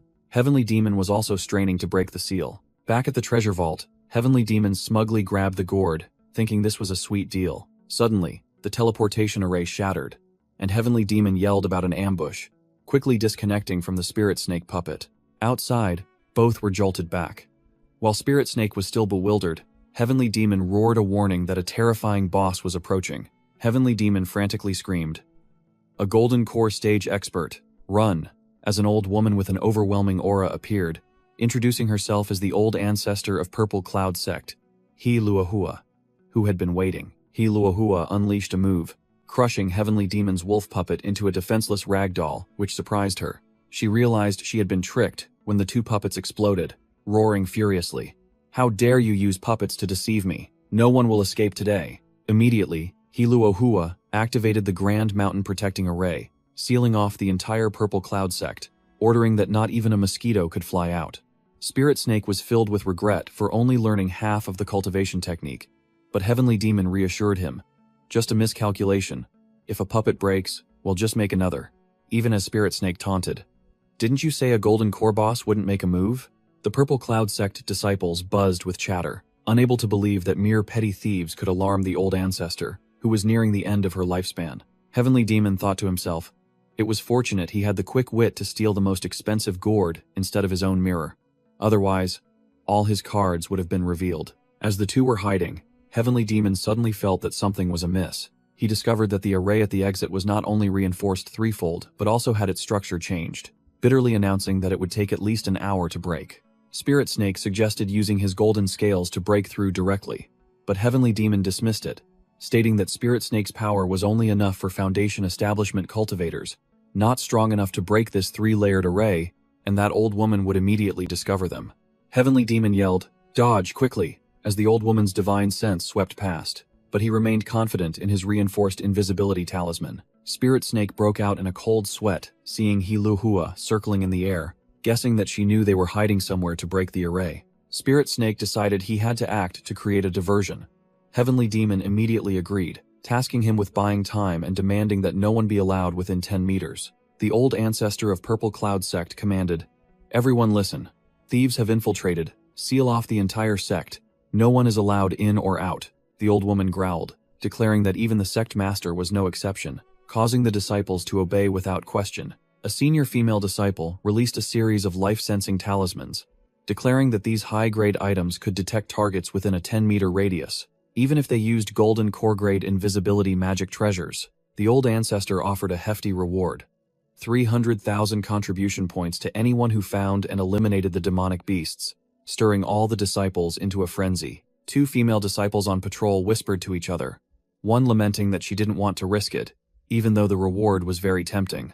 A girl named Huang Yu interjected, volunteering for this difficult task, drawing the crowd's attention to the sect's eccentric genius.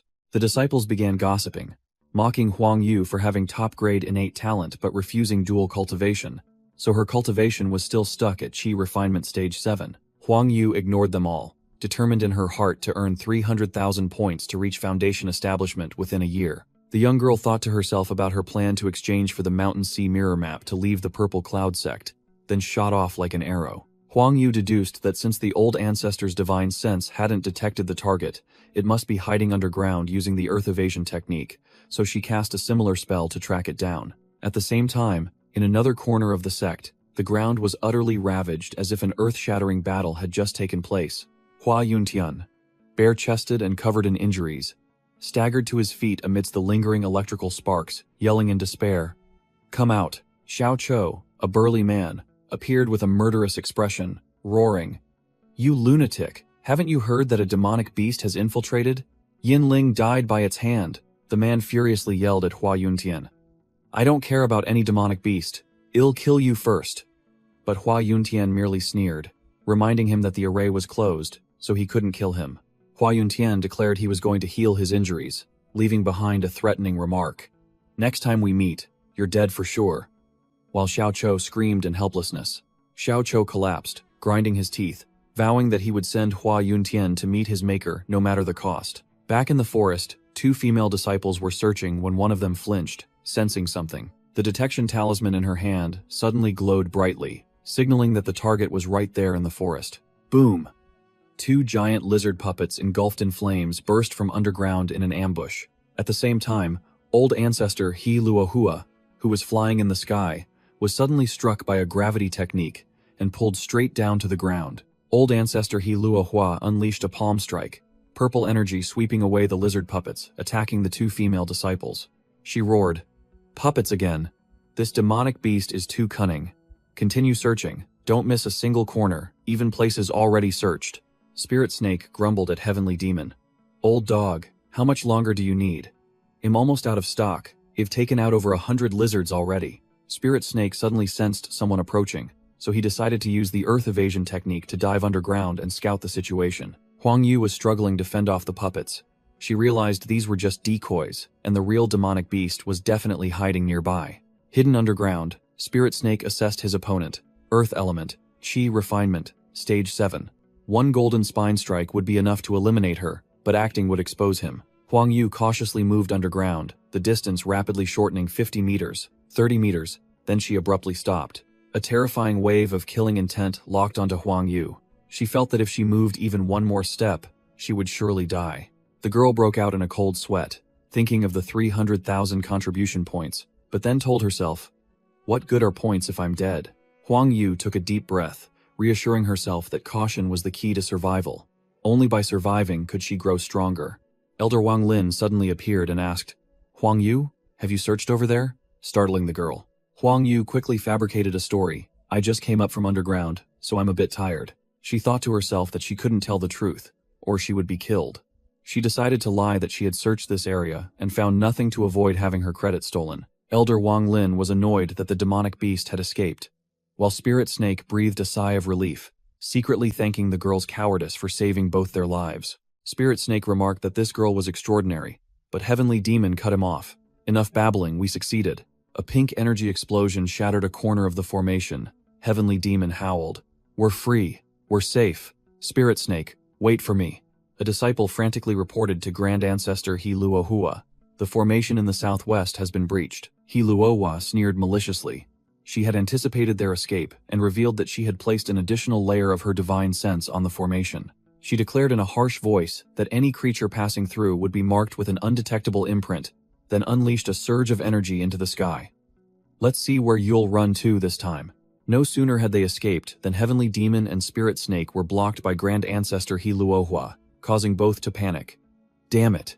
How did she find us so fast? Heavenly Demon bitterly realized they had fallen into the divine sense trap set on the formation, while Grand Ancestor Heluohua had locked onto her targets from afar.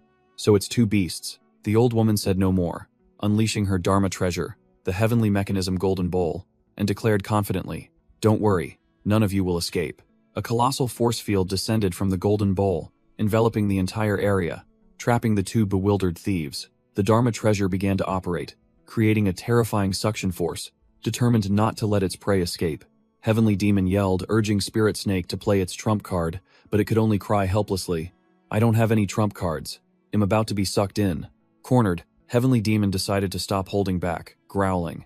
"I originally intended to wait for the old woman to get closer, but there's no other way. Come out." A colossal surge of sinister energy erupted from the ground, knocking back Grand Ancestor Heluohua, surprising even her. From within the smoke, an old man with silver hair and blood-red eyes appeared. Grand Ancestor Heluohua recognized him in horror.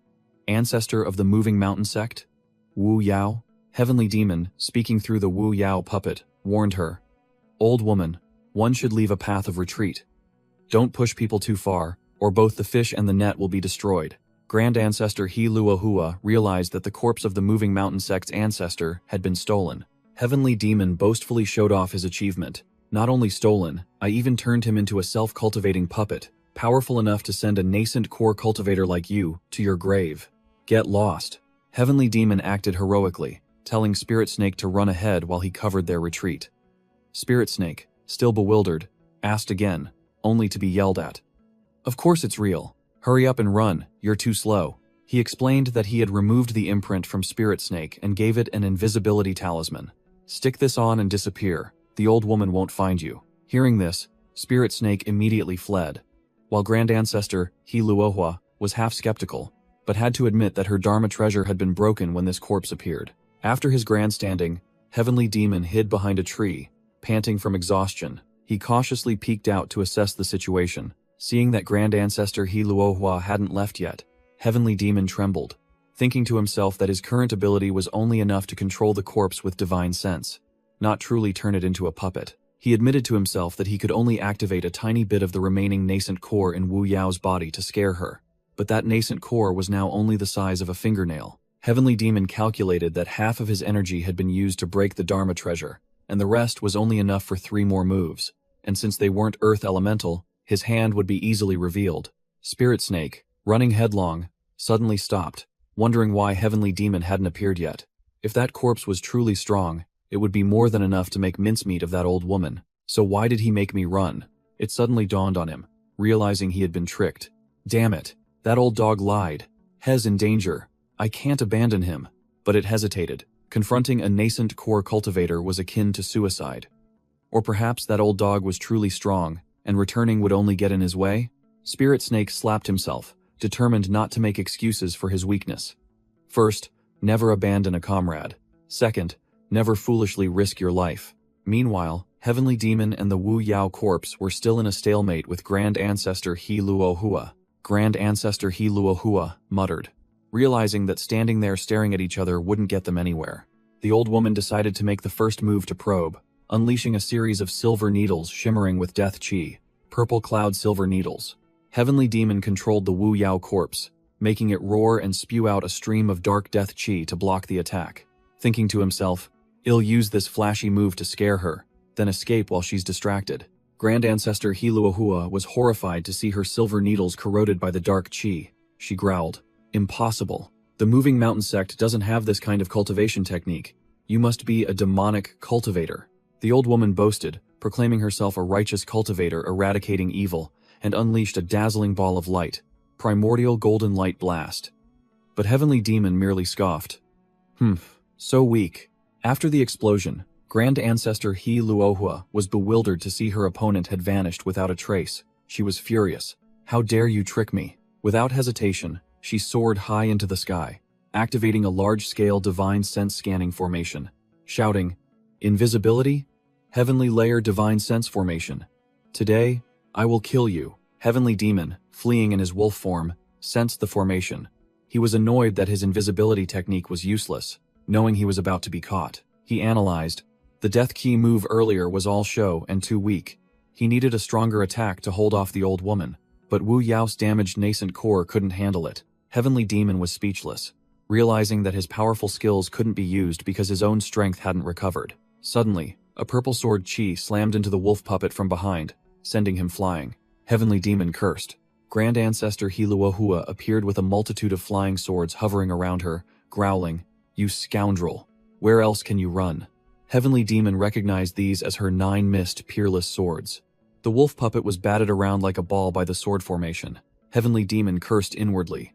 "Damn it! If only my earth evasion technique was as fast as that snake's, I would have escaped long ago." Cornered, Heavenly Demon decided to go all in once more, summoning Wu Yao's soul. "Come out." Pushed to the limit, Heavenly Demon went all in, summoning the Wu Yao puppet, which roared as death chi violently erupted. The Wu Yao corpse unleashed the soul-suppressing melody, sending countless wronged souls directly towards Grand Ancestor He Luohua of the Purple Cloud Sect. He Luohua sneered contemptuously. "This old dog is too demonic, he must be killed," then summoned her 9 missed peerless sword formation to attack. The sharp sword formation tore through Heavenly Demon's wolf puppet, ripping it to shreds. Heavenly Demon was furious, realizing that this old woman was fighting ruthlessly, regardless of injury. If he took 2 more hits, his soul would fall into a slumber for 1,000 years. Meanwhile, the Wu Yao puppet's nascent core had cracked, consuming 1/3 of its energy with just 1 move. 2 more uses, and it would be gone. He Luohua gave him no time to breathe, unleashing an even more terrifying move. 3 pure evil slashes, a colossal sword chi cleaving down. Heavenly Demon could only curse. Boom! Something burst from the ground, blocking the old hag's destructive sword strike. Heavenly Demon called out, "Snakey?" in astonishment, while He Luohua was also deeply shocked as her treasured sword cracked, wondering what kind of hidden weapon could be so powerful. He Luohua temporarily flew away, confident that she had marked her prey, and it couldn't escape. Spirit Snake emerged from the ground, infuriating Heavenly Demon. "You bastard! I told you to run. Why did you come back?" But Spirit Snake coldly asked if he could control that puppet. Wu Yao's spirit appeared, confirming Spirit Snake could control him since it had learned the puppetry art, but warned that its divine sense was too weak, which could cause the body to collapse. Heavenly Demon came up with a plan. "Both it and I have earth spirit roots. It'll slowly transmit my divine sense to you. But if we fall out of sync, we'll both die." Spirit Snake immediately agreed. Heavenly Demon instantly cast the divine sense sacred seal, channeling energy into the snake's body, making it roar in pain. Heavenly Demon urged, "Don't force it. If you can't bear it, release your divine sense and run." But Spirit Snake was resolute. "We'll escape together." Spirit Snake made a bold decision, asking Heavenly Demon to let it use a divine burst pill, a forbidden medicine that temporarily boosts strength with extremely devastating side effects. He Luohua noticed the snake had returned from afar, while Heavenly Demon agreed to the crazy plan, instructing, "You focus on casting the spell. I'll catalyze the golden core." He Luohua grabbed the purple scales that had blocked her attack, realizing they were high-grade materials that could be used to refine golden core magic treasures. She sneered, "Thanks for the ingredients." The old hag hovered in the air, her eyes sharp and cold as she declared, "Now both of you shall die." Preparing to unleash her finishing blow, Heavenly Demon roared his companion's name as both the snake and wolf puppets cried out, channeling their divine sense into the ancestor puppet. The ancestor of Dishan's sect raised its hand, and a giant earth shield rose, blocking He Luohua's flying sword, leaving the old hag deeply shocked. The old hag furiously roared, "3 pure ones, evil slayer, pierce through for me." But the flying sword was completely blocked. Heavenly Demon panted and cursed, while Spirit Snake swallowed the divine burst pill and growled, "Even if I can't bear it, I must." Spirit Snake felt surging power, its instincts telling it that it could do it. While the ancestor of Dishan sect also roared, its eyes blazing. The divine demonic cauldron inside Spirit Snake began to spin wildly, trying to resist the power of the forbidden medicine. The ancestor of Dishan sect strained and shouted, praying for its teammates to cooperate perfectly, or else they would all perish here. Rumble, rumble, the ground shook violently, startling Hiluahua, who was flying in the air. Blazing golden and dark purple energy converged into the ancestor of Dishan sect's body, as it unleashed an extremely powerful strike. A giant earth spike, as large as a small mountain, erupted from the ground with terrifying momentum, signaling the success of the technique. Hiluahua stared wide-eyed at the scene before her, stammering, "Is this supposed to be an earth spike? It's clearly a mountain." The old hag's face was bruised, and she gritted her teeth. "You damn bastards, how dare you make me look so pathetic?" Spirit Snake's puppet roared again, its mouth gathering a blazing golden energy sphere, preparing to fire a second shot. Hiluahua was cornered as a series of other giant earth spikes continued to rise around her, leaving her no escape. Heavenly Demon praised admiringly. "Truly a top-grade earth spirit root. The ancestor's golden core depletion rate is even lower than when I controlled it." An earth spike grazed Hiluahua, forcing her to activate a golden shield talisman for defense at the last moment. The old hag was no pushover. She immediately used the cloud-breaking sail technique to soar high, escaping the range of the earth spikes. Hiluahua hovered in the air, admitting she had underestimated her opponents, but then she raised her hand, summoning countless flying needles. However, it's time to end this. The old hag unleashed her grand technique, Pear Blossom Storm, a rain of blazing purple flying needles covering the entire sky. Determined to deal with both enemies. Facing the rain of flying needles, the Golden Core Corpse immediately erected a grand earth shield to defend, roaring defiantly. "Let's see how long you can last." Luahua scoffed, confident that the golden core of a several hundred-year-old dried corpse could not compare to a true golden core expert like herself. Heavenly Demon admitted the old hag was right. The golden core was 1/3 depleted, and couldn't hold out much longer. He said to Spirit Snake, "Then we have to go all in." Heavenly Demon revealed his trump card, an ancient secret manual called Mountain Range Connecting Abyss. Heavenly Demon, while controlling the corpse, explained that he had only read half of the manual, and the rest had to be improvised, ordering Spirit Snake to buy time. Spirit Snake immediately agreed, realizing that the principles of all earth element techniques were interconnected, and if others could do it, it could too. Heavenly Demon was astonished to see that Spirit Snake was no longer the cowardly snake it once was. It had comprehended all earth element techniques in an instant. Heavenly Demon was so shocked that his jaw dropped, unable to believe his eyes. All three merged their power. Heavenly Demon roared, "Black Emperor, prepare the ultimate move. Let's go, brothers." The Golden Core Corpse exerted its full power, the mark on its forehead blazing, as it shouted the technique's name, Mountain Range Connecting Abyss. The ground shook violently. A giant fissure tore through the mountain, and a voice echoed, "Old hag, if you don't run today, it will be your death anniversary." Hiluahua froze, recognizing the legendary technique and unable to believe it.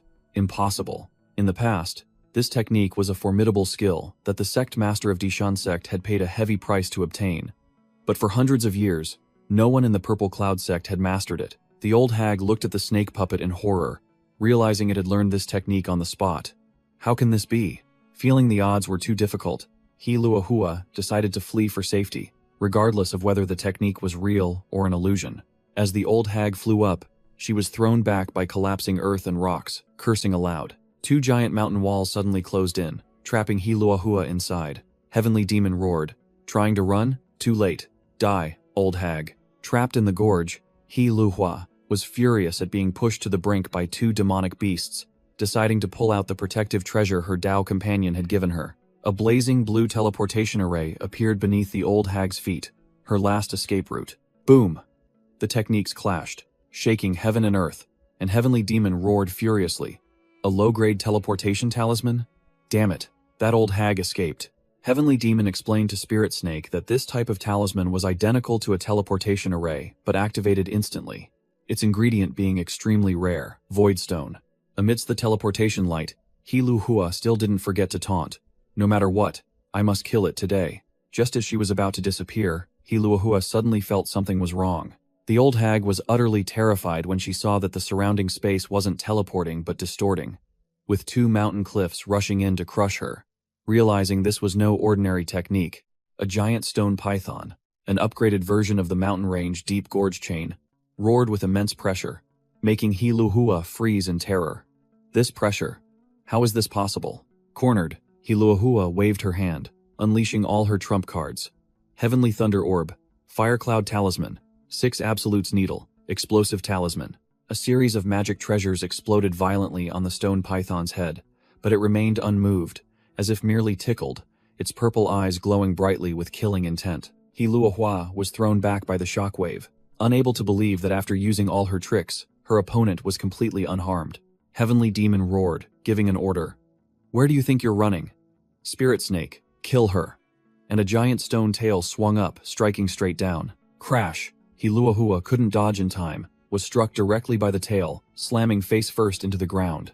A piercing crack echoed, and all of the old hag's ribs and spine were shattered. Despite being battered, Hiluhua still struggled to get up, throwing out her last talisman to escape, and Heavenly Demon cursed furiously for letting her escape again. Watching Hiluhua's light speck disappear, Heavenly Demon sighed, admitting that the golden core of the founding ancestor's corpse had run out of energy and could no longer pursue. Heavenly Demon turned, praising with an excited expression.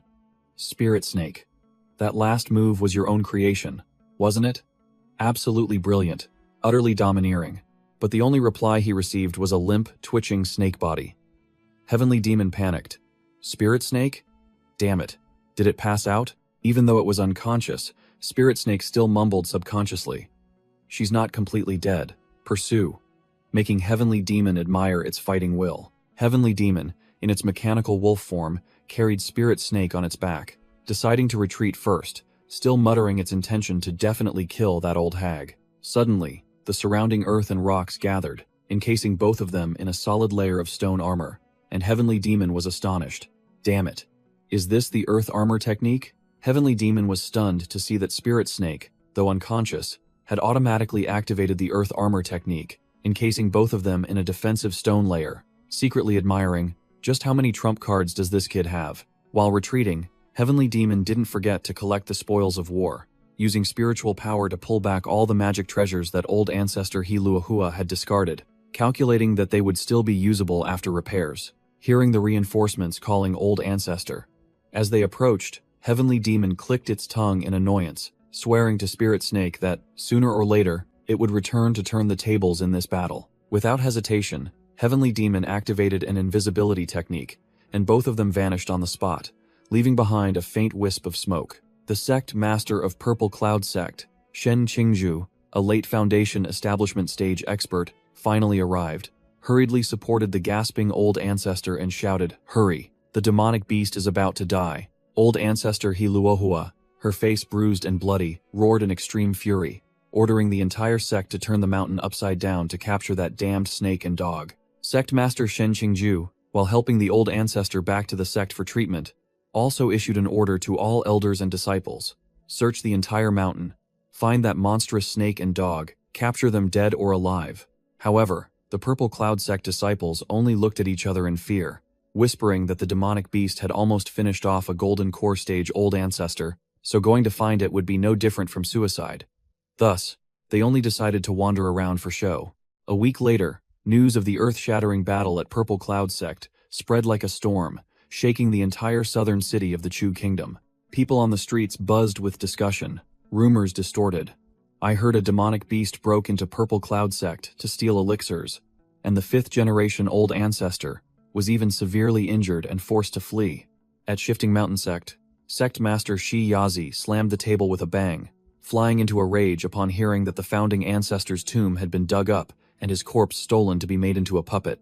"Increase the bounty tenfold, find those demonic beasts, and retrieve the founding ancestor's corpse." Meanwhile, at Carefree Sect, Xuan Yangzi, a golden core expert, gazed thoughtfully at the shattered magic treasure, muttering that this very snake and dog duo was very likely the culprit who destroyed his clone.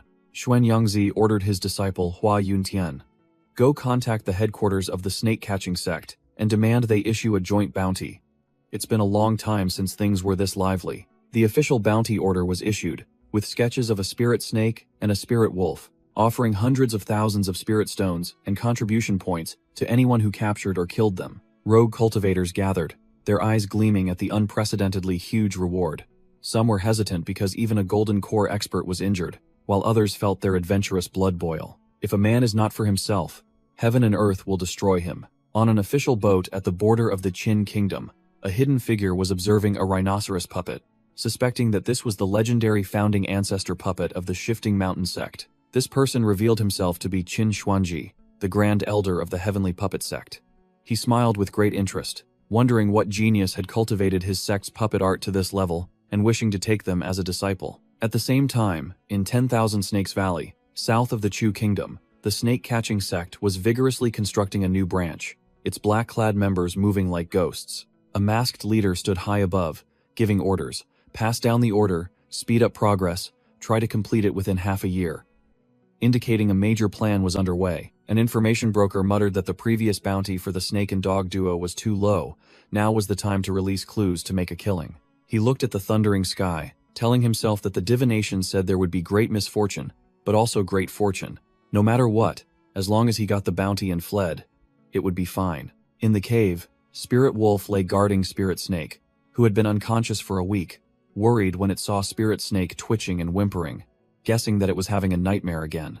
In its days, Spirit Snake relived life-and-death battles, from being hunted for its demonic core to confronting stronger enemies. A mysterious voice echoed in Spirit Snake's mind, asking if it ever felt it wasn't strong enough. The image of the divine demonic cauldron appeared, with a majestic dragon spirit above it, making Spirit Snake realize this was the senior within the cauldron. The dragon spirit declared that identity was not important. If it wanted answers, it had to break through to the foundation establishment stage. But Spirit Snake's cultivation technique was still incomplete. Spirit Snake hurriedly asked the senior to teach it the complete cultivation technique, but the dragon spirit declared that the complete cultivation technique lay within its heart, and it had to comprehend it itself. The dragon spirit warned that time was running out.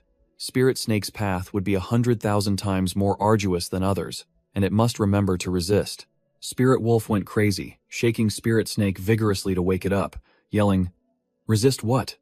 Why do these old geezers always like to speak in riddles?" Spirit Snake suddenly woke up, its head spinning, and Spirit Wolf joyfully explained that it was a side effect of overdosing on the Divine Power Burst pill. Spirit Snake asked about the whereabouts of Heavenly Demon and White Snake, and Spirit Wolf replied that Heavenly Demon had gone to do something, and White Snake was refining pills in a nearby cave. Spirit Snake checked its body, astonished to find its old scales not only regrown but more numerous, and its cultivation had broken through to the 8th layer of the Sea of Consciousness realm. It sat alone, wondering where the Heavenly Demon had gone, regretting not being able to ask him about the flaws in its cultivation technique, while secretly cursing him for the 90% success incident that almost wiped out the whole team. However, Spirit Snake looked at the enormous pile of spoils, including Foundation Establishment pills, and admitted that this trip had yielded a massive harvest.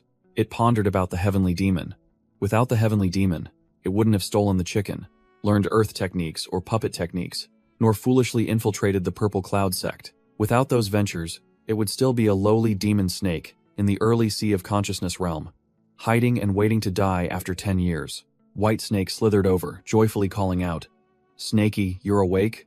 Cutting off Spirit Snake's thoughts, White Snake invited Spirit Snake to see the new cave and the pills she had just refined, even offering to carry it, which Spirit Snake hastily refused, getting up on its own. White Snake led Spirit Snake to the new lair, boasting that she had reinforced the anti-explosion formation for the pill furnace, while Spirit Snake was stunned to realize it had been sleeping soundly for nearly half a month. Spirit Snake generously shared the spoils, making White Snake's eyes gleam like car headlights, vowing to repay the favor.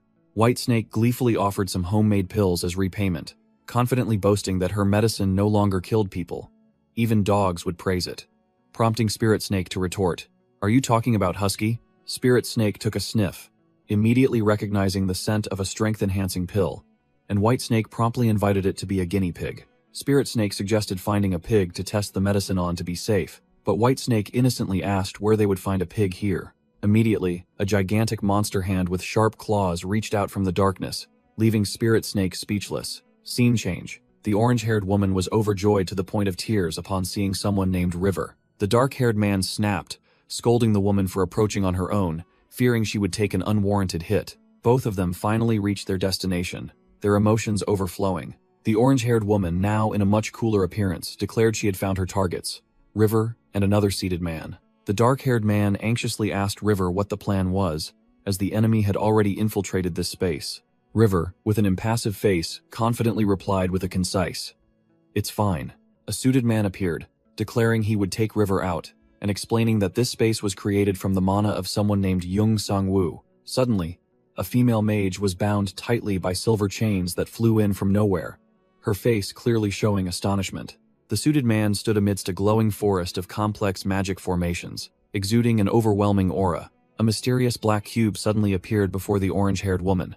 The cube exploded, unleashing a massive surge of dark energy that engulfed the suited man. The orange-haired woman was thrown back by the aftershock of the explosion, spitting out blood. The suited man gave his opponent no time to breathe, lunging forward to deliver a finishing blow to the fallen woman.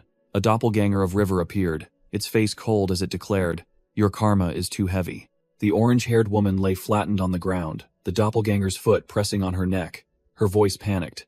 "River? Why are you doing this?" The doppelganger snarled, its face filled with killing intent.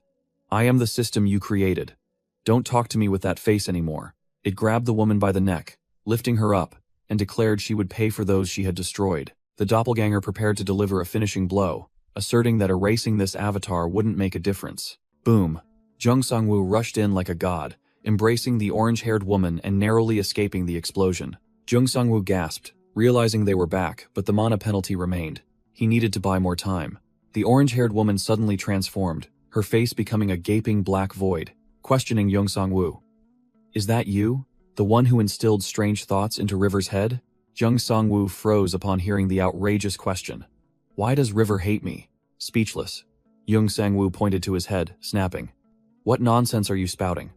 Are you short-circuiting?" The system within the woman screamed, accusing Jung Sang-woo of slaughtering everyone in Tyburn and that Earth was the next target. The woman's face returned to normal, her expression utterly bewildered as she became aware of the insane accusation she had just uttered. The woman stammered, asking Jung Sang-woo again, completely bewildered as to why she would want to destroy humanity. The real River, still sitting quietly in a corner, finally spoke with a bewildered expression. "What?" Jung Sang-woo flew into a rage, pointing his greatsword directly at the woman. "Why? It's clearly because of his orders." A flashback showed River on his deathbed, covered in blood, uttering his last words, "I don't need this world anymore." The orange-haired woman screamed in despair, unable to believe Jung Sang-woo's logic. He said that, in despair, and you want to destroy the whole world because of it? She helplessly explained, "If he doesn't need it, then fine, but why should I kill everyone?" Leaving Jung Sang-woo speechless. Jung Sang-woo fell into chaos, his mind reeling. Did River lie? Impossible.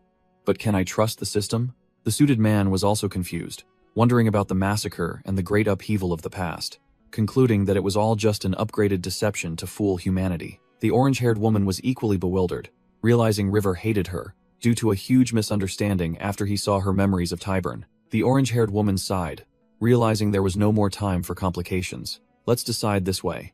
You rest," the orange-haired woman declared, determined to return to Tyburn with River to explain everything clearly. Jung Sang-woo was highly vigilant, sensing an unusual surge of energy from his opponent. Jung Sang-woo swung his greatsword, disbelieving. "Telling me to rest, does that mean sending me to meet my maker?" That's a concise conclusion. Jung Sang-woo's eyes flashed red, summoning a swarm of shadow assassins, declaring bluntly, "The punishment is about to end. I must destroy you here to prevent the harvest day." The orange-haired woman was deeply shocked, recognizing the skill Jung Sang-woo had just unleashed. The suited man broke into a cold sweat, muttering anxiously, "No, you only have 2 fragments of the 7 great sins. It's too soon." Jung Sang-woo swung a massive cross-shaped energy slash, hurtling straight towards the orange-haired woman. Just then, a dashing blonde man unexpectedly landed between them, ordering, "All right everyone, let's stop here." Jung Sang-woo recognized the newcomer as Jumper, while the orange-haired woman called him Lucas. The orange-haired woman turned to question Lucas, asking why everything had gone awry compared to his promise that River would surely return to her. Lucas casually admitted, "Oh that? I lied," leaving the orange-haired woman stunned. Lucas smirked cunningly, one eye flashing with deadly red light, and said nonchalantly, "Because it'd be more fun, wouldn't it?" He glanced at the corpse lying nearby and continued, "Watching you two fight was fun, but it's time to stop." "Haven't you already killed Master?" The orange-haired woman looked at a small flying object in her hand, muttering that he would soon be released. Jung Sang-woo looked at Lucas, wondering, Isn't Jumper here to help me? If we combine our strength here. Lucas leaned close to Jung Sangwoo's face, his voice full of challenge, and declared coldly, "You still can't defeat it." The orange-haired woman muttered, her face turning into a dark shadow, thinking about cloning skills and the possibility of executing a grand plan. She regained her confidence, declaring that Lucas was different from Master, and fighting like this was a bit risky. She turned to River and Jung Sangwoo, announcing she had a final message. She boldly declared, "My top priority is for Elisa and River to have a perfect and happy life." The handler heard those words, his expression changing, realizing her goal remained unchanged. The orange-haired woman smiled, waved goodbye, and teleported away, promising to meet again when everyone was smiling. Lucas and Jung Sang-woo stood frozen, watching her disappear into a portal of light. Lucas broke the silence with a wide grin, acting as if he had successfully passed a trial. He was about to invite Jung Sang-woo to a party to celebrate Master's demise when Jung Sang-woo called him back. "Jumper." Jung Sang-woo growled, his face filled with murderous intent. "I can't let this go. You know what the system's plan is, don't you?" Lucas smirked, replying nonchalantly, "You're talking about the Harvest Day? Isn't it about humanity's demise? I'm not sure. I don't like spoiling games." He pointed towards a burning city, his tone full of sarcasm. "See? I was only gone for a moment, and it's already wreaking havoc." Elsewhere, the orange-haired woman landed in a desolate wasteland, wondering if Lucas had truly betrayed her, even though she had promised to destroy that artifact. But then, she burst into joyful laughter, tears welling up. Hey, I finally get to meet River." The scene shifted to a lush green meadow under a clear blue sky, as the orange-haired woman shouted, "Everyone!" She ran, waving her hand and calling loudly into the distance. A group of people ahead turned around, surprised, wondering who was calling. A diverse group of races, from a dragon man to a bunny-eared kid, watched the girl running towards them and reminded her to slow down lest she fall. A horned beast man and a blue-haired man sitting nearby also looked on, asking her whom she had met to be in such a hurry. Spirit Snake tried to force a medicinal pill into the dying man's mouth, roaring, "I refuse to believe I can't get it in." But the man immediately vomited the pill out, making Spirit Snake furious. "Why did you spit it out?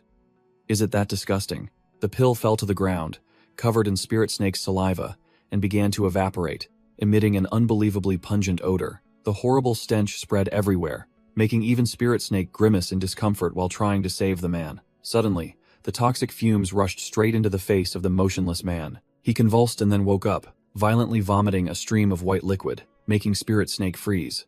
He actually woke up? The vomit was so strong it sent him flying into the air. Spirit Snake thought in a panic that both of them would die from vomiting. Spirit Snake tensed, summoning the beast-taming ring, trying to stabilize the situation while the other man was still struggling. Xiao Cho weakly begged for a gentle death, but Spirit Snake snapped, "Shut up. I went through all that trouble to save you." In the cave, Spirit Snake suddenly felt uneasy upon discovering that 5 scouting talismans to the north had been destroyed. It realized cultivators were approaching and had to move out quickly.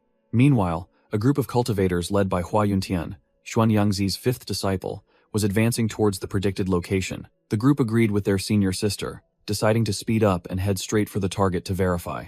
The brawny disciple, Wu Mocho, who was leading the way, suddenly stopped, took a breath, and his face changed color. The group of cultivators immediately covered their noses, yelping as a stench like a biological weapon assaulted their faces.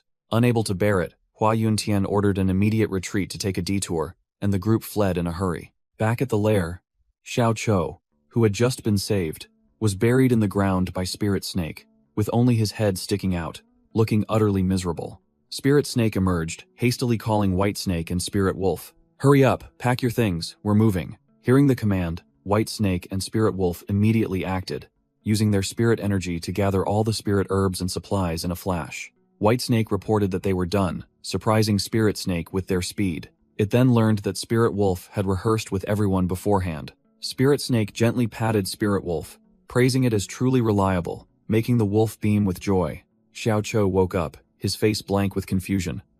"What's going on? Am I still alive?" Spirit Snake ordered Spirit Wolf. "Husky, you're in charge of carrying this pet." Xiao Cho was speechless. "Pet? Are you talking about me?" Spirit Snake turned to White Snake. "Snowy, give him some medicine, so he can sleep and heal his wounds." Xiao Cho panicked as he saw the White Snake slithering towards him. As soon as he was treated, Xiao Cho immediately snored loudly, making both White Snake and Spirit Wolf freeze in surprise at the medicine's effectiveness. The team set off, Spirit Wolf carrying the 2 boss snakes on its back. Spirit Snake revealed Plan B. Head to Mount Wu on the Chinchu border. I have a secret base there. White Snake suddenly remembered. Wait, the old dog Black Emperor isn't back yet. Spirit Wolf reassured them while running, acting knowledgeable.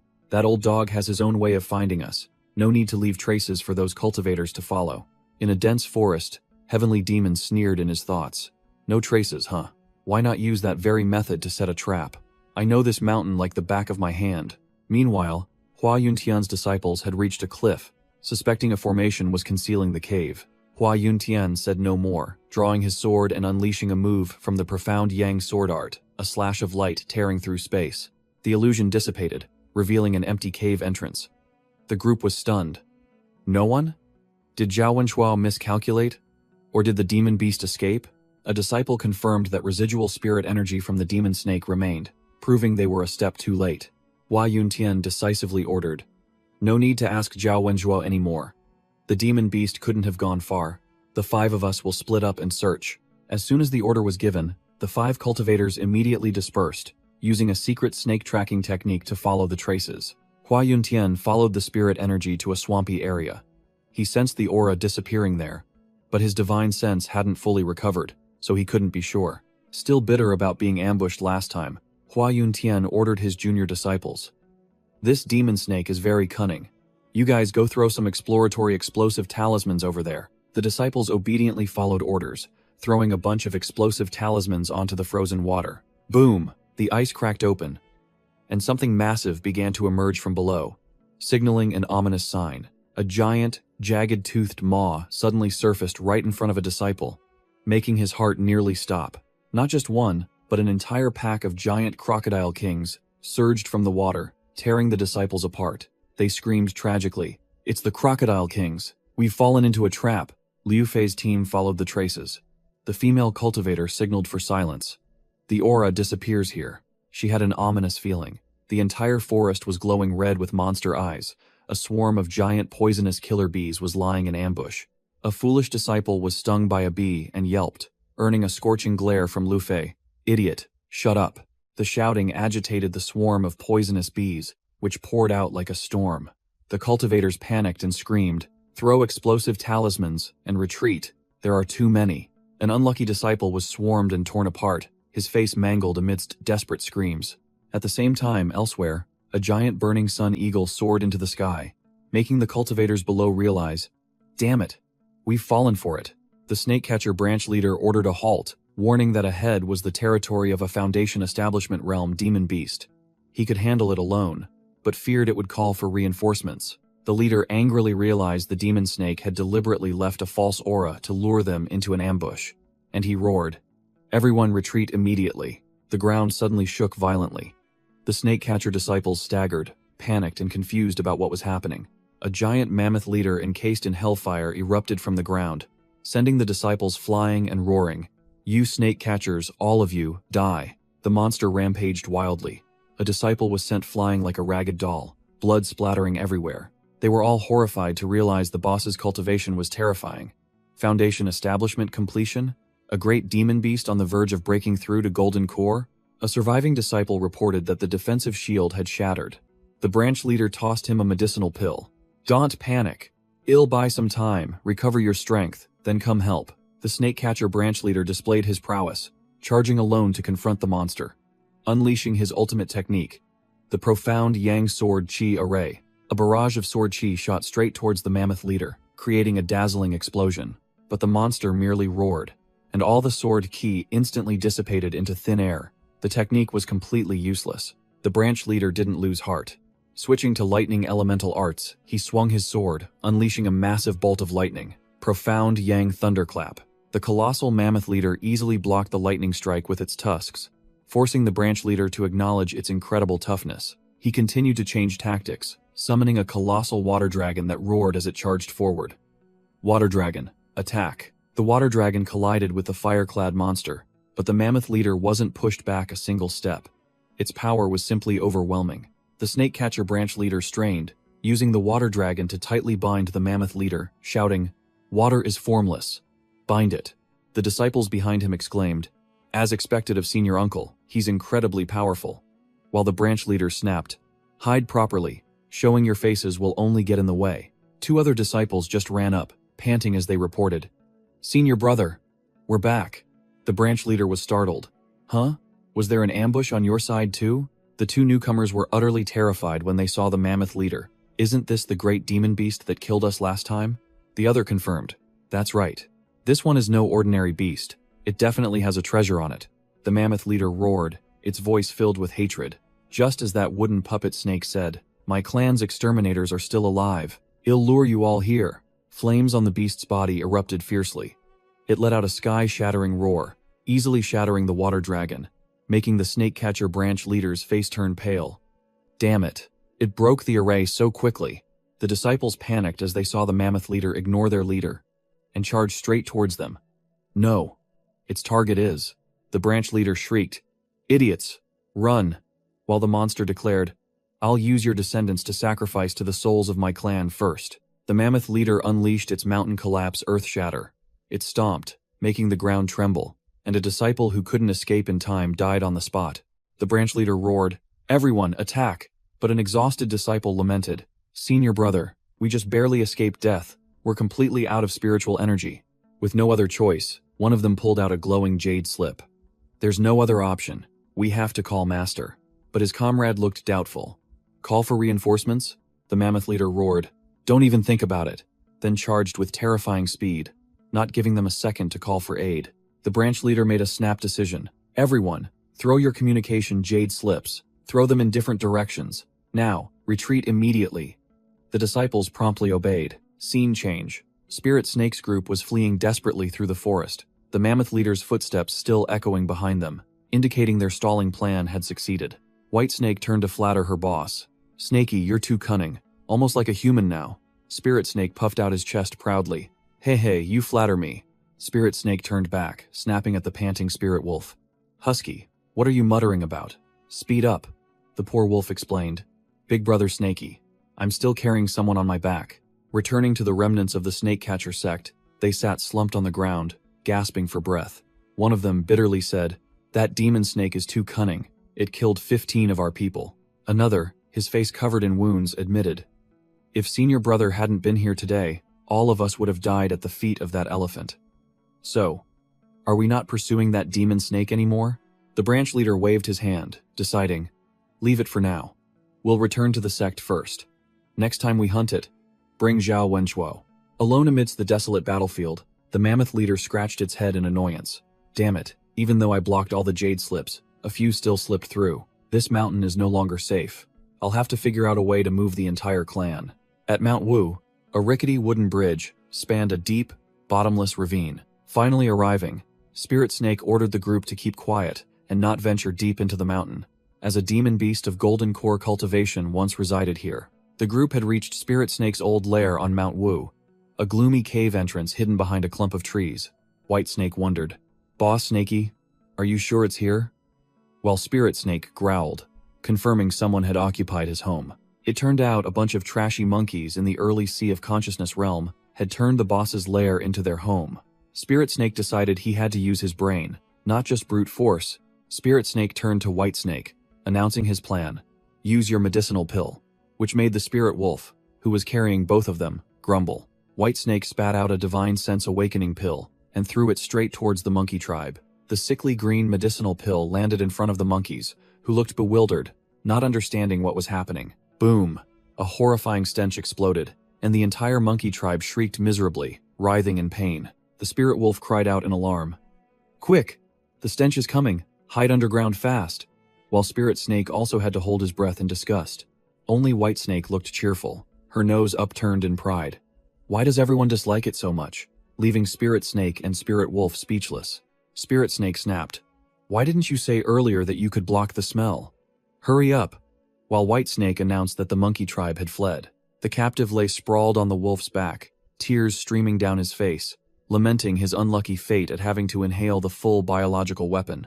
A monkey from the tribe was in utter panic, reporting to its leader that something strange had just happened. The monkey tribe's leader, a much larger demon ape, ordered the entire group to retreat, declaring that he would personally investigate tomorrow. At the same time, the heavenly demon, in its mechanical wolf form, was furious at losing the trail. They ran away? Didn't leave a single clue. How dirty. The heavenly demon sniffed repeatedly, cursing under its breath. Where did this kid learn such tricks, scattering the scent everywhere like this? One day later, Spirit Snake was perched on a pile of rocks, baring his fangs in a cunning smile. A stone warrior with glowing eyes stood tall, and behind it was an entire army. Spirit Snake sighed contentedly, having completed 100 stone puppets, and declared, "It's time to train them." Spirit Snake began the training session, ordering the stone puppets, stone-throwing technique, target, fire. A barrage of stone warriors launched like cannonballs, soaring towards the mountain. A terrifying explosion erupted as the stone puppets collided, kicking up clouds of dust, proving their destructive power was immense, crushing all in their path. Spirit Snake mused. This move was no different from a human catapult, powerful enough to breach a fortress. Crushing cultivators was a minor feat. It came up with an even more formidable idea. If explosive talismans were attached to the stone puppets, the effect would surely rival heavy artillery. Heh, I truly am a genius. The captive Xiao Cho, tightly bound, hopped towards Spirit Snake, his voice trembling. "Senior, could you please release me?" Xiao Cho bowed his head, explaining that he was being hunted by the snake-catching sect, and returning would mean death. So he had no intention of escaping. Spirit Snake remained silent, observing, thinking that this fellow didn't seem to be lying, but it was still best to be cautious. Xiao Cho suddenly raised his hand, and a glowing ring appeared. "Beast-taming ring, transform." The captive offered. "Senior, is there anything this humble one can do for you? Would you consider taking me in?" Spirit Snake narrowed its eyes suspiciously, while Xiao Cho affirmed confidently, "It's true, I don't believe you." Spirit Snake coiled around Xiao Cho, growling, "You humans are the most cunning, why should I trust you?" But the man still insisted on serving. Spirit Snake proposed a test. "I will have 10 stone puppets attack, and you may only defend. Let's see if you can survive." Xiao Cho asked what would happen if he survived, and Spirit Snake nonchalantly replied, "Then I'll increase it to 20, leaving him speechless. Crash! Boom! Loud impacts echoed throughout the forest as the test began. Xiao Cho was relentlessly pummeled by the stone puppets, his body sent flying into the air in a vortex of energy. Spirit Snake stood on a rock, looking down at the flattened captive, a look of disappointment on its face. It scoffed. "You could only withstand 33 stone puppets? You haven't used your full strength, have you?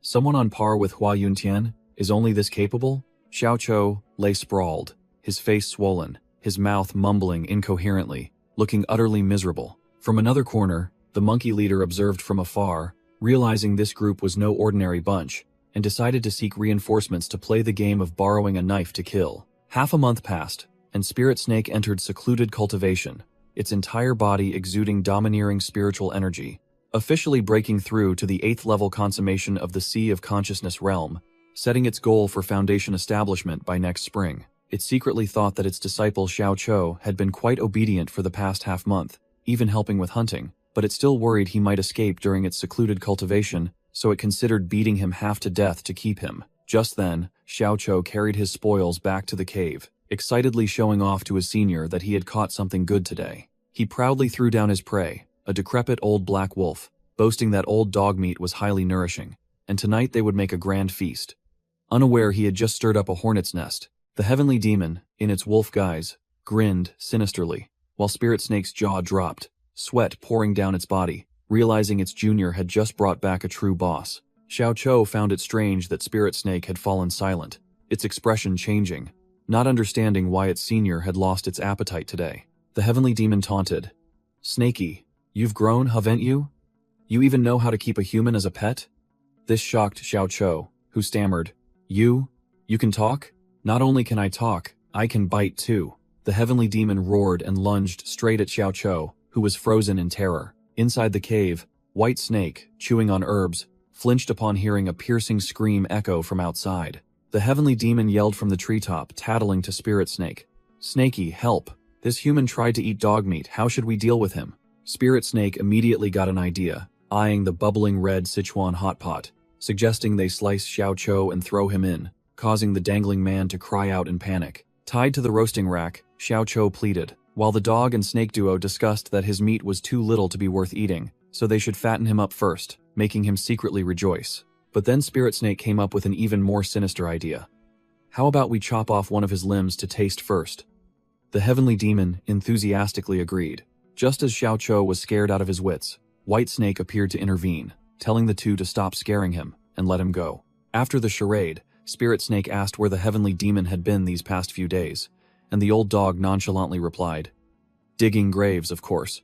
The other sects were too well guarded. I could only steal from the Purple Cloud sect." The heavenly demon poured out a pile of Spirit Snake's old scales, astonishing it, as it thought these scales had been taken by the old hag, the Purple Cloud sect ancestor. The heavenly demon sneered, recalling his black wolf soul standing on the corpse of the Purple Cloud sect ancestor, declaring, "That old hag was naturally killed by me." He explained that the old hag was already on the verge of death after the previous battle, with not much lifespan left. He merely gave her a convenient send-off. Looking towards the distant Purple Cloud sect, the heavenly demon scoffed that no one in the entire sect knew their old ancestor had died. Truly, a bunch of clowns. Hiding behind a tree, Xiao Chou overheard the entire story, his face drained of color, while the heavenly demon turned to taunt. "Oh, by the way, famous lovesick fool, your story is spreading throughout the Purple Cloud sect," Xiao Chou argued, his face flushed crimson. "I pursued her seriously. She's dead, that's the past. I'm not simping anymore, I'm on the right path now." The heavenly demon, in its black cat guise, sneered. "Oh, really?" Xiao Chou still spoke boldly. "Of course, a man must have backbone. How can one kneel before anyone? Hey, hey, hey." The old dog raised its bracelet, and a cold light emanated from it. Whoosh! A giant ice coffin appeared. Xiao Chu's face paled. "The old ancestor's ice coffin? Master told me about this." The old dog chuckled slyly. "This isn't your old ancestor." Inside the coffin was the corpse of a young woman, with a talisman pasted on her forehead. Xiao Chou froze, stammering, "This is... Linger!" Xiao Chou cried out in despair as an invisible force pulled him backward, desperately reaching towards the coffin. "Give her back to me." Spirit Wolf and White Snake ran over to eavesdrop. "Big brother Spirit Snake, what's all the commotion about?" Spirit Snake gestured. "Shh, just watch." The heavenly demon retracted the coffin, mocking the captive. "Look at your face. Still saying you're not simping? You're simping for a corpse. A dog can't change its habit of eating shit." Spirit Snake slithered forward, its tone somewhat hesitant. "Senior, could you give me that corpse?" Xiao Chou frantically lunged forward, screaming, "No, not even a piece of her clothing, get lost." He was sent flying far away, but still tried to curse at the snake. "Get lost." Heavenly Demon pinned Xiao Chou to the ground, pressing the bracelet close to his face. "Do you want it?" Spirit Snake and White Snake could only watch speechless as the lovesick man cried miserably. Heavenly Demon suddenly became serious. "Xiao Chou, you have such good spiritual roots. If you had focused on cultivation, you would have reached foundation establishment many years ago. What a waste of talent." Xiao Chou looked bewildered. "Senior, what should I do?" Heavenly Demon explained. "It's not entirely your fault. That purple cloud cultivation method is very sinister. It can secretly plant a love goo, and you are easily enchanted." Hearing the words perfect foundation establishment, Spirit Snake's eyes lit up, interjecting, "Perfect foundation establishment? Black Emperor, explain it more clearly."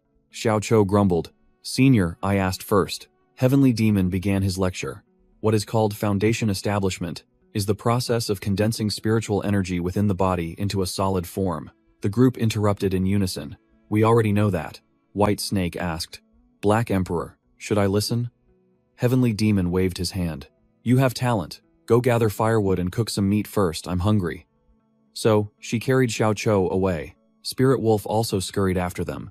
"Big brother Spirit Snake, let me help. You can relay the information to me later, okay?" Spirit Snake watched, bewildered, as his two disciples left. As Spirit Wolf started a fire and cooked a giant pot of stew, he muttered to himself, "With my talent, reaching foundation establishment is already unbelievable, let alone perfect. If I stayed there, I'd only get in the way. I can't let them see my disappointment." The pot of stew was bubbling vigorously, emitting a fragrant aroma, seemingly cooked through. While everyone was gossiping, Spirit Wolf couldn't take his eyes off the fragrant stew, drooling profusely, while White Snake gently comforted him. Spirit Snake lost his patience, urging Heavenly Demon, "Black Emperor, what are you pondering so deeply about? Speak quickly." Heavenly Demon began his lecture, pointing at Xiao Chou. "See this stream of white true qi? This is the common kind." Heavenly Demon explained with disdain that white true qi was just the ordinary, common type of foundation establishment, and most cultivators were at this level. he continued to raise the bar. However, there are those who possess blue true chi. That is the real deal, the perfect foundation establishment, requiring innate talent, spiritual roots, and even willpower. Spirit Snake got straight to the point. How strong is perfect foundation establishment? Heavenly Demon sneered. In the same realm, one person can take on 10. No exaggeration. Xiao Chou and Spirit Snake were both deeply shocked by the 1:10 ratio. The greedy snake continued to ask, is there a level even above perfect? Heavenly Demon confirmed, of course, after light blue comes dark blue and purple. But this kind is extremely rare in the entire world, countable on one's fingers. Heavenly Demon began to boast, claiming that the Heavenly Demon divine art was one of the few cultivation methods that could reach that level, then wondered who the genius was that created it. Spirit Snake looked serious, deducing that the person who created this cultivation method must be an outstanding talent, and White Snake's elixirs were also far from ordinary. Heavenly Demon feigned ridiculous humility. Of course, but let's be a little humble, it's nothing too special. This irritated Spirit Snake. Just then, White Snake returned and heard the name of the cultivation method, immediately remarking bluntly, Heavenly Demon, divine art? It sounds like an evil path. The person who created it is definitely not a good sort. Xiao Chou looked bewildered by the sudden silence, stammering if he had said anything wrong, while Spirit Snake could only tell him to relax. Hitting a nerve, Heavenly Demon flew into a rage, his eyes glowing red with killing intent as he lunged straight for Xiao Chou. Xiao Chou let out a miserable scream and flew straight into a bush. Spirit Snake commented nonchalantly, good luck. Once Heavenly Demon bites, he doesn't let go. In another canyon, the monkey leader was reporting to a giant burning sun eagle, pointing out 2 demon snakes carrying many elixirs. The Foundation Establishment Realm Eagle confirmed the information was true. The monkey leader bowed in gratitude that his plan to use another to kill his enemy had succeeded. The monkey leader let out a cold snort, his face filled with smugness at having tricked a bigger boss into dealing with his enemies for him. Back at the campsite, Xiao Chou had turned into a mummy, wrapped entirely in white bandages, groaning miserably. Ow, it hurts so much. White Snake bandaged him while scolding. Men should endure it, even as Xiao Chou cried and apologized. Heavenly Demon boasted about the invisibility formation he had just set up, confidently declaring that even Foundation Establishment Realm cultivators wouldn't be able to detect it. He handed Spirit Snake an alarm jade, capable of detecting powerful experts within a 50 kilometers radius, but his tone was filled with a sense of farewell. Heavenly Demon confirmed his departure, making Spirit Snake stare blankly and ask where he was going. Heavenly Demon explained that he had found a place with dense yin energy, extremely suitable for secluded cultivation. Spirit Snake asked about the time. Heavenly Demon replied nonchalantly, 1.5 years if fast, 3 to 5 years if slow. He considered that amount of time to be but a blink of an eye for cultivators. Spirit Snake was silent for a moment, then replied simply, that's good. I also plan to enter secluded cultivation for a short period. Heavenly Demon shoved a storage bag into Spirit Snake's hand, instructing him that it was a life-saving item, only to be used in a dire situation. He explained that the item inside would allow Spirit Snake to fight any opponent head-on, but it could only be used once. Heavenly Demon turned and left, hoping that the next time they met, Spirit Snake would already be a great demon of the Foundation Establishment Realm. Spirit Snake quickly called out, Black Emperor, wait a moment. This made Heavenly Demon, who was walking away, stop in his tracks. I also have something I want to give you, Spirit Snake said, then released a giant green spirit stone. Heavenly Demon was deeply shocked when he realized it was an entire mountain of spirit stones, roaring, You brat! You dared to hide such a treasure behind my back, Spirit Snake said nonchalantly. Now I'm giving it all to you. Heavenly Demon could only chuckle, feeling like his junior had played a trick on him. Spirit Snake watched Heavenly Demon's silhouette disappear into the sunset, saying goodbye. Thank you, brother. See you again. The scenery changed, time passed, and Spirit Snake remained there, continuing his own path of cultivation. Xiao Chou carried a large log back, joyfully calling out Senior, then reported that Spirit Wolf no. Husky had just left too. He relayed Spirit Wolf's message, that it wanted to venture out on its own, hoping to be strong enough to fight alongside them, when they met again. Spirit Snake asked about White Snake. Xiao Chou replied that she had chased after Spirit Wolf alone as soon as she heard the news. As Spirit Snake worried, a terrifying pressure descended from the sky. A giant bird appeared, making Xiao Chou, who was speaking, look up in horror. Careful! Dodge! Spirit Snake roared, lunging to evade the destructive attack from the Burning Sun Eagle. Xiao Chou cried out in alarm as he saw the giant Burning Sun Eagle dive down to attack. The eagle boss was furious, realizing the ape had tricked it, but it didn't care, as there was snake meat to be had anyway. Giant talons descended. Xiaoqiu desperately called out to Senior, but Spirit Snake calmly ordered, "Don't panic, not yet." Spirit Snake threw out a golden shield talisman, creating a dazzling golden shield, then shouted, "Now, Earth evasion technique." The eagle scoffed, thinking an insignificant talisman could do nothing, then easily tore through the shield with its talons. Even with the talisman's obstruction, Spirit Snake still felt the terrifying surge of energy from the boss pounce. Without hesitation, it activated its golden scales, the two golden scales on its tail glowing brightly, directly confronting the talons. Its attack blocked. The eagle was stunned, then decided to make a tactical retreat to plan its next move. Spirit Snake breathed a sigh of relief, checked its unblemished tail, and lamented its terrible luck, encountering a Foundation Establishment-level natural enemy right away. It turned to ask Xiaoqiu if he could handle that bird, leaving the disciple speechless. "Senior, it's a Foundation Establishment realm demon beast. Do you think I stand a chance?" Spirit Snake poked Xiaoqiu, teasing him about how he once defeated Hua Yuntian, who was also in the Foundation Establishment realm, making Xiaoqiu secretly think he couldn't reveal his trump card. Xiaoqiu regained his composure, suggesting they combine forces, believing they would both have a chance. Spirit Snake bared its fangs and grinned slyly, proposing a ruthless plan. "How about I hang you from a tree as bait?" This made Xiaoqiu turn pale with fear. Soaring in the sky, the eagle still couldn't believe its attack was useless. It began to believe the ape's words that this snake was invulnerable. It decided to play the waiting game, lurking for its prey to show itself. Even though its ultimate skill needed cooldown, snake meat was too tempting a prize. Xiaoqiu announced that the boss had flown away, but Spirit Snake, with its vast experience, immediately declared, "We see it's gone, but we still can't go out yet." Spirit Snake explained the hunter's tactics, saying one must be as patient as a snake, waiting for a frog, which made Xiaoqiu admire his boss' cunning. Confident in its resilience, Spirit Snake decided to go all out, tensing its body and beginning to dig a burrow to entrench itself. Burrowing deep underground, Spirit Snake coiled up, deciding to use this time to consume medicine, break through, and consolidate its cultivation. Xiaoqiu also intended to meditate, but Spirit Snake threatened him bluntly. "If you disturb me, I will eat you," leaving him only able to stammer for mercy. An hour later, thunder rumbled. Xiaoqiu sensed something ominous and asked his boss, but Spirit Snake had already realized this thundercloud was no ordinary phenomenon. In the eye of the storm, the burning sun eagle materialized, its aura soaring to the heavens. Clearly, this was an overpowering technique. Spirit Snake yelled at Xiaoqiu to change positions, but the disciple was bewildered. "Boss, what's wrong?" The entire giant thundercloud moved with them. Spirit Snake cursed angrily. "Damn it! What kind of overpowered skill is this? Why don't I have one?" The eagle spun rapidly in the eye of the storm, clearly intending to use one strike to finish them both off, which panicked Xiaoqiu. Spirit Snake deduced that this demon beast had disappeared to channel its energy for its ultimate move, and it certainly wouldn't be able to use it again anytime soon. Earth armor. Spirit Snake decided to go all out, tensing its body to tank the attack, declaring that tomorrow they would have roasted eagle. The eagle roared, "Die!" while Spirit Snake erected an earth shield, and Xiaoqiu activated his golden shield talisman for defense. A colossal lightning bolt struck directly from the sky to the ground, creating an earth-shattering explosion.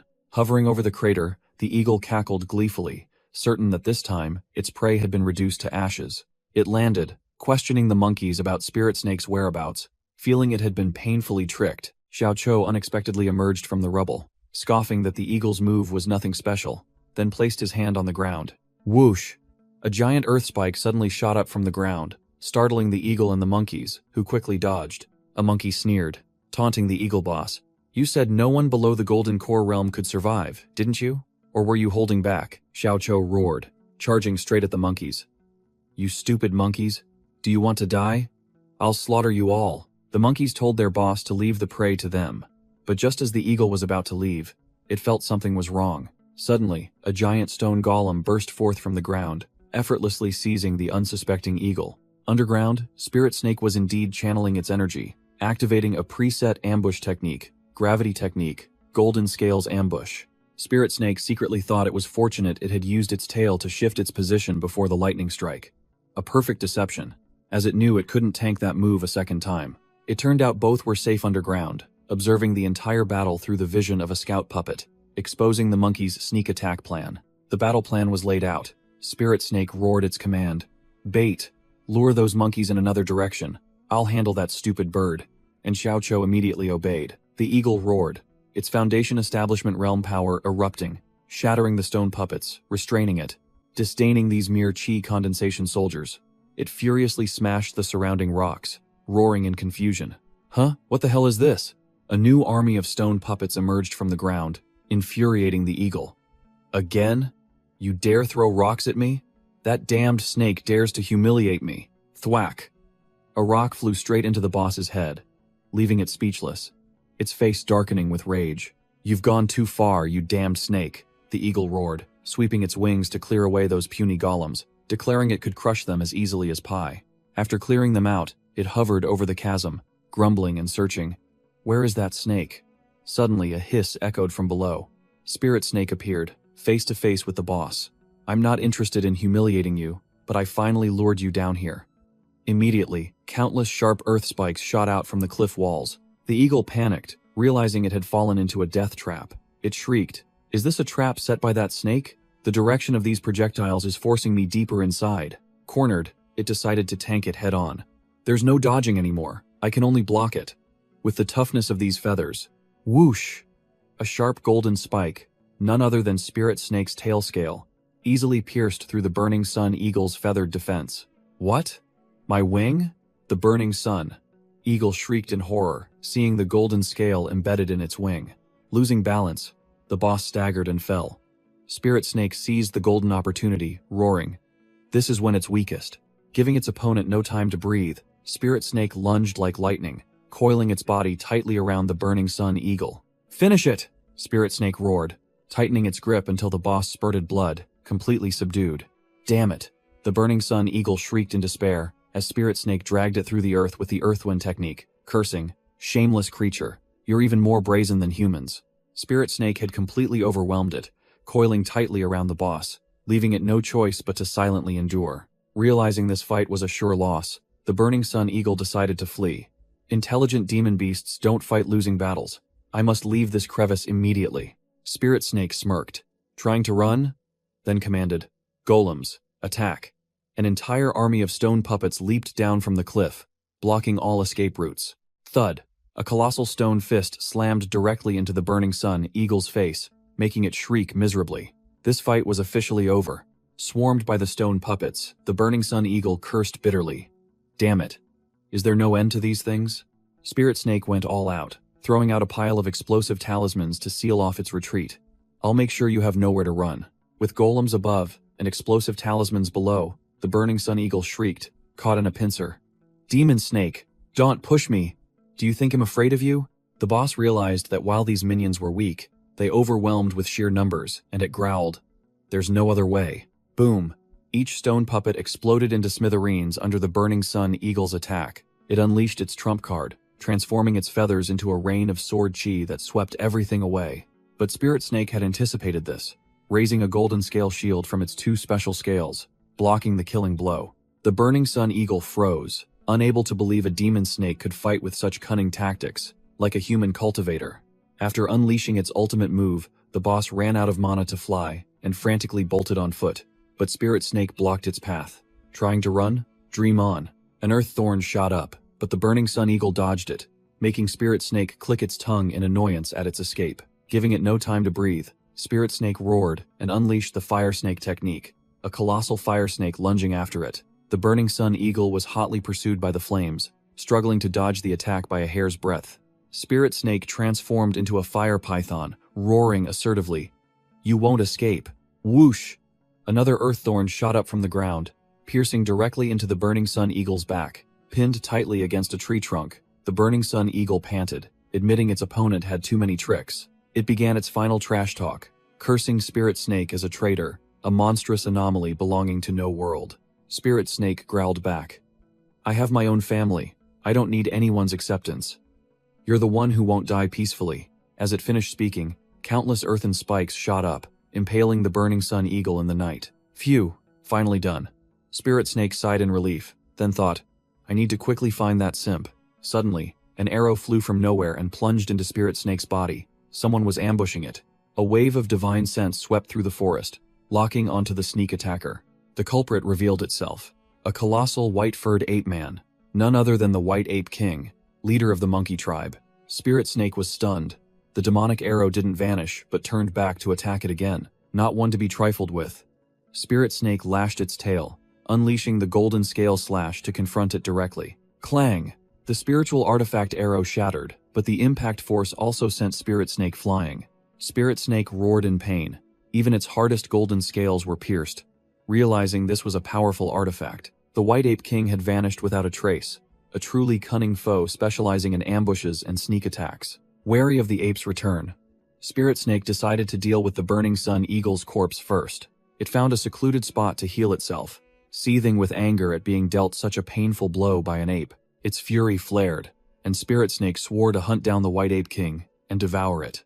Meanwhile, the White Ape King had a new plan. If it couldn't kill the snake, it would kill that useless cultivator accompanying it first. Clashing sounds echoed throughout the forest. The battle had begun elsewhere. That simp Xiao Cho was being beaten so badly he couldn't even lift his head. He and the spirit wolf were surrounded by an entire monkey tribe, a truly disadvantageous situation. Xiao Cho mumbled about the spiritual artifact gong, making him dizzy.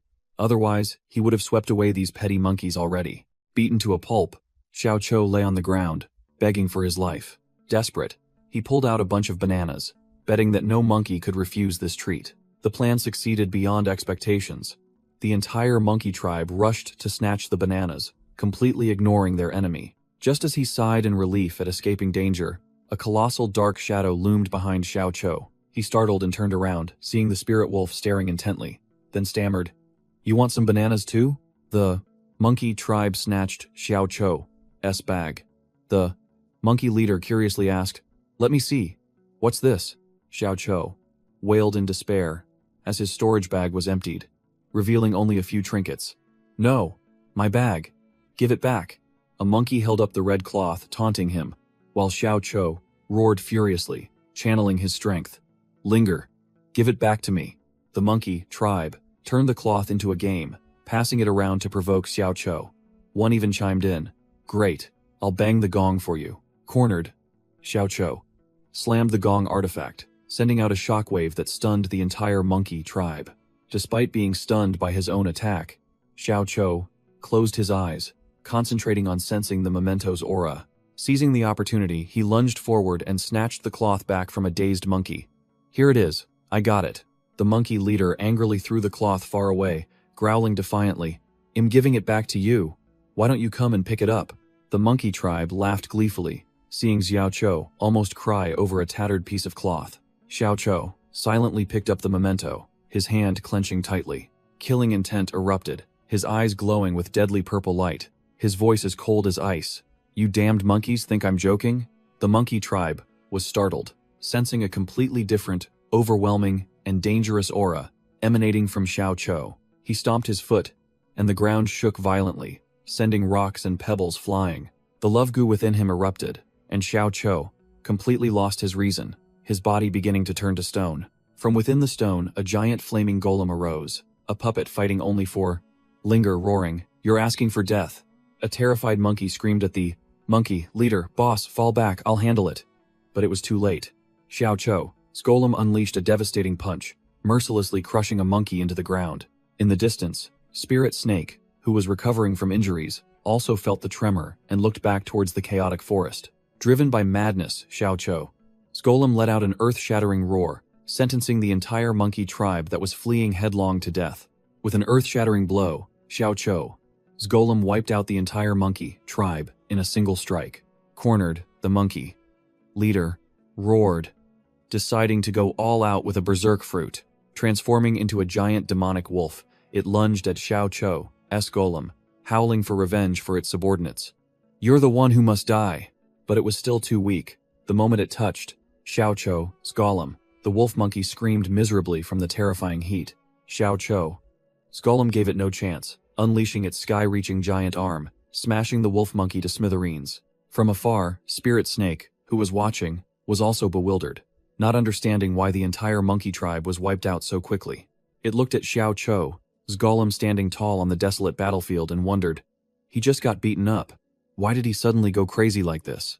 Spirit Snake swept its divine sense across the area, discovering Linger's tattered red cloth. and immediately understood the problem. Spirit Snake recalled Xiao Chou's diary, which recorded how this simp spent 30 spirit stones to buy his crushes, clothes, and secretly sighed. To be this much of a simp, no wonder he beat Hua Yuntian, half dead. Spirit Snake noticed Xiao Chou's golem shrinking, guessing that the simp was running out of power and prepared to go clean up. Suddenly, a bone arrow tore through the air, and Spirit Snake shouted a warning to Xiao Chou's golem about the hidden weapon. But that idiot, Xiao Chou, didn't dodge, instead reaching out to catch the arrow, infuriating. Spirit Snake, how stupid. This arrow is problematic, throw it away. The moment it was touched, Xiao Chou's golem's stone arm began to crumble, proving that this arrow was no ordinary item. The energy from the arrow corroded the golem's arm, causing it to shrivel rapidly. From within the stone, Xiao Chou roared, his eyes burning with hatred, determined not to let the enemy escape. He gathered all his remaining strength and hurled the arrow back at the ambusher with terrifying speed. The arrow shot into the deep forest, startling Spirit Snake. With this counter-gank, Spirit Snake tried to track it with its divine sense, but the distance was too great. It was secretly astonished that the enemy was hit without a sound. To guard against traps, Spirit Snake immediately summoned 2 stone puppets as scouts, ordering them to follow the trail. Then, it slithered over to Xiao Chou, who had now returned to human form and lay collapsed amidst the rubble, completely exhausted. Spirit Snake observed Xiao Chou's withered arm, realizing his spiritual energy was leaking from the wound, and pondered the bone arrow's ability to destroy spiritual energy. Spirit Snake broke out in a cold sweat, admitting the bone arrow was terrifying. If it hadn't used its tail to block the blow, it would have been finished. Through the stone puppets' vision, Spirit Snake discovered that both the white ape king and the arrow had vanished, leaving only a puddle of blood and some fur. Spirit Snake decided to collect samples for future tracking, but remained vigilant, suspecting the cunning old ape was setting a trap. Since it hadn't fully recovered, Spirit Snake wasn't foolish enough to pursue, instead ordering the 2 stone puppets to dig up the entire patch of ground containing the traces to bring back for study. The scene shifts to a deep cave in Mount Wu, thousands of miles away. Inside the cave, Heavenly Demon was blissfully inhaling yin energy from a skeleton, confident that the day of its return to peak power was not far off. While high, it suddenly remembered its promise to deliver the puppet to Spirit Snake and had the idea to renege on the deal. Heavenly Demon imagined Spirit Snake angrily calling it a swindler, which made its conscience gnaw at it. All right then, it got up irritably, deciding to keep its promise and get the debt over with. Before leaving, the cunning old fellow conveniently grabbed a bone to chew on along the way to keep its mouth busy. Back to Spirit Snake, it was wondering where White Snake had gone and why she still hadn't returned. Seeing Xiao Chou barely breathing with his withered arm, Spirit Snake hesitated over the precious life renewal pill, but ultimately decided that saving a life was more important. Sigh, I never thought it'd get entangled with humans. It sighed, then put the pill into Xiao Chu's mouth. Just then, White Snake suddenly appeared from above, her entire body sparkling with light. Astonishing Spirit Snake. Spirit Snake burst into tears, hugging White Snake, who comforted her not to be sad because Spirit Wolf had left. It's not because of that, Spirit Snake sobbed, startling White Snake, who worried. Could something have happened to Spirit Wolf? It turned out, White Snake was chasing Spirit Wolf relentlessly, yelling at it to try the newly refined pill. Spirit Wolf ran, screaming in terror. I'm scared, stop it, we promise to be good sisters forever, and then frantically yelled, Sisters? I'm a straight male, White Snake panted, swearing. This time it's not poisoned. I swear, or it'll be struck by lightning. Boom! A giant bolt of lightning struck down from the sky. Spirit Wolf's voice echoed from afar. And you said it wasn't poisoned. White Snake panted, holding out a divine awakening pill to threaten Spirit Wolf. If you don't stop, don't blame me. But the wolf felt like throwing up just looking at it. Spirit Snake appeared, blocking its path, growling, just try it. But Spirit Wolf was determined, yelling that this time it absolutely had to venture into the martial world, and no one could stop it. It turned out Spirit Wolf had carried White Snake on its back, and she had shoved a pile of her most precious pills at it, telling it to remember to try them later. Spirit Wolf ran out of sight, leaving White Snake stranded, yelling after it. You stupid dog. Next time we meet, remember to report the effects of the medicine to me. Far away, Spirit Wolf ran, crying like rain, howling with resentment. I told you your medicine was poisoned, but you still forced me to drink it. Spirit Snake comforted the sniffling White Snake. I've lost a friend to test medicine. Spirit Snake immediately pointed to the unconscious Xiao Chou. "Don't be sad. If we need to test medicine, we still have this simp," which left White Snake bewildered. White Snake immediately regained her composure, patting her chest confidently, declaring herself number one in healing. Spirit Snake confidently handed Xiao Chou over, while White Snake firmly promised to restore his arm within 7 days. In a deep, dark cave, water dripped, and a powerful aura was rising. Spirit Snake coiled itself, beginning its secluded cultivation, absorbing the remaining power of the burning sun eagle. It roared with domineering aura, declaring that it would use heaven and earth as its chessboard, and all living beings as its chess pieces. Absorbing the power of a foundation establishment realm, demonic beast, Spirit Snake felt its body becoming tougher, its bones being tempered. A colossal purple energy burst from its body, officially breaking through to the 9th layer of the Sea of Consciousness realm. Spirit Snake stretched, its entire body enveloped in purple spiritual energy, confidently declaring it had reached Sea of Consciousness completion, with more scales growing, and its divine sense strengthening by another level. Looking at the remaining feathers and claws of the eagle, it planned to use them to upgrade its stone puppets, then suddenly wondered how White Snake and Xiao Chou were doing. Bang! A loud noise startled Spirit Snake, making it extremely vigilant. Is another great demonic beast coming? A giant mongoose demon, with glowing yellow eyes, appeared under the moonlight, sniffing everywhere. It muttered. Another foundation establishment demonic beast, specialized in countering snakes. The mongoose demon cursed angrily. Which bastard tricked me into thinking there were snakes here?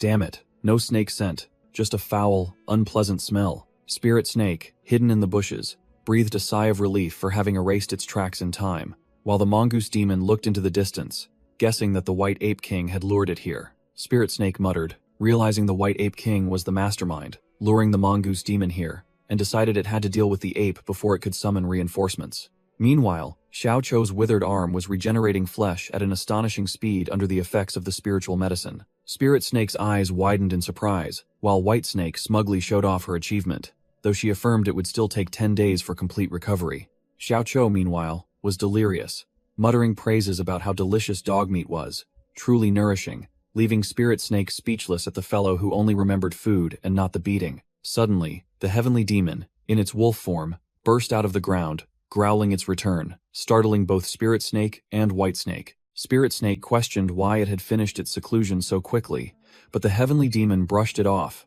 saying it was here to deliver goods, not that its work was done. It threw a bag towards Spirit Snake, asserting that these were the promised puppets, guaranteed high quality. Seeing the heavenly demon about to slip away, Spirit Snake immediately used its tail to hold the bag, calling out, "Wait." Spirit Snake asked the heavenly demon to use its keen nose to check a jar for any ape scent, guessing it was related to the previous battle. The heavenly demon took a sniff, immediately recognizing it as the fur and blood of an ice-soul demonic bear at late Foundation establishment stage, claiming it had smelled it 30 miles away.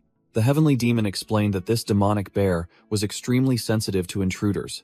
Anyone who dared to trespass into its territory would be hunted to the ends of the earth. The heavenly demon continued to sniff the jar, its expression thoughtful. The scent emanating from the jar forced it to concentrate intensely for analysis. Finally, it detected another very faint scent, confirming it was that of a snowstorm ape.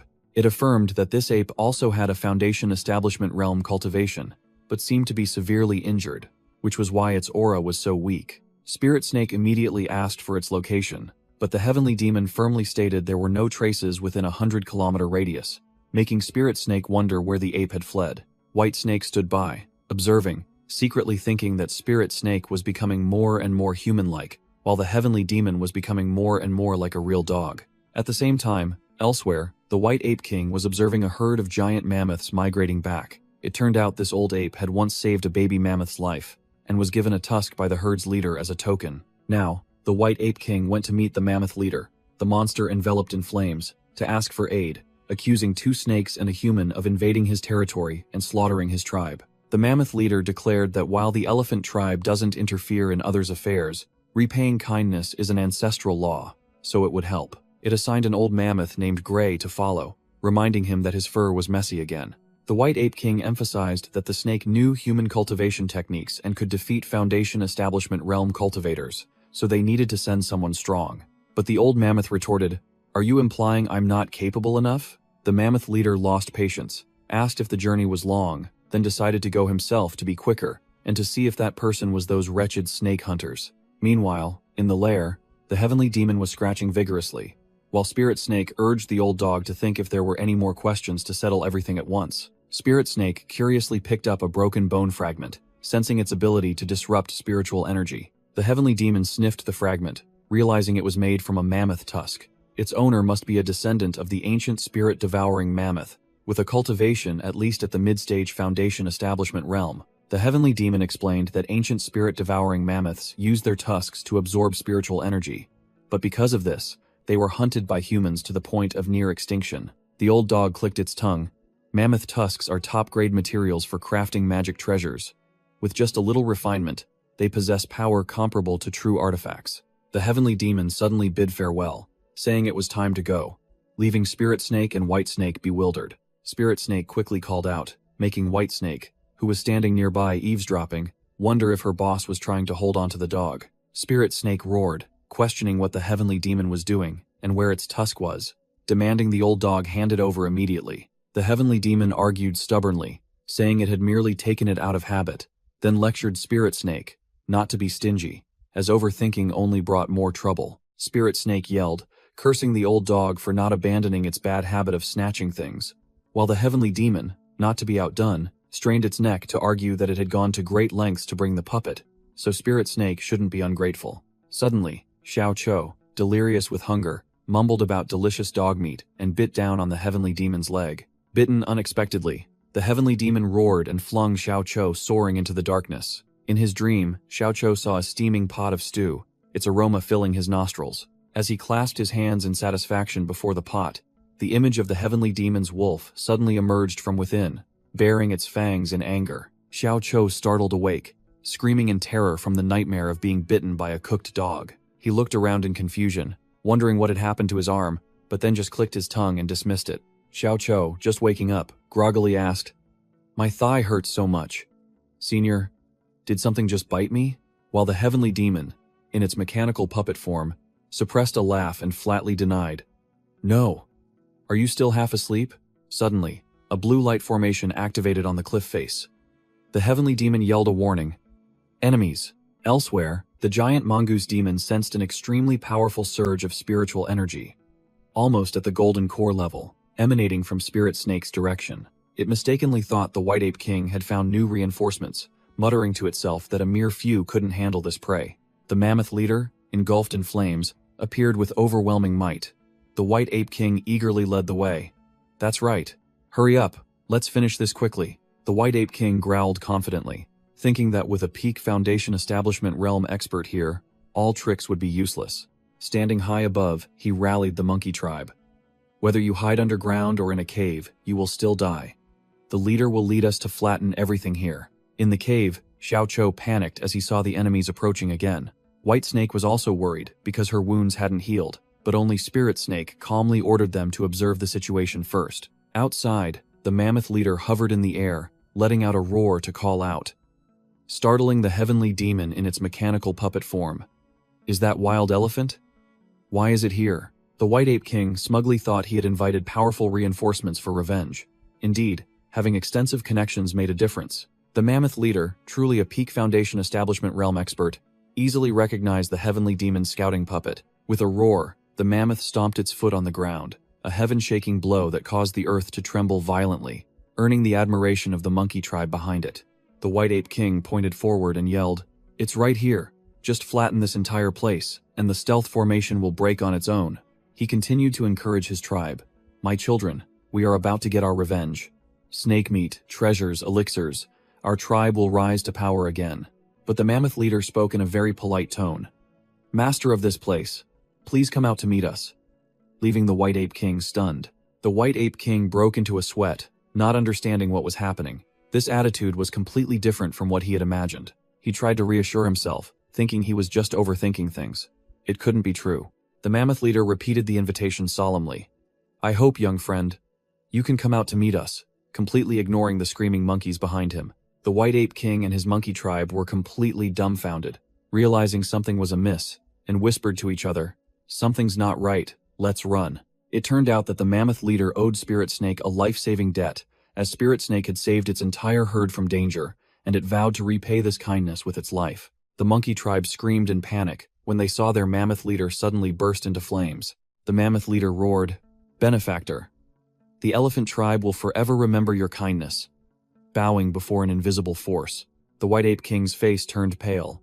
He ordered his henchmen to retreat when he saw the mammoth leader respectfully call out, "Benefactor," and ask it to extinguish the flames. Spirit Snake majestically appeared, stating coldly, "No need for thanks. Those snake catchers are my enemies too. It was merely convenient." Seeing the situation escalate, the White Ape King yelled, ordering his monkey tribe, "Children, run, scatter, and flee." The mammoth leader introduced itself as Manjin, then asked Spirit Snake's name. Spirit Snake went straight to the point, "I'm Snaky. If you're truly grateful, deal with that old ape." A monkey in the tribe couldn't escape in time, only managing a desperate shriek. With a flash, Spirit Snake lunged and crushed the unfortunate monkey, bluntly declaring, "Then don't meddle in our affairs." Manjin etched the name Snaky into its mind, its eyes filled with determination. Elsewhere, the spirit wolf breathed a sigh of relief. "Damn it. False alarm. I am exhausted." It couldn't understand why Snaky had kept such overwhelming power a secret. Standing on a pile of monkey corpses, Spirit Wolf muttered to himself that Snaky was no longer the coward he used to be, and that he had worried for nothing. Knowing he couldn't win, White Ape King immediately activated a wind talisman to increase his speed, deciding to run towards the volcanic area to take advantage of the terrain. Spirit Snake also pulled out a talisman, roaring in challenge. "It has talismans too? A speed race? I won't lose." White Ape King activated 3 wind talismans, shooting forward like an arrow, while Spirit Snake, enveloped in flames, pursued closely. Manjin flew high above, astonished by Spirit Snake's speed. 500 meters, 200, 100. Snaky's speed is truly incredible. Spirit Snake caught up to the ape, immediately unleashing a thorny earth thorn that shot up from the ground. White Ape King snorted disdainfully, calculating that if he dodged this attack, the distance would be shortened. The ape was extremely cunning, throwing out his netherworld black cauldron magic treasure as a springboard, using the force of the impact to accelerate. White Ape King successfully escaped, leaving Spirit Snake furious and Manjin frozen in place, watching him go. Thinking he was out of moves, the White Ape King suddenly threw out a defensive pan, shouting, "Sky Shield Fan!" The pan easily blocked the Earth Spike attack, stunning Spirit Snake, while the ape sneered and fled. Annoyed at being outsmarted, Spirit Snake roared, "Then I'll crush you with brute force," and unleashed a barrage of earth spikes in pursuit. The stone spikes, like heat-seeking missiles, launched the White Ape King into the air, making him shriek as his plan backfired. After the impact, the White Ape King coughed up blood, seemingly having sustained severe internal injuries. Spirit Snake narrowed its eyes, determined to go all out. "You're just stalling. Let's see how many times you can block." The ape realized this snake wasn't foolish, thinking that if he kept using its force to escape, he would eventually be caught. Spirit Snake also recalculated, deciding it couldn't rush. The next attack had to be decisive. Out of options, the White Ape King activated his bloodline berserk, his entire body glowing red as he charged forward at terrifying speed. Spirit Snake fired another earth spike. The White Ape King sneered, thinking this snake was losing patience. The ape froze, realizing something was wrong. It turned out Spirit Snake's target wasn't him, but the pan. The gravity technique activated, pinning the spiritual artifact to the stone spike. The White Ape King furiously roared, "How dare you trick me, you brat!" Enraged at being played by a young demon beast, he tried to regain control of the pan, but it was useless. Spirit Snake let out a roar, declaring its ownership. "This pan is mine now," then launched a divine sense attack at the ape's brain. A dominant surge of purple soul power enveloped the White Ape King, crushing his defenses. The White Ape King's divine sense was mercilessly overwritten. He let out a tragic scream of extreme pain. Having lost his spiritual artifact and with his divine sense severely damaged, the White Ape King plummeted like a kite with a broken string. He scrambled to his feet after the crushing impact, coughing violently and wondering what that illusion had been. Looking up, he saw Spirit Snake looming before him, its eyes cold. This time, it's real blood, isn't it? Cornered, the White Ape King began to squirm. "Demon Snake, I don't need territory anymore. You set a trap for me, and now you're calling me aggressive? Isn't that ridiculous?" Spirit Snake growled, giving its opponent no chance to turn the tables. "You want peace now? Too late." It simultaneously unleashed the Golden Scale Storm. The White Ape King was no pushover either. He dodged the attack and retaliated with his soul-devouring arrow. A fiery shower of golden scales clashed with the ape's arrow, creating a dense field of energy. The White Ape King's spiritual artifact arrow cracked and shattered under the relentless assault, leaving him stunned. Spirit Snake sneered, revealing it had seen through its opponent's hand. Just concentrate 12 golden scale attacks on one point, and your trump card becomes scrap metal. Enraged, the White Ape King threw aside his bow and drew a 3-section staff, Heavenly Tribulation Staff. He frantically swung his staff to fend off the shower of golden scales, muttering curses about the persistence of this technique. Realizing defense wasn't the answer, the ape decided to go all out, charging directly to attack Spirit Snake's main body. Spirit Snake calmly commanded, "Go!" A massive golden scale shield appeared, blocking the ape's devastating strike. Immediately after, a colossal stone golem emerged from the ground, seizing the bewildered White Ape King. "Just a puppet!" the White Ape King roared, as the stone golem relentlessly punched him. The golem unleashed a stone projectile punch, activating the explosion art, right in front of the ape. The White Ape King was flung away by the explosion, screaming tragically but stubbornly, "It's not over yet, Demon Snake." Mid-air, he frantically shrieked, demanding to drag Spirit Snake down with him, but the boss coldly replied, "You don't get to decide." The golem used the earth trap art, locking the White Ape King's legs as he landed, turning him into a living sandbag. A brutal beating began, the stone golem continuously raining down devastating blows on the ape's immobilized body. The torture lasted for the time it takes an incense stick to burn, leaving the White Ape King half dead. The golem raised its final fist, declaring this was revenge for that simp. If he could endure it, all grievances would be erased. Before perishing, the White Ape King only managed to see a 4-element combo of stone projectile, wind blade, fire snake, and lightning art descend upon him, leaving only hatred in his heart. After the destructive combo, the White Ape King was nothing but a charred, smoking corpse, officially perished. Spirit Snake remained vigilant, telling itself that this ape was too cunning to let its guard down, even if it appeared dead. To be safe, it unleashed another golden scale slash, 2 razor-sharp golden scales from its tail, shooting out like flying daggers, tearing through the air. Slice, the White Ape King's entire body was cut into pieces. Spirit Snake used the gravity technique to gather them all, sighing in relief.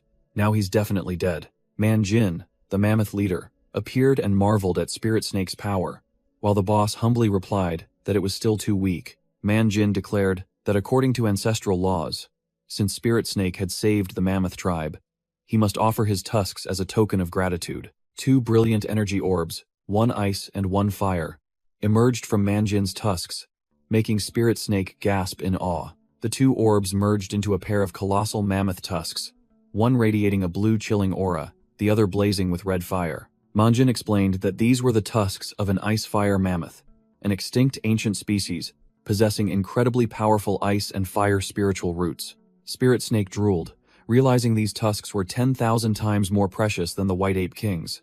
Their owner must have been at least at peak Foundation establishment.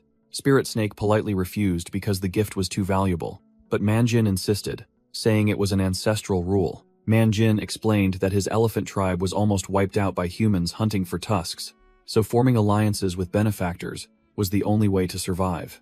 Images of the tusks showed the souls of demon beasts the elephant tribe had helped, including a snake, symbolizing their new alliance. Seeing the other party's enthusiasm, Spirit Snake accepted, feeling a little guilty for receiving such a large gift for a small favor. In return, Spirit Snake poured out a pile of pills looted from the snake hunters, generously offering to share them with Manjin. Spirit Snake stared blankly, not understanding what was happening. Manjin suddenly burst into tears, wailing that he had only ever given tusks his whole life, and this was the first time he had received a return gift. Spirit Snake was speechless, thinking to himself that this big guy was too kind, then teased, "If I recall correctly, didn't that old ape trick you into trying to kill me initially?"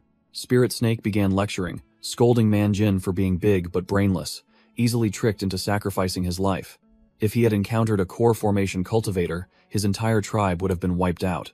Manjin puffed out his chest smugly, boasting that the elephant tribe was naturally strong, feared no core formation cultivators, and he could break through at any time, making Spirit Snake shake his head in exasperation. Spirit Snake was speechless at the mammoth's naivety, wondering, is that even the main point? Hearing the mammoth boast that he could form his core at any time, Spirit Snake was startled. "Wait, what did you say? You can form your core whenever you want?" The mammoth explained that forming his core would trigger a heavenly tribulation, severely injuring him, and during that time, humans would seize the opportunity to wipe out his tribe. It turned out that the flames and thunderclouds on the mammoth were a punishment from a failed breakthrough many years ago, an indelible battle scar. Spirit Snake had an idea, throwing a pile of high-grade pills to the mammoth. Take these essence-nourishing, blood-replenishing, meridian-cleansing, bone-strengthening pills. Remember, they're extremely potent. Only use them when absolutely necessary. The mammoth was so moved that he knelt on the ground, swearing to be a sworn brother from now on, doing whatever he was told, making Spirit Snake panic and shout, "Get up quickly, you'll crush me to death." Spirit Snake decided on a new name. Don't call me Benefactor anymore. Just call me Shuhei. The mammoth obediently complied and invited Shuhei to visit the elephant tribe. Returning to his lair, Spirit Snake began his favorite activity, inventorying the spoils stripped from the White Ape King's corpse. Spirit Snake opened the White Ape King's storage jade slip, gave White Snake a pile of spirit herbs, and tossed the Heavenly Tribulation Staff to Xiao Cho, sneering, "You bootlicker, you don't have a good weapon yet. Take this and use it." Xiao Cho cried profusely, stammering that this was the first precious gift he had ever received, making Spirit Snake warn him, "Don't let any woman trick you out of it." Spirit Snake continued distributing items, upgrading the cooking pot into a Dharma treasure cauldron, declaring, "Only a Dharma treasure cooking utensil is worthy of a big shot." After distributing everything, Spirit Snake ordered his subordinates to guard outside so he could begin secluded cultivation. Opening the Lute's goatskin scroll, Spirit Snake discovered it was a detailed map of the entire Mount Wu mountain range. The map marked the locations of formidable bosses. A late-stage Foundation establishment soul-devouring giant bear, a mid-stage Foundation establishment mongoose demon, and even the mammoth tribe's location. Spirit Snake broke out in a cold sweat upon seeing the areas marked with black dots. 3-headed wolves, 4-winged birds, all mutated. Core formation demon beasts, the real deal that shouldn't be provoked. He recognized a familiar location, the Spirit Stone Mine, where he had once gone with Heavenly Demon, marked with a large X, indicating the danger of the soul-gnawing ants swarm. Spirit Snake concluded that this map was the key to survival in this boss-filled forest. Then suddenly remembered there was one more item. A key. He tested the key's hardness. His steel-hard golden scales only sparked when scraped against it, leaving no scratch. Its durability surpassed even the ancestors' flying sword. Spirit Snake found a refining furnace, which looked no different from an alchemy furnace. But he remembered Heavenly Demon, once saying that no complex techniques were needed, just sufficient cultivation. Confident in his intelligence, Spirit Snake decided to use his divine sense to activate and reconstruct the furnace, beginning the refining process. Success. Spirit Snake gleefully looked at the result, a wavy short sword radiating an overbearing aura, exactly the shape he desired. With a single swing of the sword, terrifying power erupted, tearing through the surrounding space, proving its high quality. Feeling emboldened, Spirit Snake decided to go big, throwing the Icefire Tusk's loot into the furnace to continue refining. The furnace vibrated violently, its aura even stronger than the soul-devouring tusks. Spirit Snake smugly thought he'd get more good stuff this time. Boom! An earth-shattering explosion blew away a corner of the forest, proving the item was too good, and his cultivation wasn't enough. The alchemy furnace exploded into countless fragments, smoke and dust filling the air. Spirit Snake was thrown back by the aftershock, bitterly admitting that these Icefire Tusks were beyond his current ability. He would have to wait until he reached the Foundation establishment realm to handle them. Oh well, he'd just gnaw on the White Ape King's corpse to vent his frustration. Spirit Snake decided his top priority was to enter secluded cultivation and break through to the Foundation establishment realm. Half a month later, in an icy cave, covered in white snow, a sound echoed. Xiao Cho woke up, swung his new arm, and found it strange because he felt nothing. He panicked when he tried to cut his arm with a knife, only for sparks to fly. Useless. Even smashing it hard with a rock did nothing. His arm was as hard as steel. He even put his arm into the fire, and it remained unharmed. Truly the real deal. Xiao Cho was loudly boasting about having cultivated the legendary bronze skin and iron bones when Spirit Snake snapped, "You simp, you're too noisy. Don't you know snakes hibernate?" To test his toughness, Xiao Cho turned to White Snake and asked her to bite him, despite her warning that she was venomous. He sneered, acting as if he knew everything about the black yin snake's venom, claiming it was only mild and challenging White Snake to bite him freely. White Snake didn't hold back, sinking her fangs into his arm. Xiao Cho initially boasted, "See? Just a tiny wound," then suddenly stiffened and collapsed to the ground. White Snake sighed, lamenting, "I have to detoxify you again," scolding him for always seeking trouble. She pulled out a giant centipede, intending to fight poison with poison. While Xiao Cho weakly realized she looked quite pleased. Xiao Cho was startled to see centipedes crawling all over his purplish arm, while White Snake calmly said, "Stay still, it's detoxifying you." The centipedes burrowed into his flesh, and Xiao Cho's arm flared with a dark purple energy, making him scream in pain. He roared furiously, "What the hell is this? I'm a righteous cultivator. I'd rather chop off my arm than accept this heretical demonic thing." White Snake casually offered, "How about you try its power first, then I'll help you chop it off later." Finding it reasonable, Xiao Cho channeled his energy and punched the ground, which cracked open as if hit by a bomb. Feeling the overwhelming power, he immediately changed his tune, boasting loudly, "Holy cow, this is the legendary Keelan arm. Who dares to chop off my fated arm?"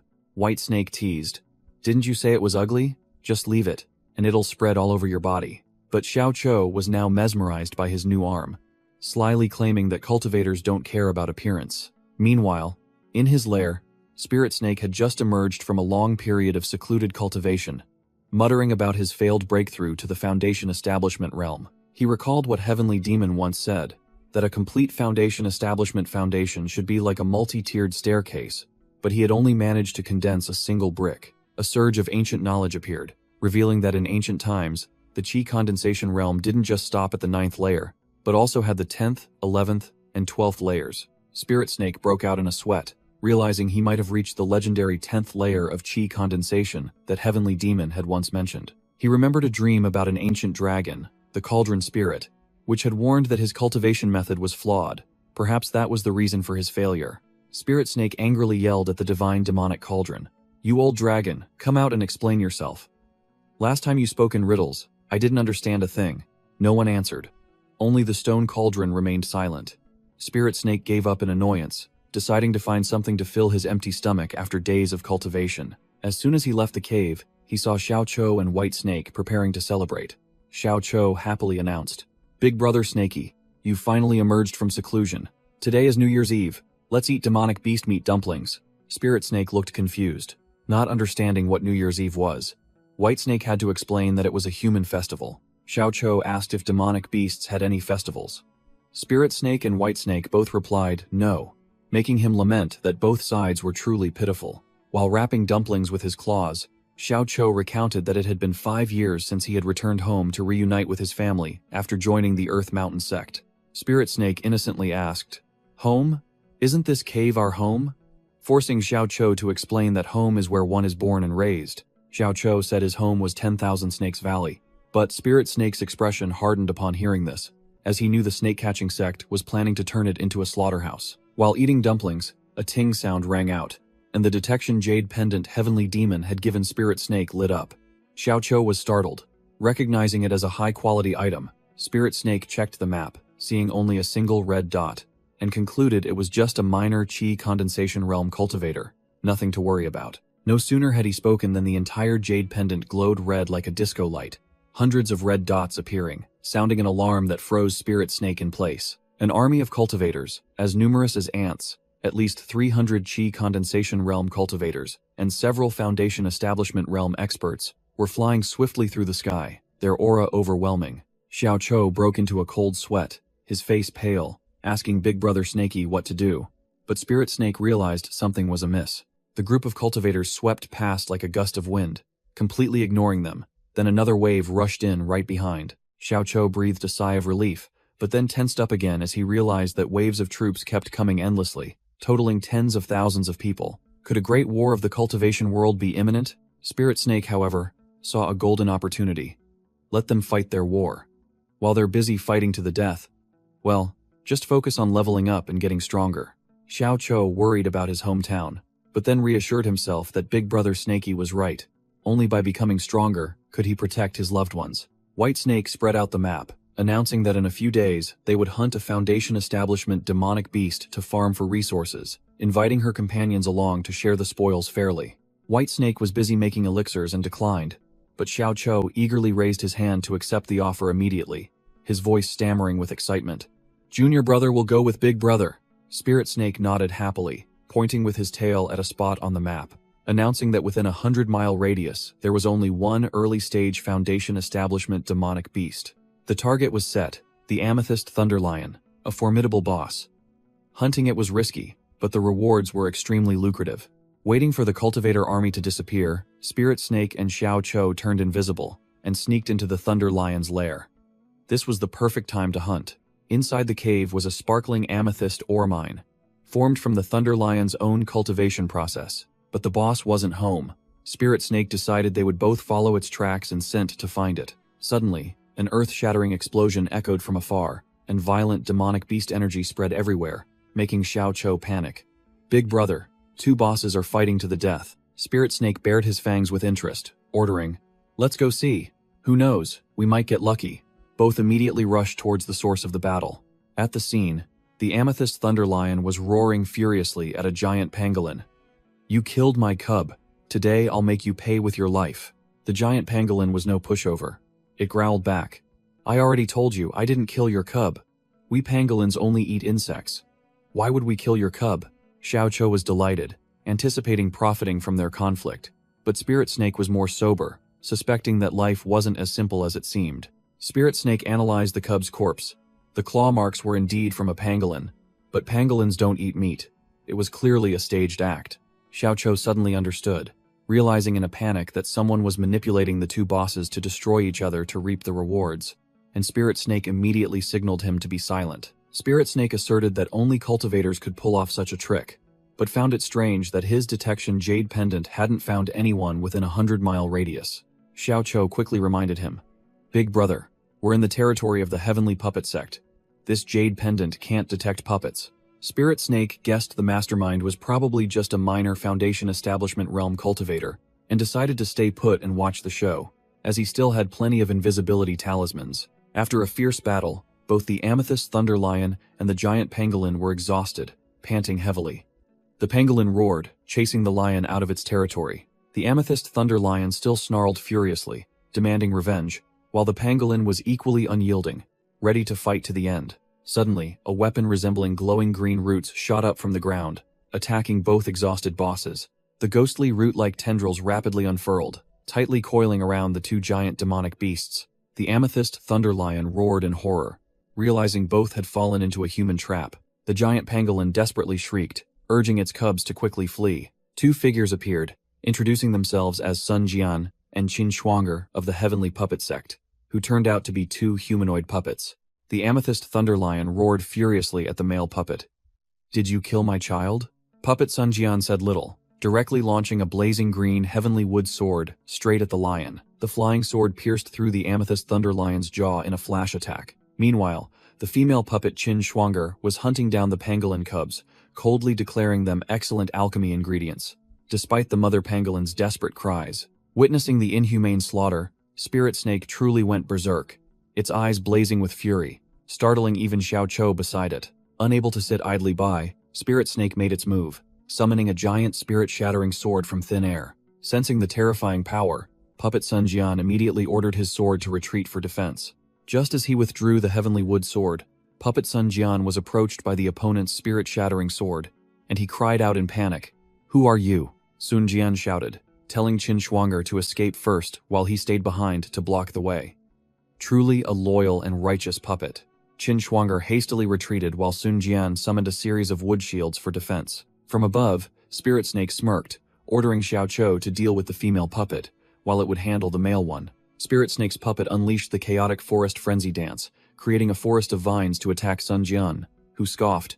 "You're not even dodging, planning to fight me to the death?" Spirit Snake sneered, ordering the spirit-shattering sword to tear apart the opponent's defenses. Sun Jian snorted coldly, using his wooden sword to block the snake puppet's attack. Within a snow-covered tree, the spiritual body of the true mastermind, Zhao Yiduo, appeared, muttering that the rumors of a demon snake capable of using magic were true. The old man smugly thought this demon snake even knew puppet control techniques, and confidently declared that once his true body arrived, both would be captured. Suddenly, countless golden spikes erupted from the ground, stabbing directly at Zhao Yiduo's hiding spot.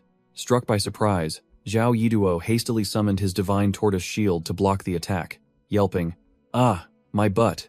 He immediately cast the wood escape technique to flee, while Spirit Snake unleashed the heaven-piercing spikes in pursuit. Spirit Snake's true form finally revealed itself, scoffing that thanks to the high-grade invisibility talisman, it almost couldn't find him. But now there was nowhere left to run. Spirit Snake unleashed the heaven-piercing spikes again, a series of gleaming golden spikes tearing up the ground, startling Zhao Yiduo, who was escaping underground. How can it sense my location? Only then did Zhao Yiduo realize, frantically understanding he had been tricked. The snake fighting my puppet is also a puppet? Spirit Snake roared, unleashing the sandstorm technique, determined to overturn the entire forest to drag Zhao Yiduo out. At the same time, Xiao Chou joined the fray, swinging his blazing heavenly tribulation staff to attack puppet Qin Shuang'er. Puppet Sun Jian was still struggling to block attacks from the mechanical snake, golden sword blades constantly clashing and sparking. A colossal sand vortex, the sandstorm art, was unleashed by Spirit Snake, devouring everything in its path. Puppet Sun Jian was swept into the storm, crying out in astonishment. This is a Foundation Establishment Realm spell. How can a Spirit Sea Realm demon beast use it? The sandstorm ravaged the ground, and Zhao Yiduo broke out in a cold sweat, realizing his position had been exposed. From above, Spirit Snake roared, unleashing the golden scale rainstorm, a barrage of gleaming golden scales raining down like arrows. The ground was torn apart, and Zhao Yiduo muttered, "Has gone. What's happening?" He stared blankly at the body, sprawled amidst the rubble, wondering if his own eyes had been deceived. Spirit Snake coiled tightly around its target, realizing this was only Puppet Sun Jian, not Zhao Yiduo's true body. It turned out Zhao Yiduo had used a decoy puppet. He sneered from the tree. "Just a beast, so easy to trick you." He channeled his energy, unleashing the heavenly puppet strings to control the puppet from afar. But Spirit Snake was even faster. It immediately used the Earth Escape technique to pursue, catching Zhao Yiduo off guard. Zhao Yiduo panicked as he felt his puppet lose control, the distance too great to intervene. He resorted to using the gravity technique to control the flying sword from afar, trying to salvage the situation. Zhao Yiduo strained, trying to block Spirit Snake's divine sense, but the immense distance made control extremely difficult. He watched bitterly as the puppet and flying sword were captured, resentful that the pangolin had escaped. Spirit Snake roared an order, "Xiao Chou, don't let them escape," and the loyal disciple immediately obeyed. Puppet Qin Shuang'er felt the ground tremble, unleashing her Qilin arm to defend against the overwhelmingly large attack range. The power of the sudden attack surged, and Puppet Qin Shuang'er couldn't resist, being knocked back. A series of colossal earth and rock spikes, the heaven-piercing spikes, erupted from the ground with terrifying might. Zhao Yiduo screamed in despair, "Shuang'er," as his puppet was flung into the sky by the spikes. He rushed forward, embracing the heavily damaged puppet, and looking for an escape route. Want to run? Not so easy. Xiao Chou directly threw a heavenly stench bomb to block their path. Zhao Yiduo took the full force of the stench bomb, his face turning green. "What the hell is this?" As Xiao Chou charged in for close combat, Xiao Chou unleashed his Qilin fist, punching Zhao Yiduo directly in the face, making him spit blood. While Zhao Yiduo was still cursing furiously. "You brat!" Spirit Snake lunged from behind with terrifying speed, declaring, "I'm here!" Whoosh! With a clean slash of its tail scales, the Sun Jian puppet was sliced in half in an instant. Sun Jian's body fell to the ground in pieces, while the Qin Shuang'er puppet froze, silently staring at the pile of scrap metal. Qin Shuang'er collapsed to her knees, wailing mournfully beside the remains of her brother. Witnessing the tearful scene, Xiao Chou coldly uttered a single sentence. "Ridiculous." An unfamiliar hunter pointed his gun at Spirit Snake, mocking its dramatic act, and was immediately scared out of his wits by a surge of black flame. Xiao Chou looked at the flame, muttering to Spirit Snake with deep empathy, "I suspect they're a pair of heartbroken lovers, just like me." Back in their lair, Heavenly Demon and Xiao Chou's eyes gleamed at the treasure of 2,000 spirit stones. This trip was truly a huge profit. Spirit Snake began to divide the spoils. Spirit herbs for White Snake, demon beast meat distributed evenly, and the rest split 50-50 between Heavenly Demon and Xiao Chou. Spirit Snake generously tossed Xiao Chou a Foundation Establishment pill, and the disciple, overjoyed as if he'd found gold, shouted that he would go break through immediately. Spirit Snake thought to itself, "Idiot, happy about getting 30%?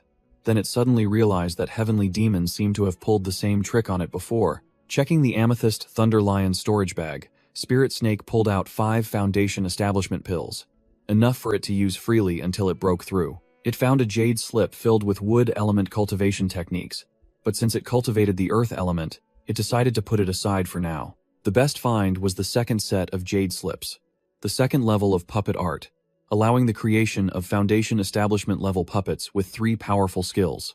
Spirit Snake decided to immediately enter seclusion to break through to Foundation Establishment, beginning to absorb the essence from the Amethyst Thunder Lion's corpse. 2 months later, A colossal pillar of spiritual energy shot straight into the sky. A cultivator flying nearby immediately noticed it and rushed over to investigate the commotion. Spirit Snake was in a critical stage, swallowing the Foundation Establishment pill, but still roaring, feeling that the spiritual energy was insufficient for a breakthrough. It circulated its cultivation art, draining all the energy from the massive pile of spirit stones, making both Heavenly Demon and Xiao Cho break out in a cold sweat just watching. Energy exploded. Spiritual energy surged violently. Spirit Snake let out a roar and officially successfully broke through to the Foundation Establishment realm. Blue spiritual energy erupted around Spirit Snake's tail. It realized it had reached the legendary perfect Foundation Establishment realm. Its entire body was now covered in shimmering golden scales, and it roared triumphantly. This is the profound yellow Foundation Establishment that old dog Heavenly Demon spoke of. I have succeeded. The Cauldron Spirit suddenly appeared, coolly stating, "You've only just reached Foundation Establishment. You still lack the reverse scale. Without it, you will forever remain just a snake." The Cauldron Spirit refused to elaborate further, forcing Spirit Snake to comprehend it on its own, which made Spirit Snake bitterly think to itself that this old man was deliberately messing with it. Deciding to temporarily set aside the matter of the reverse scale, Spirit Snake focused on upgrading its combat power first, planning to descend the mountain for answers later if it got stuck. It immediately used an earth element cultivation technique to strengthen its puppets, then set about grinding a pair of colossal mammoth tusks to forge flying swords. Without a forge, Spirit Snake had to use its own golden tail scales to grind the mammoth tusks, a task requiring extreme patience. A week passed, and it finally breathed a sigh of relief upon completing the crafting process. 2 flying swords, one radiating an icy blue aura, the other burning with a fiery glow, were officially born. Spirit Snake tried to control the twin swords, but they were too powerful. It realized it needed to reach late Foundation Establishment to fully unleash their strength. Everything was ready. It was brimming with ambition, determined to descend the mountain to seek enlightenment, declaring it would sweep clean the human libraries. Just as it left its cave, Spirit Snake encountered Xiao Cho basking in the sun. The man joyfully exclaimed upon seeing his senior finally emerge from seclusion. Xiao Cho pleaded to follow along to settle his grievances. Spirit Snake agreed and pointed out the first target, the Purple Mist Sect, home to the most incompetent guards. Along the way, Xiao Cho began to recount his tumultuous process of breaking through to Foundation Establishment, a journey that almost cost him his life. He bitterly recounted how, at the crucial moment, all the surrounding spiritual energy was suddenly sucked dry, causing his breakthrough to fail without him knowing the culprit. While Spirit Snake listened, blushing crimson, that wasn't all, Xiao Cho continued. His second breakthrough attempt was even more terrifying. An outer realm demon suddenly appeared, scaring him half to death. He still couldn't understand why a mere chi condensation cultivator like himself could summon a boss that only appeared when people broke through to core formation. But the strange thing was that the demon suddenly vanished without a trace, its expression as if it had just seen something utterly terrifying. Spirit Snake curiously asked how he managed to break through. Xiao Cho honestly thanked Senior Bai for refining a Foundation Establishment pill for him to test the medicine. Hearing the words "test the medicine," Spirit Snake flinched, quickly asking Xiao Cho if there were any side effects, which made the man's face turn pale, as he frantically realized he had forgotten something important and had to rush back to cultivate. Arriving at the Purple Mist Sect, Xiao Cho only saw a pile of desolate ruins, wondering if the Purple Cloud Sect had plundered everything and fled. Heavenly Demon, from inside the bag, immediately came up with a new plan. They must have moved to the snake-catching sect. Let's change course to the Earth Mountain sect. You have a token, after all. Just as they reached the Earth Mountain sect's gate, a guard blocked their way. Xiao Cho immediately told his senior to hide, then stepped forward to be recognized. Xiao Cho held out his inner disciple token, and the guard was utterly shocked, stammering, "Xiao Cho? You're not dead?" The guard explained that after being hunted by Hua Yuntian and missing for half a year, the sect had officially declared Xiao Cho dead.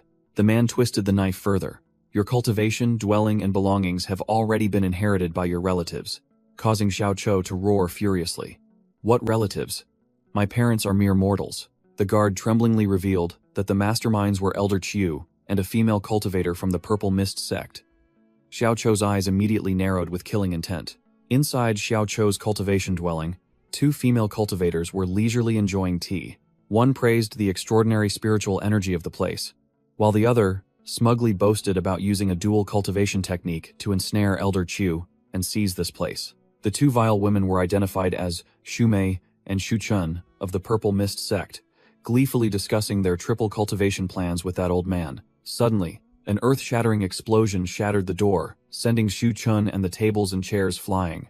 Xu Mei furiously yelled, "Who's tired of living, daring to barge into my cultivation cave?" While Xiao Chou coldly retorted from outside the door, "You're the intruders." Xiao Chou strode in through the dust, his arm radiating Foundation Establishment Realm spiritual energy, leaving the two women stunned. Xu Mei remained arrogant, holding up a contract and sneering, Hey, you ignorant horned fool, open your eyes and look. I've already signed the contract." She continued to insult Xiao Chou, propping her feet on the table in defiance. "But if you're willing to kneel and lick my feet, if I'm happy, perhaps I'll." Before she could finish, Xiao Chou lunged forward with terrifying speed, delivering a devastating punch straight to Xu Mei's shameless face. Crash! Xu Mei was punched, her head embedded in the wall, blood splattering everywhere. She died instantly. Xu Chun shrieked her elder sister's name in horror. Xu Chun went berserk, screaming, "You bootlicker! How dare you hit her!" then charged at Xiao Chou for revenge. Overestimating herself, Xu Chun's attack was easily parried by Xiao Chou, who then delivered a sweeping strike across her body, sending her to reunite with her friend. He coldly declared, "This punch, I've honed for 5 years. But from now on, I'll only tolerate things for 5 breaths." Heavenly Demon crawled out of the bag, nodding in approval. "You're looking quite formidable now. Quick and clean, destroy the bodies, and erase all traces." No sooner had he dealt with the 2 small fries, an old man burst in, roaring and pointing at Xiao Chou. "You bastard Xiao Chou, how dare you kill people?" Xiao Chou showed no deference, growling, "Elder Chu, this is my private territory. According to sect rules, even an elder has no right to barge in." The old man, surnamed Chu, furiously yelled, "Do you want to die?" then hurled a massive fireball straight at Xiao Chou. Unexpectedly, Xiao Chou stood firm as a rock, his spiritual energy erupting to extinguish the fireball. He looked up and declared, "I'm also in the Foundation Establishment realm now. Stop trying to bully me." Elder Chu broke out in a cold sweat, unable to believe this kid had broken through to Foundation Establishment in less than a year. He recalled how Xiao Chou could previously defeat Hua Yuntian, and now his level could not be underestimated. Knowing he couldn't win, the old man surnamed Chu vanished, only leaving behind a threat. "Xiao Chou, just you wait." Xiao Chou immediately left. Heavenly Demon in the bag wondered why he didn't finish off the old man, but Xiao Chou explained that killing him now would only make it harder to escape and ruin their big plan. The master and disciple leaped across rooftops. Heavenly Demon praised Xiao Chou for thinking ahead. They both decided to get what they needed first, then deal with the old man tonight. In a forest, Elder Chu muttered angrily, "That brat Xiao Chou ruined my plan," then pulled out a communication artifact, deciding to use others to do his dirty work. He shot a beam of light into the sky, falsely accusing Xiao Chou of killing an ally of the 4-sect alliance, a death sentence, so the alliance's enforcers would deal with him. Meanwhile, at the main hall of the Dai Mountain sect, Heavenly Demon was perched on the rooftop, eavesdropping, secretly hoping Xiao Chou wouldn't run into trouble. Inside, Xiao Chou faced another elder, Elder Shu, and asked about his master's whereabouts, but was informed that both his master and the sect master had gone to the front lines. Elder Shu lectured that cultivators have no country, only their sect, and explained that the Qin soldiers had advanced to Chu Yang City. Xiao Chou got straight to the point, requesting the Foundation Establishment cultivation technique and his promotion reward, but then wondered why his master wasn't there. Elder Shu suddenly pounced on Xiao Chou, acting overly familiar and praising him as the sect's genius for breaking through so quickly. He pulled Xiao Chou along, saying that the normal promotion process was cumbersome, but now everything would be much simpler. A treasure trove appeared before Xiao Chou's eyes. Thousands of spirit stones, 3,000 bottles of nourishing origin pills, countless healing pills, a spirit artifact, and piles of talismans and jade slips. Xiao Chou and Heavenly Demon sat amidst the resources. He explained that Elder Shu allowed him to take everything, with the sole condition that he had to go to the battlefield. Heavenly Demon couldn't understand human affairs, only telling Xiao Chou to be sure of his decision. Xiao Chou firmly stated, "I just want to become stronger." Xiao Chou unrolled the cultivation technique scrolls, telling Heavenly Demon to quickly learn these advanced second-tier techniques as fast as possible, while he stood guard. Heavenly Demon, in Spirit Snake's body, was sweeping through the Dai Mountain sect's cultivation technique treasury. From the Stone Vein Heart Scripture to the Dai Mountain accumulating peak art, all were absorbed. Elder Chu bowed low before 2 black-cloaked figures, respectfully greeting the enforcers and confirming he was the one who reported the crime. Enforcer Bai Xiu and Enforcer Hong Yi, both in the Foundation establishment realm, received orders to personally apprehend Xiao Chou, imprint his soul, and send him to the battlefield as cannon fodder, just as Elder Qiu maliciously intended. Under the setting sun, Elder Qiu was certain. "You're dead for sure, Xiao Chou." Xiao Chou breathed a sigh of relief, finally having finished learning the new cultivation techniques, while Spirit Snake coiled beside him, watching the blood-red sunset. From afar, an enforcer's voice echoed through the forest, ordering Xiao Chou to surrender immediately if he wished to be spared. Xiao Chou was not only unafraid but visibly excited, seeing this as a perfect opportunity to test out his new power. He firmly stated he had chosen his path. The enforcers and Elder Qiu looked around in confusion, not understanding where their target had vanished to, suspecting he used an invisibility talisman to escape. Suddenly, the ground violently shook, and a massive stone spear erupted from the earth, piercing straight through the three unsuspecting individuals. Elder Qiu hastily activated his earth shield, while the two enforcers also activated their Vajra shields to defend against the surprise ambush. They split up to search, completely unaware that Spirit Snake was hiding nearby, locking onto their positions with its divine sense. A spirit-shattering sword, condensed from spiritual energy, silently aimed at the weakest member of the enemy team. The sword shot forth. Elder Qiu shrieked as he hastily raised his shield to block the deadly sneak attack. With a clean strike, the sword pierced through the old man's paper-thin defense, embedding itself directly into his chest. Elder Qiu collapsed dead on the spot. The two enforcers were stunned, roaring in fury. "How audacious! You dare kill an elder right before our eyes!" Xiao Chou suddenly appeared from the shadows, swinging his attack and charging straight into the combat. "First, taste my attack." Enforcer Bai Xiu reacted incredibly fast, pulling out an illusion-breaking mirror to pinpoint the enemy's location. The invisibility talisman was nullified, and Xiao Chou fully revealed himself, charging in alone to take on both, blocking the attacks of the two enforcers. On a tree branch, Spirit Snake also revealed its true form, immediately recognized. It's the Foundation establishment demonic snake on the wanted list. Xiao Chou's expression remained unchanged. Since he was exposed, he would go all out, ready for a 2-on-2 fight to the death. Xiao Chou rushed forward and tightly embraced Enforcer Hong Yi, shouting, "Senior brother, leave this woman to me," deliberately splitting the battlefield. Spirit Snake summoned a giant poison frog as a decoy, secretly praising Xiao Chou's coordination.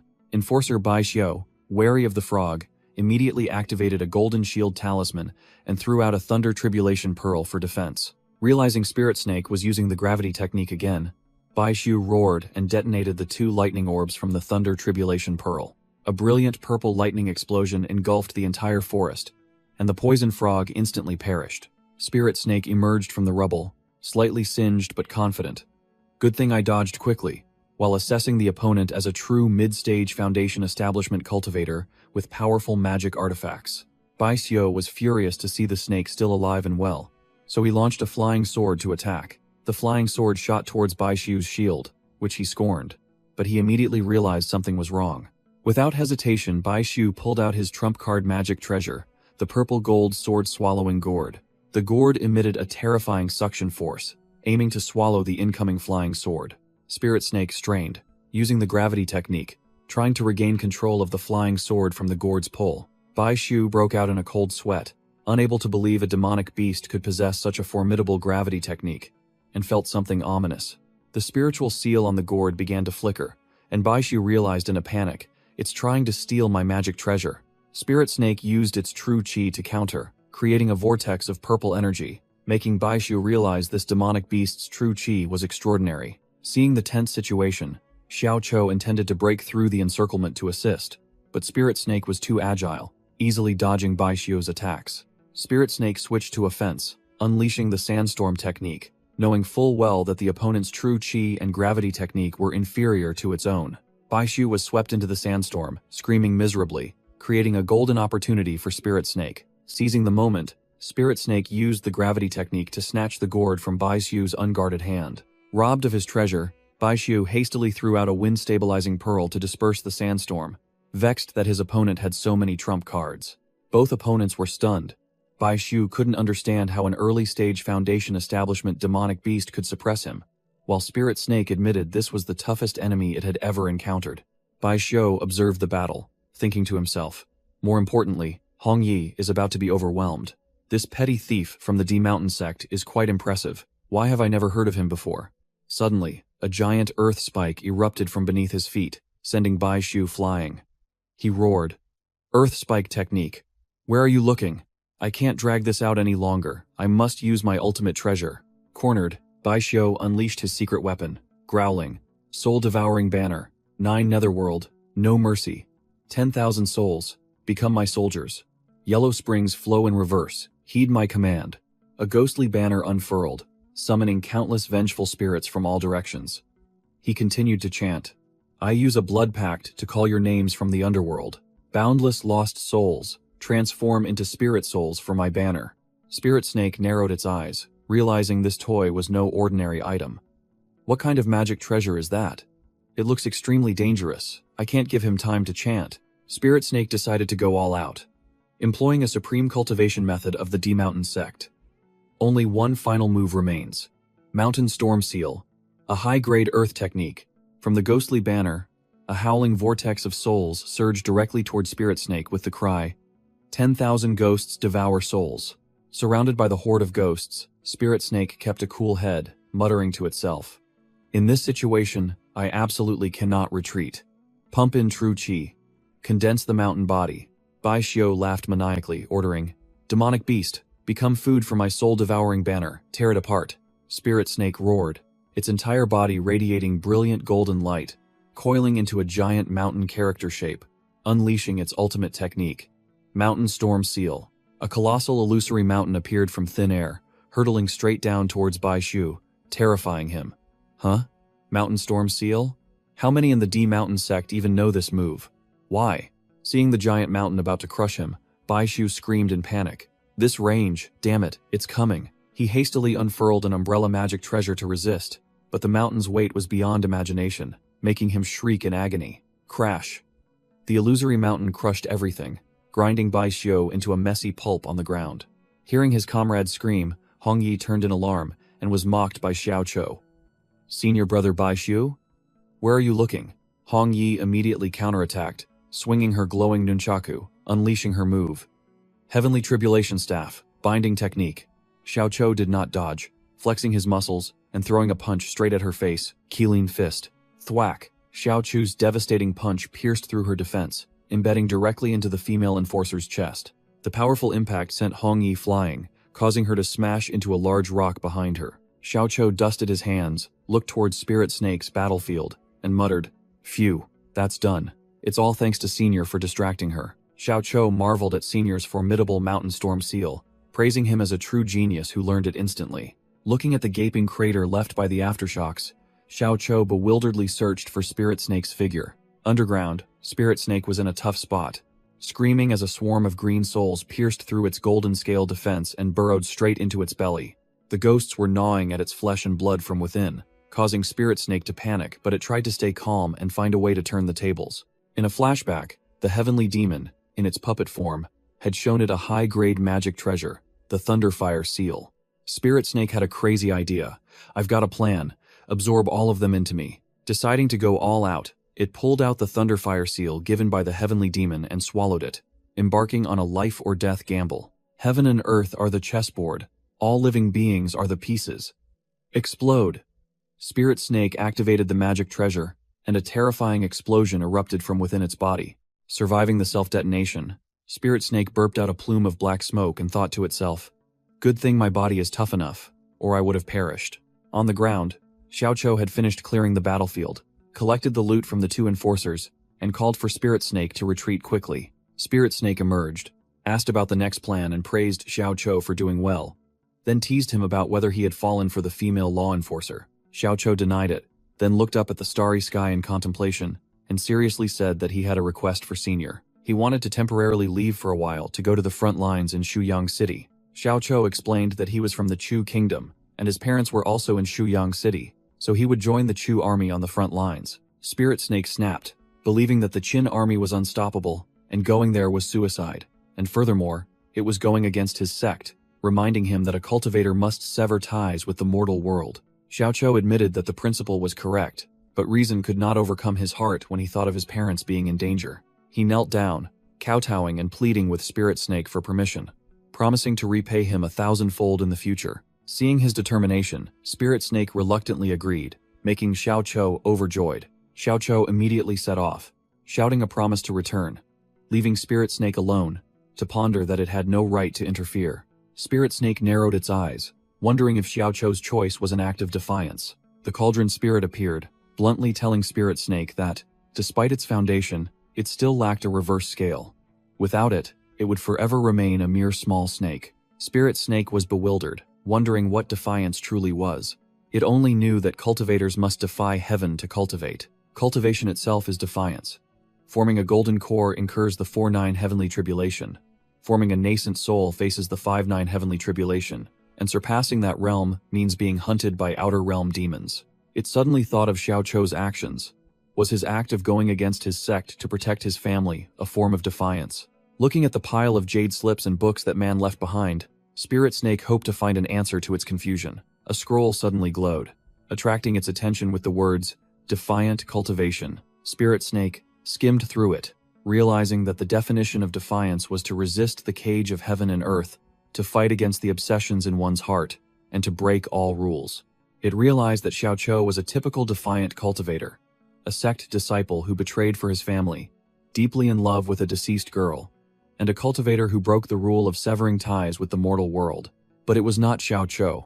It had to find its own path of defiance. Spirit Snake decided to descend the mountain and enter the human world to seek that path. Its first stop was Iron Bear Mountain, where it was once king, and also where it was ravaged by a fire. Wondering if this place could be reborn from the ashes. From a tree, it observed the branch of the snake-catching sect. Noticing that the defenses were lax, there were no formations, and the strongest individual was only in the early foundation establishment stage. To be safe, it unleashed its divine sense to sweep the entire area. Its divine sense discovered a familiar face. Chen Daoling, the master who once hunted it, now imprisoned in a dungeon, a shadow of his former self, being gnawed by snakes and centipedes. Spirit Snake was furious, secretly cursing Zhao Wenjuo as a beast for not eradicating the root of the problem and leaving behind a potential disaster, wondering if there was a deep-seated grudge between the two master and disciple. It saw Zhao Wenjuo order his subordinates not to let Chen Daoling die, and wondered if this act of betraying his sect counted as defiance. Although it could wipe out this branch in an instant, Spirit Snake decided not to stir up trouble, as Chen Daoling wouldn't live much longer anyway. Meanwhile, in a place called Snake Village, a Qin army was shouting, demanding the gates be opened. A commander flew into the village, ordering a house-to-house search. The village was engulfed in smoke and fire. Screams echoed everywhere.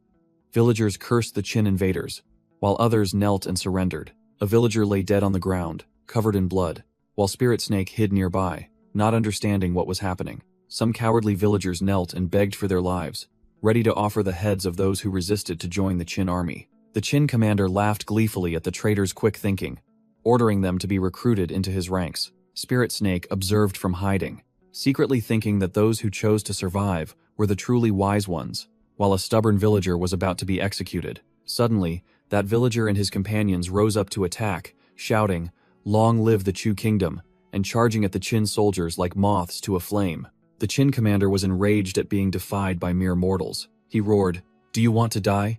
Then unleashed a fiery palm strike, wiping out the rebels. The Qin soldiers coldly finished off the remaining people, scoffing that mortals resisting cultivators was no different from suicide. Suddenly, the Qin commander clutched his arm and cried out, realizing that the villagers' weapons had been coated with spirit herb poison. The Qin soldiers hastily formed a defensive formation, reassuring themselves that cultivators were invincible, and this was just a petty trick. In a flashback, the Qin commander had ordered the massacre of the entire village, believing that the price of this resistance was too high. Spirit Snake recalled the house at the edge of the village, where a boy named Wang Xiaoniu once fed it fish. It wondered how the boy was now, and the scene that appeared was him kneeling in his house with a noose hanging precariously. The boy cried, blaming himself for being useless and shouting that he didn't want to be a slave of a lost nation. Spirit Snake only had time to think, "Fool," when it saw the boy put the rope around his neck. With a whoosh, a flash of light streaked past, cutting the rope and sending the boy sprawling onto the floor. The boy was stunned,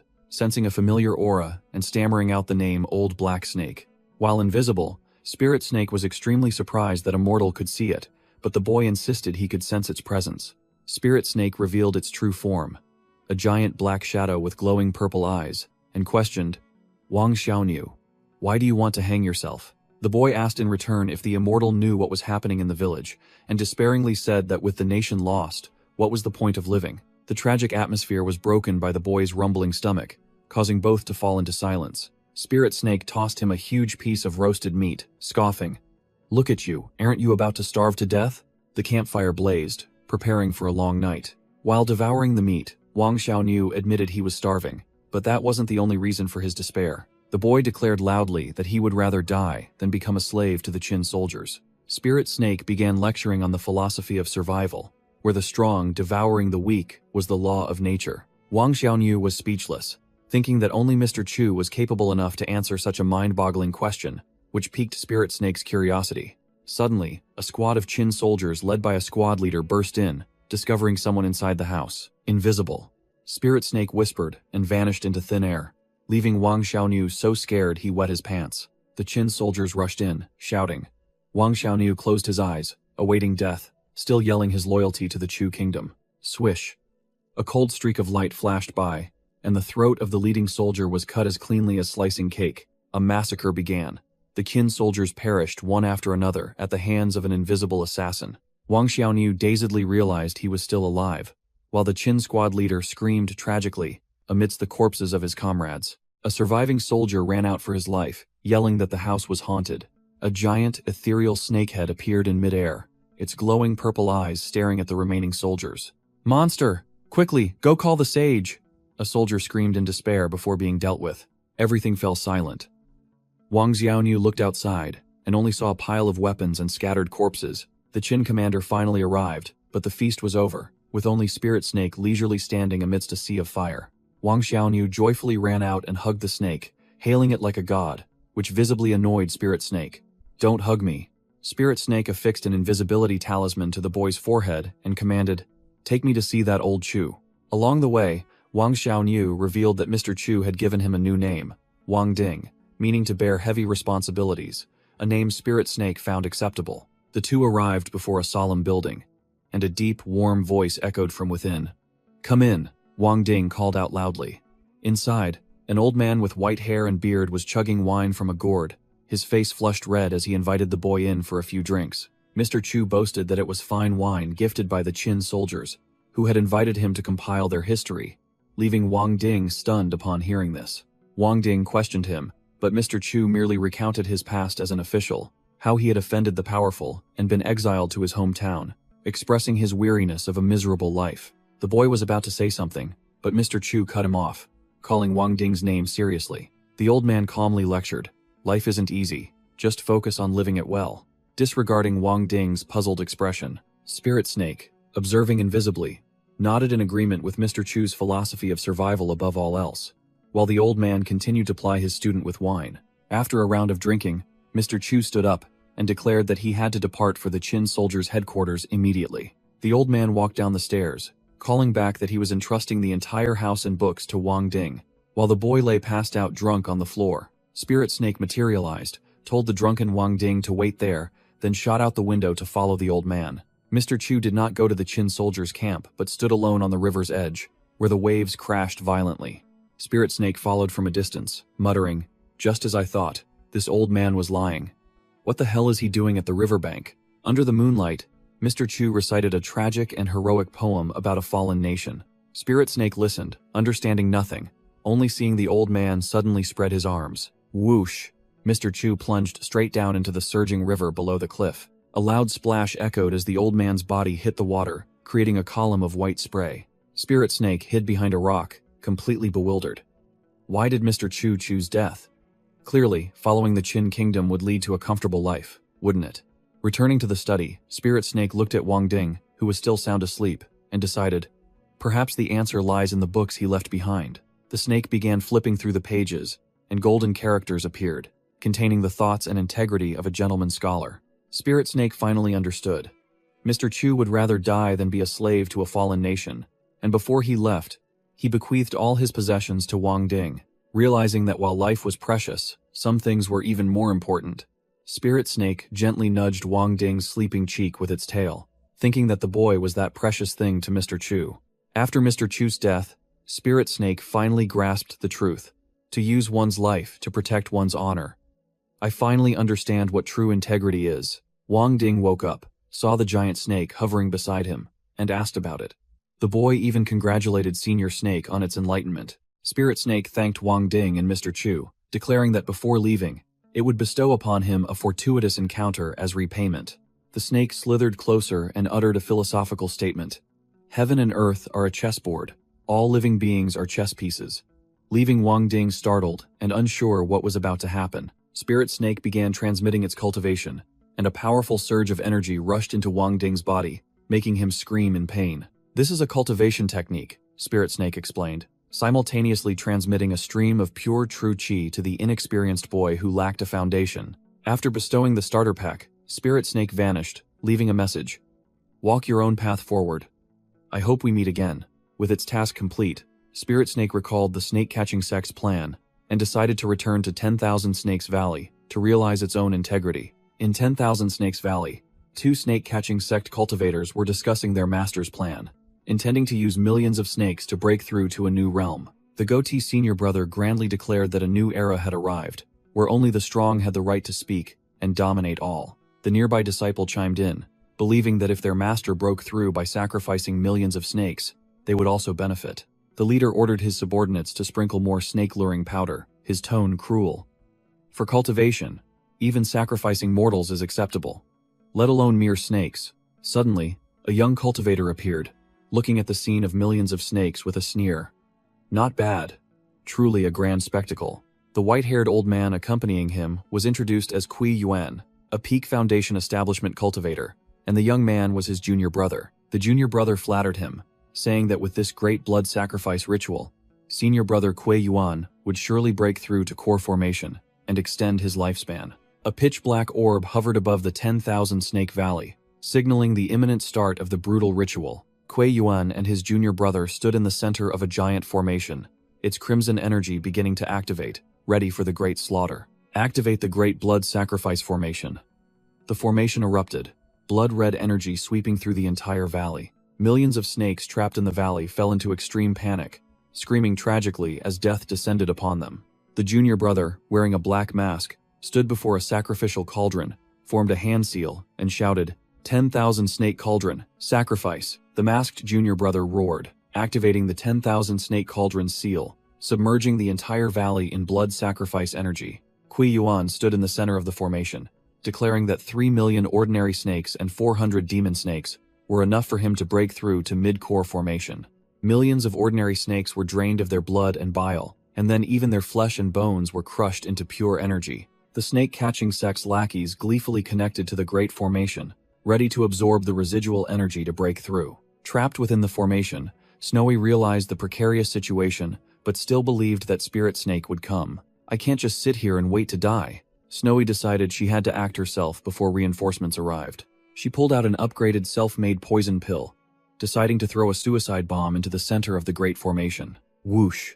The poison pill flew straight into a snake-catching sect disciple who was engrossed in the spectacle. The disciple, having just swallowed the pill, vomited violently, yellow-brown poisonous gas spewing out thickly. The disciple's face began to melt like wax, and another person standing nearby screamed in horror. The crowd panicked, and the squad leader shouted, ordering everyone to use their true qi to resist the spreading deadly poisonous gas. The potent poison gas was so powerful that it eroded even the energy of the 10,000 snake cauldron, causing the formation to tremble. Kui Yuan turned back coldly and ordered his junior brother, leave it to me. He unleashed a 5 elements poison transformation palm, a giant golden energy hand grasping down at the cloud of poison gas. The golden hand tightened its grip, completely sealing Snowy's poison bomb. Cui Yuan used another palm to absorb and analyze the pill, praising it repeatedly.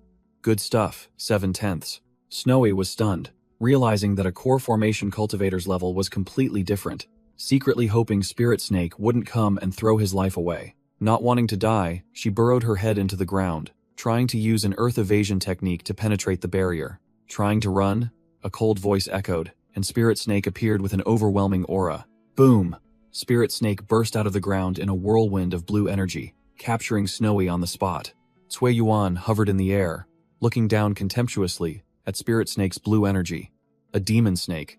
Not even at Foundation establishment. What achievements do you have to be so arrogant? The old man admitted that Spirit Snake had courage, but daring to kill a disciple right before him was unforgivable. With a roar, Kui Yuan unleashed the soul-piercing spear, an energy spear shooting straight at Spirit Snake. The spear plunged straight into the rock where Spirit Snake had just vanished, creating an explosion of blue energy. Ignoring the insignificant snake, Kui Yuan ordered the blood sacrifice to begin, instructing all disciples to connect with the 10,000 snake cauldron.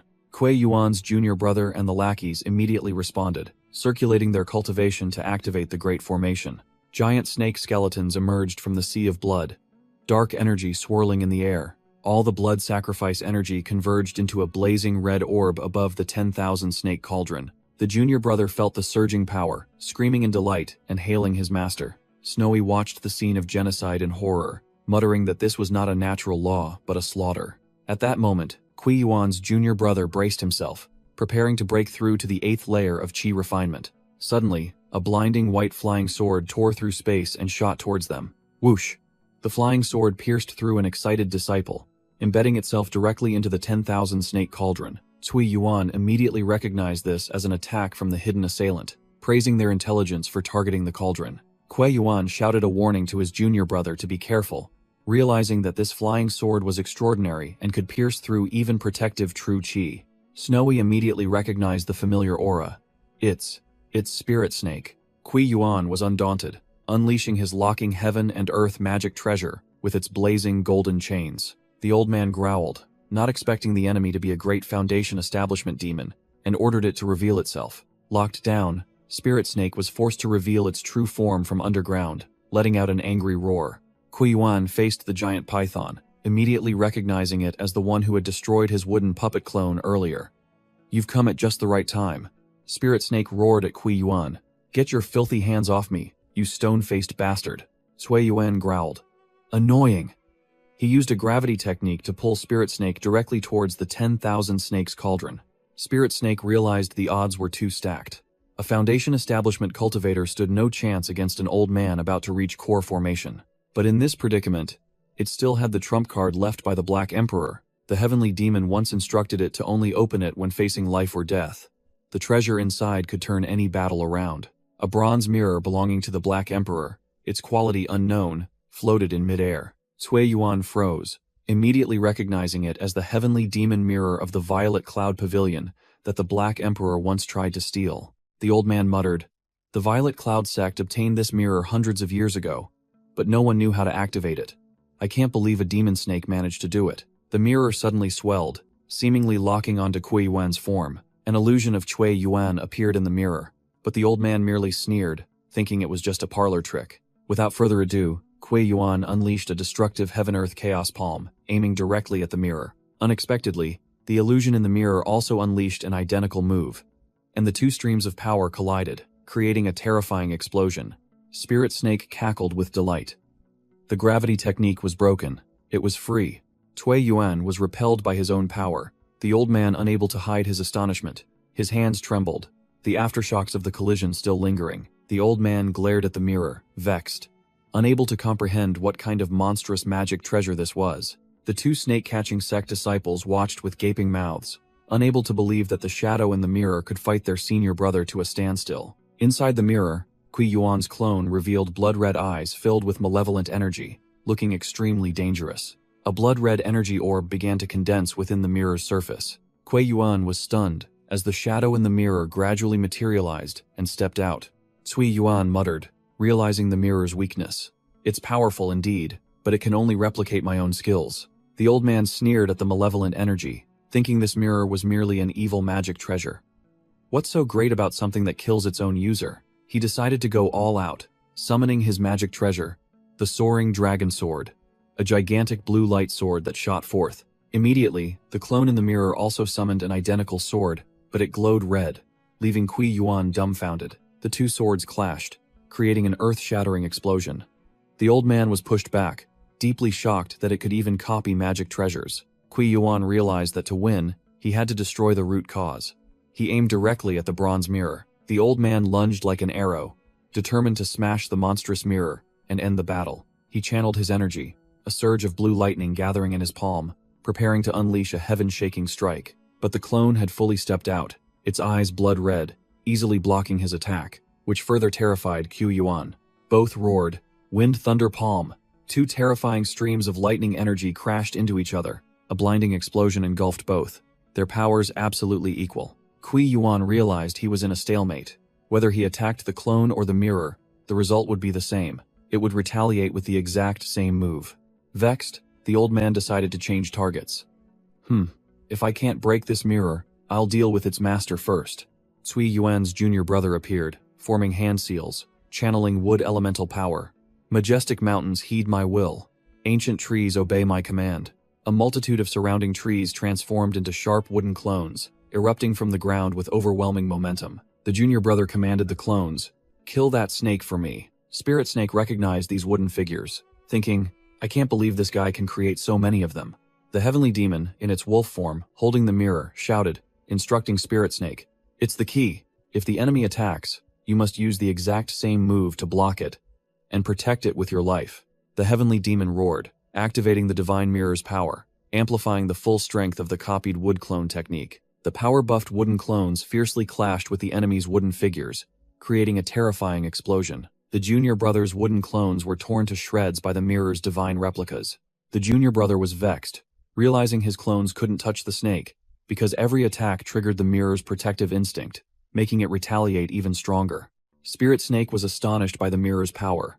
The Black Emperor's clones are even more numerous than that guy's, and stronger too. Seizing the moment while the enemy was held back, Spirit Snake rushed to White Snake's side, using a trident of light to block an attack for her. The junior brother roared, unleashing a gigantic palm of light towards the mirror. The snake-catching sect disciples were chased relentlessly by the divine mirror's clones, screaming in terror due to the vast power disparity. The junior brother realized he was trapped in a stalemate and decided he needed someone else to deal with the snake. The junior brother unleashed a gigantic fireball to buy time against his own clone. Then, "Let me hold you back for a moment." Kui Yuan personally intervened, straining to block the mirror's power and shouting, "Junior brother, quickly lead your men to kill that snake. Leave no one alive." The goatee senior brother watched from the sidelines, sweating profusely. He couldn't believe the mirror could hold his junior brother to such an extent, and immediately blamed the demon snake for everything. Cui Yuan ordered all his disciples, "Everyone, listen up. Stop the blood sacrifice. Focus all your power on attacking. Kill that demon snake for me." Kui Yuan's junior brother circulated his energy, let out a roar, then swept away the remaining wood clones of the divine mirror. White Snake rejoiced upon seeing Spirit Snake arrive, but Spirit Snake coldly replied, "Talk less. Healing is the top priority. There's still a tough battle ahead." White Snake immediately circulated her energy, using the heavenly demon demonic art combined with various medicinal pills to recover rapidly. The snake catcher cultivators found their targets and simultaneously soared towards the two snakes. "Everyone, attack, kill." Spirit Snake instructed White Snake, "I'm going ahead. Protect yourself well, then charge straight into the enemy's formation." The snake catcher cultivators unleashed a storm of techniques, from fire talismans and wind spears to lightning talismans, raining down like a tempest. A disciple cried out in panic when he saw all attacks miss their target.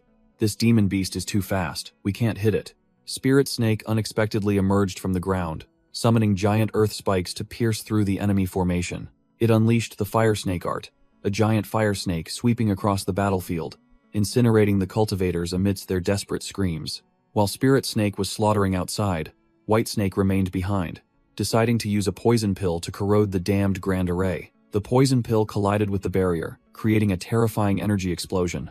Success. Crack. The crimson barrier shattered into pieces like glass. White Snake shouted loudly, signaling to the trapped normal snakes, "Run as fast as you can." Spirit Snake ordered White Snake to blow away the poisonous smoke. She immediately activated a swift wind talisman and shouted, "Wind, rise." A giant whirlwind was created, blowing all the green poisonous smoke towards the snake catcher cultivators. The low-level disciples were poisoned, screaming desperately and falling to the ground. A commander had to yell, "All low-level disciples, retreat." A goatee senior brother ordered his subordinates to block the escape route of the snakes, while he and the inner disciples would deal with the two leading snakes. His ponytail junior brother growled, bitterly demanding to deal with Spirit Snake. The senior brother quickly intervened. "Junior brother, don't be rash." Ignoring the advice, the junior brother charged straight towards Spirit Snake, yelling, "The grudge from last time you tricked us, we'll settle it all today." Then he rambled on about the philosophy of water. He unleashed the water prison technique, creating a giant water sphere to trap Spirit Snake. Spirit Snake easily shattered the water prison, sneering, "Bestow grace upon all beings? Nonsense. If so, why not bestow grace upon me instead of imprisoning me?" Whoosh! Spirit Snake whipped its tail with immense force. The attack pierced through the defenses, striking the junior brother directly, causing him to cough up blood even though his protective jade pendant had activated. The goatee senior brother had to rush forward to catch the severely injured junior brother, reminding him, "Your old wounds have just healed. It's not your turn to charge yet." Spirit Snake thought to itself, that was close. Luckily, his protective jade pendant shattered to save his life, but the next strike will definitely send him on his way. The goatee senior brother realized that this snake was not only cunning but also extremely formidable, defeating his junior brother with just one strike. He wondered how many more trump cards it had hidden up its sleeve. He decided to change tactics, ordering 3 other experts, Liu Fei, Su Bei, Wang Ping. "The 3 of you go first. Coordinate with each other." Su Bei immediately made his move, casting the Sky Vine Spirit Lock Array. Countless verdant vines emerged from the ground, tightly coiling around Spirit Snake. Immediately after, Liu Fei followed up with the Sky Net Profound Fire Web, a giant fire net descending from the sky, determined to burn the target alive. Spirit Snake remained calm, summoning a stone puppet and erecting a protective water sphere, ready to face the enemy's combined attack. The stone puppet tensed its body, shouting, "Break the array for me," then tore apart the fire net and the vines.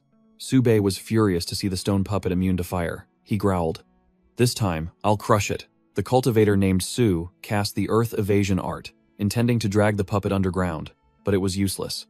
The ground beneath his feet cracked open instead. The giant stone puppet emerged from the ground, seizing the bewildered Su Bei. Spirit Snake coiled up, observing with disdain the small fry who were making things difficult for themselves. Liu Fei was enraged, cursing her teammates as idiots before charging forward, unleashing a blazing fire orb towards Spirit Snake. The female cultivator shouted loudly, "Heaven-piercing profound fire, kill!" The fire orb flared fiercely, determined to burn the snake alive. Spirit Snake didn't bother to dodge. It opened its mouth and unleashed the Fire Snake Art, a giant fire python charging out to meet the attack. The 2 fire techniques collided. Spirit Snake's Fire Snake easily devoured Liu Fei's flames, leaving her unable to believe her eyes. Liu Fei was sent flying by her own flames and her opponents, screaming desperately in the sea of fire. The goatee senior brother ordered Liu Fei to retreat and treat her injuries, then turned to call Wang Ping. "Wang Ping, it's your turn." Wang Ping immediately obeyed, charging straight towards Spirit Snake with surging killing intent, determined to avenge her teammates. Spirit Snake unleashed the Raging Dragon Tail Whip, its giant tail sweeping across the battlefield with a surge of purple power. White Snake frantically called out Spirit Snake's name as 3 giant swords unexpectedly appeared in the sky, signaling a new attack. Spirit Snake panted, telling itself it couldn't fight a prolonged battle when the ultimate boss hadn't made a move yet. It quickly swallowed a recovery pill. A terrifying surge of blue true chi erupted from Spirit Snake's body, astonishing even Cui Yuan in the distance. The snake catcher cultivators looked up at the sky, heavily shocked to see a giant mountain-shaped seal forming. Wang Ping knelt on the ground, her face drained of color, frantically screaming, "Senior brother, save me!" Cui Yuan, the Grand Elder, finally had to personally intervene, unleashing a dazzling sword chi named Profound Yang Heaven Prison Sword. Cui Yuan's domineering sword chi plunged straight down, colliding fiercely with Spirit Snake's Mountain Quake Seal. After a world-shattering collision, Spirit Snake was sent flying, while the enemy secretly acknowledged its power was 10 times stronger than those enforcers. White Snake anxiously cried out Spirit Snake's name, her entire body erupting with fierce red killing intent. 2 snake catcher cultivators blocked White Snake's path, sneering, "You can't even save yourself, yet you want to be a savior?" Without another word, White Snake spat out a poison-devouring pill, warning the small fry that this poison was no joke. Before Elder Lu could understand what was happening, the ground beneath her feet exploded in a cloud of green toxic smoke, leaving even White Snake bewildered. From underground, the cultivator Su Bei emerged, letting out a gasp and shouting joyfully, "Finally free! Those troublesome earth puppets were a pain." Su Bei looked at the toxic smoke on his hand in surprise, not understanding what was happening. The goatee senior brother paid no mind, channeling his energy to unleash the 5 elements poison transformation palm, a giant, fiery hand shattering the toxic mist. The goatee senior brother ordered his injured junior brother, "I owe you one. Its poison source is blocked, kill it." Cornered, Spirit Snake decided to go all out, summoning a gigantic icy greatsword. Arctic Frost Sword. Appear. Grand Elder Cui Yuan was startled. recognizing the ancient spiritual energy, muttering, "Is that the ancient Icefire Tusk?" So this demon snake was still hiding its true power. Kui Yuan was no pushover either. He summoned the green, profound Yang heaven-punishing sword, declaring it had reached the perfected realm. Spirit Snake recognized this as the sword that had shattered its mountain storm seal. It roared, ordering the ice sword to pierce the enemy to death. The profound Yang sword and the frost sword, two heavy-duty magic treasures, clashed in an earth-shattering confrontation. Crack! Kui Yuan's face changed color as his rank 3 sword shattered before the might of the ice sword. The cold energy from the explosion spread, freezing Kui Yuan in place, who realized in horror that he couldn't move. Spirit Snake hissed, ordering the finishing blow. But the frozen target was the ponytail junior brother, who frantically cried out for his martial uncle's help. Cui Yuan roared, "Gravity Art, break!" The ground beneath the junior brother's feet exploded, shattering the ice. His power made others wonder if he was about to break through to core formation. Cui Yuan unleashed a terrifying gravity strike towards Spirit Snake, sending it flying and screaming miserably. The goatee senior brother rushed to support the junior brother, who had just escaped death, urging him to quickly take a recovery pill. The goatee senior brother saw the situation was dire and shouted, "Martial Uncle has made his move." He immediately cast the Earth Evasion Art to assist. A pillar of earth and rock rose, shattering the gravity art that was pinning Spirit Snake, temporarily freeing it from the suppression. In the sky, Kui Yuan began to gather power. Dark clouds rolled in. Thunder rumbled as if the apocalypse was nigh, as he prepared to unleash his true ultimate technique. The disciples below were wide-eyed and open-mouthed, exclaiming, "Martial Uncle is so powerful. Even without reaching core formation, his skill is already on par." Kui Yuan roared, unleashing a colossal bolt of heavenly lightning that illuminated the entire sky. Spirit Snake could only let out a tragic hiss before being engulfed by the lightning bolt. The disciples gloated. "That black demon snake is finished." The goatee senior brother suddenly realized, "Damn it, I was so focused on Martial Uncle that the white snake got away." He then declared he would hunt it down himself. Elsewhere, White Snake was heavily injured, painfully looking at Spirit Snake's fading soul orb, desperately calling out, "Shuhei, don't die." Spirit Snake lay motionless amidst the rubble, its body charred black, electric sparks still crackling. It thought, "Is this the end?" Through its dying eyes, it saw Kui Yuan's figure hovering above, bitterly accepting the harsh truth. "They are the hunters, and I am the prey." In the hazy spiritual realm, a voice both strange and familiar echoed. Spirit Snake recognized it as similar to a dragon senior's voice, but also its own. Its soul faced a colossal purple dragon, the spirit of the divine demon cauldron, which questioned, "Shuhei, why didn't you run?" Spirit Snake asked itself in a daze. "Yes, why didn't I run like always, even rushing headlong into this death trap?" Memories of the Snake Village villagers who preferred death to submission resurfaced, along with their resolute oath. "If we go, we won't return." The image of a villager screaming for his comrades to decapitate him to lure the Qin soldiers flooded back, their sacrifice deeply etched into its mind. The divine demon cauldron spirit repeated the question, its voice full of authority. "Why didn't you run?" Spirit Snake roared with indignation. "This is my home. Why should I run? They killed my family, massacred my kind. If I don't risk my life, who will?" The colossal purple dragon looked directly at it, asking one last question. "Do you regret it?" Spirit Snake's soul burst into brilliant light. It shouted, "Even if I die 9 times, I will have no regrets." And then a resounding voice echoed, "Excellent. The reverse scale awakens." The entire spiritual space shattered into millions of mirror fragments, reflecting countless images, signaling an earth-shattering transformation about to occur. In the spiritual realm, Spirit Snake let out a roar, confirming that the heaven-defying power of the reverse scale had officially been activated. Outside, Spirit Snake's almost shattered body suddenly erupted with a colossal purple spiritual energy, making even the nearby cultivators feel immense pressure. Cui Yuan flinched. He had never seen spiritual energy of such a strange and overbearing color. A colossal energy vortex formed in the sky, sucking everything into its center. The old man Kui Yuan was still bewildered, not understanding what this reverse was. Boom! A bolt of deep purple heavenly lightning struck directly from the sky, its power shaking heaven and earth. Kui Yuan's face turned pale, realizing this was his own heavenly thunder heart art, while the goatee senior brother frantically shouted, "This is the 4-9 heavenly tribulation, something that only appears when forming a core." Amidst the lightning storm, Spirit Snake raised its head high, its entire body enveloped in purple lightning. The reverse scale had fully awakened. The goatee senior brother roared, ordering the disciples, "Absolutely do not let it successfully undergo tribulation. Kill it." The junior brothers were frustrated, having been chased ragged by the shadows from the divine mirror, unable to break through to attack the snake. Kui Yuan decided to act himself, channeling his heavenly thunder heart art, intending to borrow the power of the heavenly tribulation to finish off the snake, but realized in horror that his own technique was completely absorbed by the lightning tribulation. Cui Yuan's junior brother summoned a gigantic energy sword and roared, "Heaven Origin Sword, all disciples, attack with me."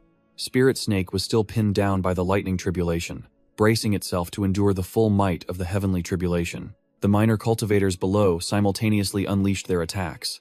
Metal, fire, earth, wood, water, all converging on the motionless snake.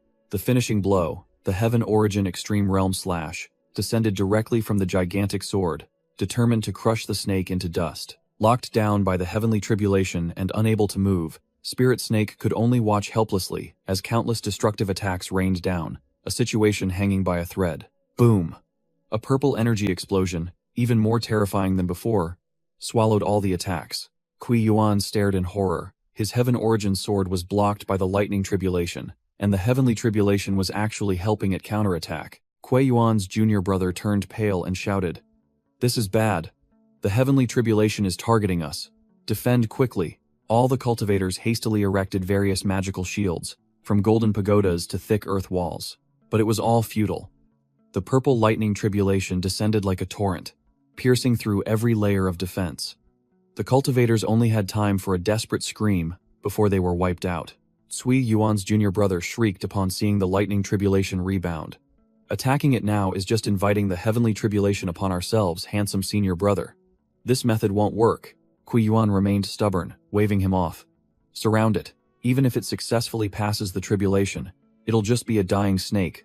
What is there to fear?" Hiding far away, White Snake, heavily injured, could only pray, "This is big trouble. I hope Shuhei can survive this. I'm almost crippled and can't help much." Spirit Snake's spiritual energy suddenly turned pitch black, merging with the purple lightning. Kui Yuan froze. Its spiritual energy turned black? I've never heard of this. Could it be a demonic cultivator? Spirit Snake realized a powerful truth. This heavenly tribulation isn't harming me, it's helping me counterattack. My job is just to focus on breaking through. In its mind, the cauldron spirit's soul appeared as a purple dragon, instructing, "This cultivation method is inherited from the ancient ancestral dragon, the only path for a snake to transform into a dragon. The 9 transformations of the true dragon." The dragon spirit continued to impart the steps of transformation. Forging dragon bones, tempering meridians, creating dragon blood, growing claws, condensing the dragon body, and igniting the dragon soul. Each transformation not only changes the physical body, but also the soul. The process of completing the first transformation of the 9 transformations of the true dragon officially begins. Spirit Snake recalled past battles, from being tormented by Hiluohua to confronting the spirit wolf, finally realizing, now it's clear.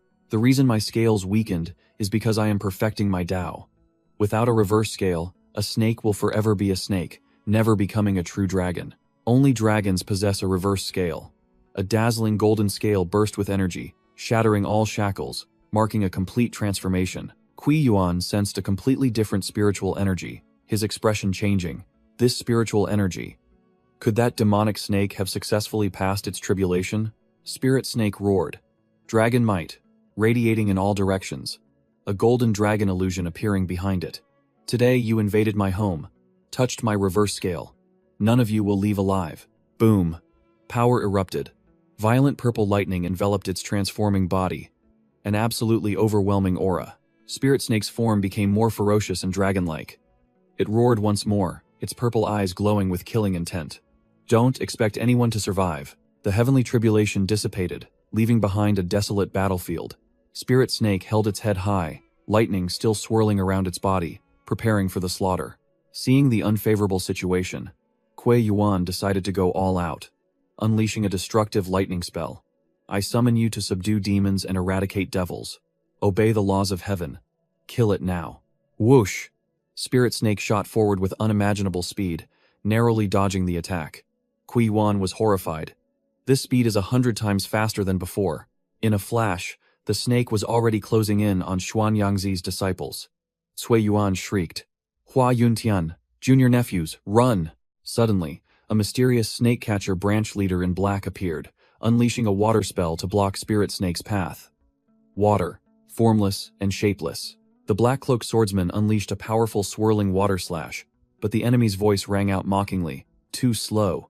You're just a joke." Crack. The swordsman's treasured sword shattered upon impact. He couldn't believe his eyes. My treasured sword broke? The swordsman's eyes blurred. He felt his vision being affected by the opponent's power. A purple energy user in white rushed forward, coldly declaring before delivering the finishing blow, "You dare look directly at me without a protective jade? Die. Xiao Chou, I have avenged you." Scene change. Two snake catcher cultivators hastily erected a vine shield and thick earth armor to block the approaching spirit snake. Whoosh.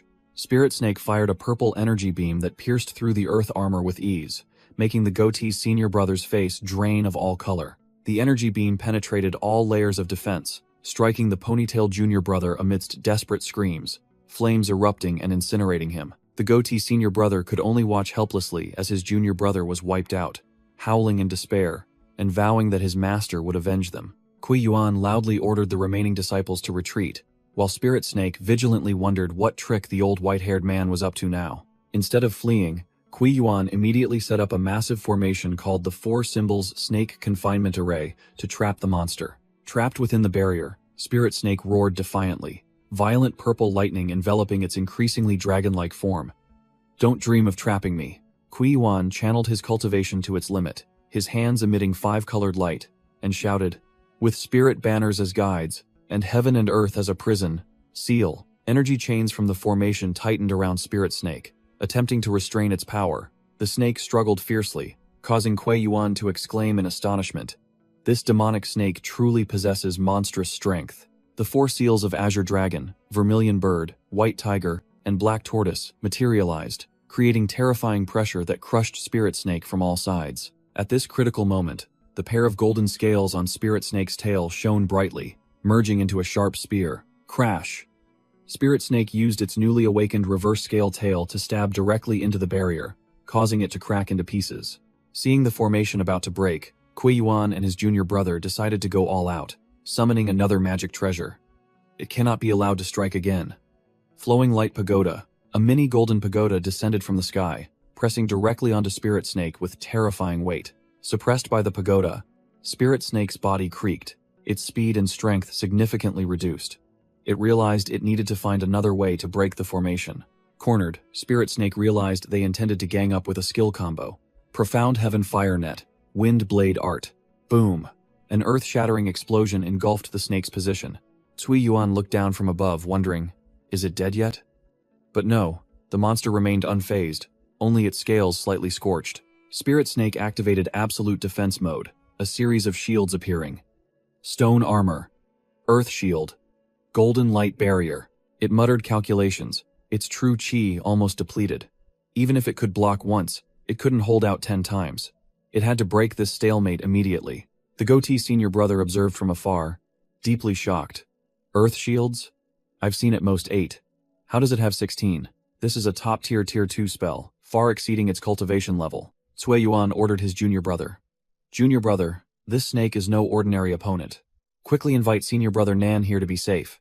Spirit Snake saw them planning to call for backup, and roared in its mind, damn it, they're calling for reinforcements. I can't just sit here and wait to die. Out of options, it decided to gamble its life, swallowing the medicinal pill Shubai had given it. All in on Shubai's recovery pill. If I die, I die. I just hope it doesn't kill me instantly. The pill's power erupted. Spirit Snake's meridians felt like they would burst. The divine demonic cauldron roared, beginning to frantically refine the enormous energy surge. Seeing its prey undergoing a change, Cui Yuan hastily shouted, "Everyone charge! Attack continuously until it's completely dead." Spirit Snake raised its head, dark purple energy exploding into the form of a gigantic demonic python. My turn. Top tier. Tier 2 spells aren't enough? Then try the peak of Tier 2. An ancient scroll unfurled, Spirit Snake began chanting, summoning an earth-shattering spell. By the stars as my covenant, and the night as my witness, let the Milky Way's waterfall become the punishment of the 9 heavens. Cui Yuan felt the destructive power, and strained himself, shouting, This is my home, I cannot lose. The sky blazed, countless fiery meteorites plummeted like the end of days. Kui Yuan only had time to let out a terrified scream. Meteorites are falling. Boom, boom, boom. The meteorite shower ravaged the ground, and the 10,000 snake den confinement array shattered like glass. Cui Yuan frantically yelled a warning to the stunned disciples below. Junior disciples, be careful. The goatee senior brother reacted extremely quickly, unfurling a green magic treasure umbrella. Spatial protection umbrella. Defend. Boom. The umbrella only covered the goatee senior brother, while the ponytail junior brother next to him was too slow, incinerated by a meteorite amidst his tragic screams. Cui Yuan was enduring the full force of the attack, his beard and hair singed, screaming in despair. The power of this spell is almost at the core formation realm. I can't withstand it. The battlefield was devastated after the meteorite shower. Trees burned to cinders, ashes fluttering everywhere. Crack. The last formation flag of that trashy trap also shattered under Spirit Snake's power. Spirit Snake stood tall amidst the ruins, roaring. This tattered formation is finally broken. Offense truly is the best defense. Giving its opponents no time to breathe, Spirit Snake immediately channeled true chi into its tail, controlling 2 flying swords to shoot straight towards Kui Yuan. Break. The 2 flying swords, one of ice and one of soul, circled once and returned at Spirit Snake's command. The goatee senior brother screamed tragically, his magic treasure umbrella cracking under the pressure of the meteorites. Knowing he couldn't hold on, the goatee senior brother gritted his teeth and used the blood sacrifice art, offering fresh blood to boost the umbrella's power. Void protection umbrella. Useless. The umbrella glowed red, then exploded. The goatee senior brother spat blood as he was sent flying, deeply shocked. Even a blood-sacrificed magic treasure couldn't withstand it. The goatee senior brother and Kui Yuan's junior, having just escaped death, looked up in horror as a new danger approached. A flying sword tore through the air, heading straight for them. The goatee senior brother only had time to shout a warning. Junior brother, be careful. The junior brother couldn't react in time, pierced through by the flying sword, screaming in pain and disbelief. It just used its ultimate move, and it still has enough mana to control flying swords? The junior brother collapsed, urging his senior brother to flee, but Spirit Snake appeared, blocking their path. Running? Dream on. Spirit Snake wasted no words, controlling the spirit-shattering sword, to fly straight towards the goatee senior brother, determined to finish him quickly. At that critical moment, Kui Yuan rushed forward to block the attack, activating profound yang body protection to shield his junior disciple. Spirit Snake sneered, realizing the old man was exhausted. Go ahead and block it. Let's see if your spiritual power runs out first, or if my sword dulls first. Kui Yuan knew he was doomed. He decided to fight to the death, roaring, my spiritual power is almost depleted. I don't need these hands anyway. Burn essence blood explosion art. Kui Yuan's hands exploded into a mist of blood, clinging tightly to the 2 flying swords. He roared, Demonic Snake! This old man gives you these hands. Spirit Snake was startled to see the spirit-shattering sword destroyed. It immediately swallowed a blood recovery pill to recover. Kui Yuan, battered and missing both hands, turned to look at his junior disciple. Junior disciple, quickly flee. I'm out of oil. There's no future left for me. The old man screamed, his eyes filled with determination. You are the only remaining sprout of our branch. You cannot die. Get out of here.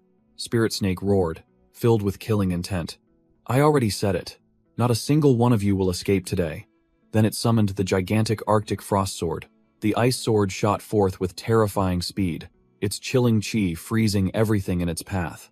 Cui Yuan braced himself for the attack, his entire body erupting in crimson flames, activating his ultimate move. Heavenly Mandate returned to origin to protect his junior disciple. The old man let out a crazed roar, his eyes bloodshot, determined to go all in. Soul-burning art. He burned his very soul, creating a terrifying energy explosion to counter. Boom! The old man's self-detonating energy collided head-on, and Spirit Snake's frost sword shattered into pieces. The destructive explosion swept across the battlefield. The power of a peak core formation realm cultivator, fighting to the death, was truly no joke. Junior disciple Wu Mocho saw his martial uncle sacrifice his life for him and fled desperately, vowing in his heart to survive. Spirit Snake was also exhausted after that last attack, its bones feeling shattered, but it was determined not to let its prey escape. It mustered its remaining strength, used gravity art to create a small snake puppet, and shot it forth. He must die. Wu Mocho was running when he saw a strange object flying towards him. He turned back in surprise, wondering what it was. Seeing it was just a tiny snake, he breathed a sigh of relief. Just a small fry. I thought it was something formidable, but it was a trap. Spirit Snake used the Earth Golem swap art to switch positions, unexpectedly appearing right behind its prey, leaving him stunned. It roared with satisfaction. I said I wouldn't spare a single life, and I keep my word. Then, it lunged to finish off the last enemy. At the same time, in another location, Xuan Yangzi appeared, roaring furiously upon seeing his disciples wiped out. No, senior brother, disciples, he unleashed the Xuanyang fist, a giant fiery punch that shot towards his enemy, but his own fist cracked open. His opponent was none other than another manifestation of himself, burning with blood essence, who growled, "I will kill you." The burning manifestation sneered, its eyes filled with defiance and malevolence. Xuan Yangzi realized his enemy was an entity that emerged from his own spiritual artifact. He asked in horror, You have your own consciousness? Who exactly are you?" The entity coldly replied, "Humph, I am your heart demon," leaving Xuan Yangzi frozen in disbelief. Xuan Yangzi sat amidst surging demonic energy, realizing that his heart demon was a type of outer realm demon that had invaded him when he was forming his golden core. The heart demon roared defiantly, unleashing the spirit snake palm with a barrage of purple energy snakeheads charging straight towards the original body. Xuan Yangzi remained unfazed, circulating his cultivation to unleash the Xuanyang protective aura, creating a sturdy defensive shield that blocked the attack. The two manifestations clashed, one with the blue lightning of the wind thunder palm, the other with the fiery red of the heaven and earth primordial palm, creating an earth-shattering explosion. Xuan Yangzi grudgingly admitted he was being held back, having been ambushed and forced into a completely passive position. Meanwhile, Spirit Snake lay gasping on the ground, covered in blood, telling itself that it was exhausted and couldn't intervene in this golden core level battle. Xuan Yangzi decided to go all out, summoning a giant primordial cauldron and roaring, "Primordial cauldron, capture it," hoping to trap his heart demon. Suddenly, a brilliant golden sword energy shot out from nowhere, shattering the cauldron to the heart demon's utter astonishment. Xuan Yangzi breathed a sigh of relief as reinforcements arrived, while Spirit Snake gaped in horror. Damn it. Another golden core stage cultivator? A wandering cultivator named Han Te appeared, radiating an imposing aura, carrying a golden sword, and taunting, "Yo, Xuan Yangzi, in big trouble are we?" Han Te glanced at the ravaged battlefield, wondering what had happened, while Spirit Snake realized this was the person Old Man Kui Wen had called. Xuan Yangzi ordered Han Te, "Don't ask so many questions. Help me kill that snake first," pointing towards the dying Spirit Snake. Han Te sneered, tossing back a money pouch. "I can help, but the price must be fair. For that dying Foundation establishment beast, one finger is enough." Han Te showed his displeasure at Xuan Yangzi's commanding tone. Your attitude earns you 0 points from me." The mercenary held out the money pouch, stating bluntly, "Did you misunderstand? This price is only to save you. If you want me to kill that snake, you'll have to pay more." Han Te pointed towards the battle between Xuan Yangzi's two manifestations. "Of course, if you want me to help you deal with that reflection in the mirror, that's a different price altogether." Xuan Yangzi angrily threw the money pouch back, snapping, "That's all I have. If it weren't for your speed, I wouldn't have hired you." Han Te caught the money pouch, sneering. Fellow Taoist is truly generous. Then he swung his golden sword, unleashing a brilliant golden sword energy straight at Spirit Snake. Just as the attack was about to hit its target, the heart demon suddenly lunged to block it, shouting, "Stop!"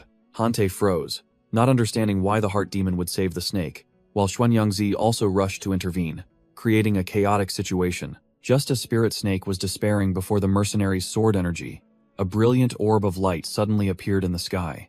It wondered, could it be that heaven truly wishes to destroy me? The orb of light exploded into a giant firestorm, leaving Spirit Snake stunned. Both Han Te and Xuan Yangzi were heavily shocked by this sudden appearance, as a red object was blown out from the center of the explosion. A giant mammoth engulfed in flames roared from the explosion, blowing Xuan Yangzi away.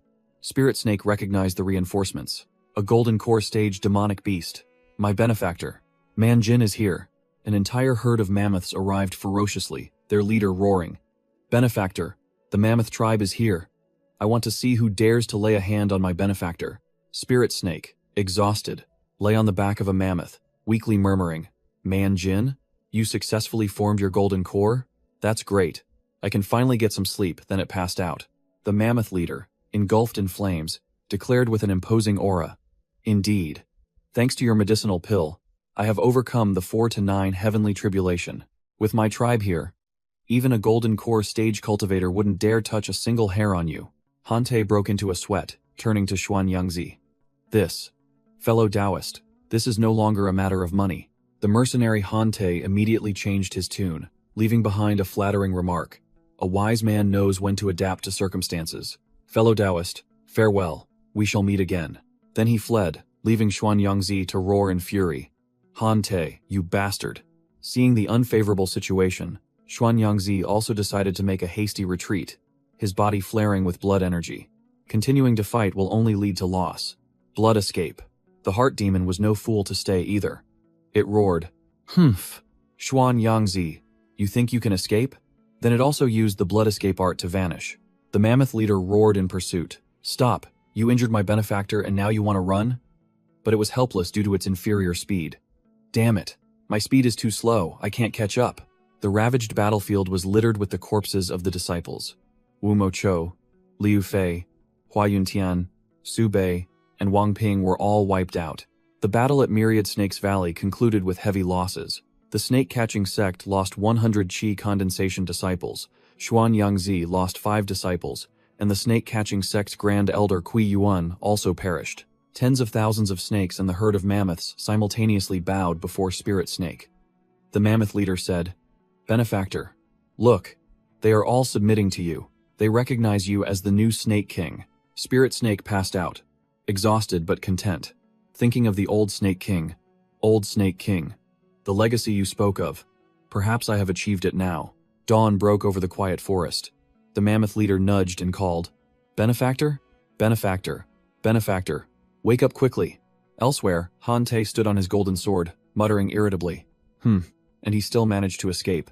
The mercenary was looking into a mirror-shaped spiritual artifact, which showed a heavily injured Xuan Yangzi. A voice echoed, "But Xuan Yangzi is also severely wounded, and has gone into hiding. For now, he won't cause any more trouble for Master." The mirror flew away, and the mysterious voice concluded, "Ha! Let's go," leaving Han Te alone in midair. ID. Spirit Snake was sound asleep when a mirror flew past, waking it up. "Huh. Is this the heavenly demon mirror?" It looked at itself in the mirror, realizing the item had lost its spiritual energy, even having a crack. It was truly a disposable item. ID. Mammoth leader saw this and flared up, roaring, "What? How could you let a strange object fly in here? What if it attacked?" The mammoth flew around, reporting that ID. Spirit Snake had been sleeping for 3 days, and asked if the mirror had tried to harm it. But ID. Spirit Snake simply replied, "It's fine. My magic treasure just returned."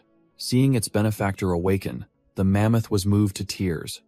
"Benefactor, you've helped me eliminate so many enemies and even given me elixirs. But ID. Spirit Snake, cut it off." "Alright, stop being so sentimental." ID. Spirit Snake quickly asked about ID. White Snake. The mammoth replied that she had woken up and gone to the mountains to find herbs for its elixirs. Just then, ID. White Snake returned, calling out, "Spirit Snake." ID. White Snake landed, her eyes welling up, face flushed with joy and worry. The two entwined. ID. White Snake sighed in relief. "You're awake. We both survived. That's wonderful." ID. Spirit Snake affirmed, "Yes, this tribulation has passed." ID. White Snake proudly showed off her achievement. "Spirit Snake, I've just concocted a new recovery elixir. Its effects are much stronger than before." With that, ID. White Snake immediately shoved the new elixir into ID. Spirit Snake's mouth, making it frantically refuse while she snapped, "How dare you dislike my medicine?" ID. Mammoth leader muttered from outside, "This Miss ID. White Snake is truly fierce." Meanwhile, ID. White Snake interrogated, "Did you give away the elixir I gave you?" ID. Spirit Snake quickly explained, "Without your medicine, I couldn't have lasted until the end of that battle, but its medicinal power is too strong." It continued to describe its battered body, with damaged meridians and bones, unable to absorb this potent medicine any further, and suggested going into seclusion to recover first. ID. White Snake nodded upon hearing this. Oh, so my medicine is too strong. She then left the elixirs for ID, Spirit Snake, to decide when to use them. ID, Mammoth Leader, stood guard outside the cave, declaring grandly, with us here, Benefactor can rest assured in seclusion. ID, Spirit Snake, also decided to utilize the spiritual energy here to consolidate its cultivation. A month passed in the blink of an eye. The entire valley remained peaceful under the moonlight. ID, Spirit Snake, slithered out of the cave. Tens of thousands of snakes were prostrating on the ground. It spoke like a big boss. Everyone, rise. There's no need for such formality in the future. 10,000 snakes worshipped it. Even though these underlings hadn't yet opened their spiritual intellect, they had fully recognized it as the new Snake King of the entire region. ID, Spirit Snake, flicked its tail, ordering them to disperse. Go. Don't delay my main business. It didn't want to waste time with these small fry. As soon as it emerged from seclusion, ID, Mammoth Leader, flew over to congratulate it. ID, Spirit Snake, asked about the snake-catching sect cultivators. It replied, no, perhaps because all the cultivators here died. The news didn't leak out. ID, Spirit Snake, muttered, realizing that the Chu state had truly fallen to the Qin army, and the various sects were now busy dividing territories. It ordered the mammoth, Man Jin, I'm going for a stroll. You guard the home for me. Then it set off to inspect its territory. Upon arriving at Snake Village, a scene of desolation appeared. It wondered how ID, Wang Ding, was doing now. Recalling the scene of the indomitable mortals fighting, it used its tail to carve the 4 characters Immortal Slaying Platform onto a stone tablet to show its respect. It then remembered the integrity of ID, Mr. Chu, a true scholar official who would rather die than surrender. In remembrance, ID, Spirit Snake, carved a colossal statue of ID, Mr. Chu, directly into the cliff face, asserting, dynasties may fall, but righteousness endures forever. Thinking of Xiao Cho, a disciple of the Earth Mountain sect, it assumed the fellow had also perished and decided to go up the mountain to erect a monument for him. ID, Spirit Snake, used its tail as a pen, beginning to carve. ID, Xiao Cho's glorious life based on the fellow's own sappy diary. The tombstone was completed with extremely painful content. I was beaten by young Master Hua. Yinling told me to scram, proving that I am in her heart. ID, Spirit Snake, smugly thought that ID, Xiao Chu's soul would be greatly comforted.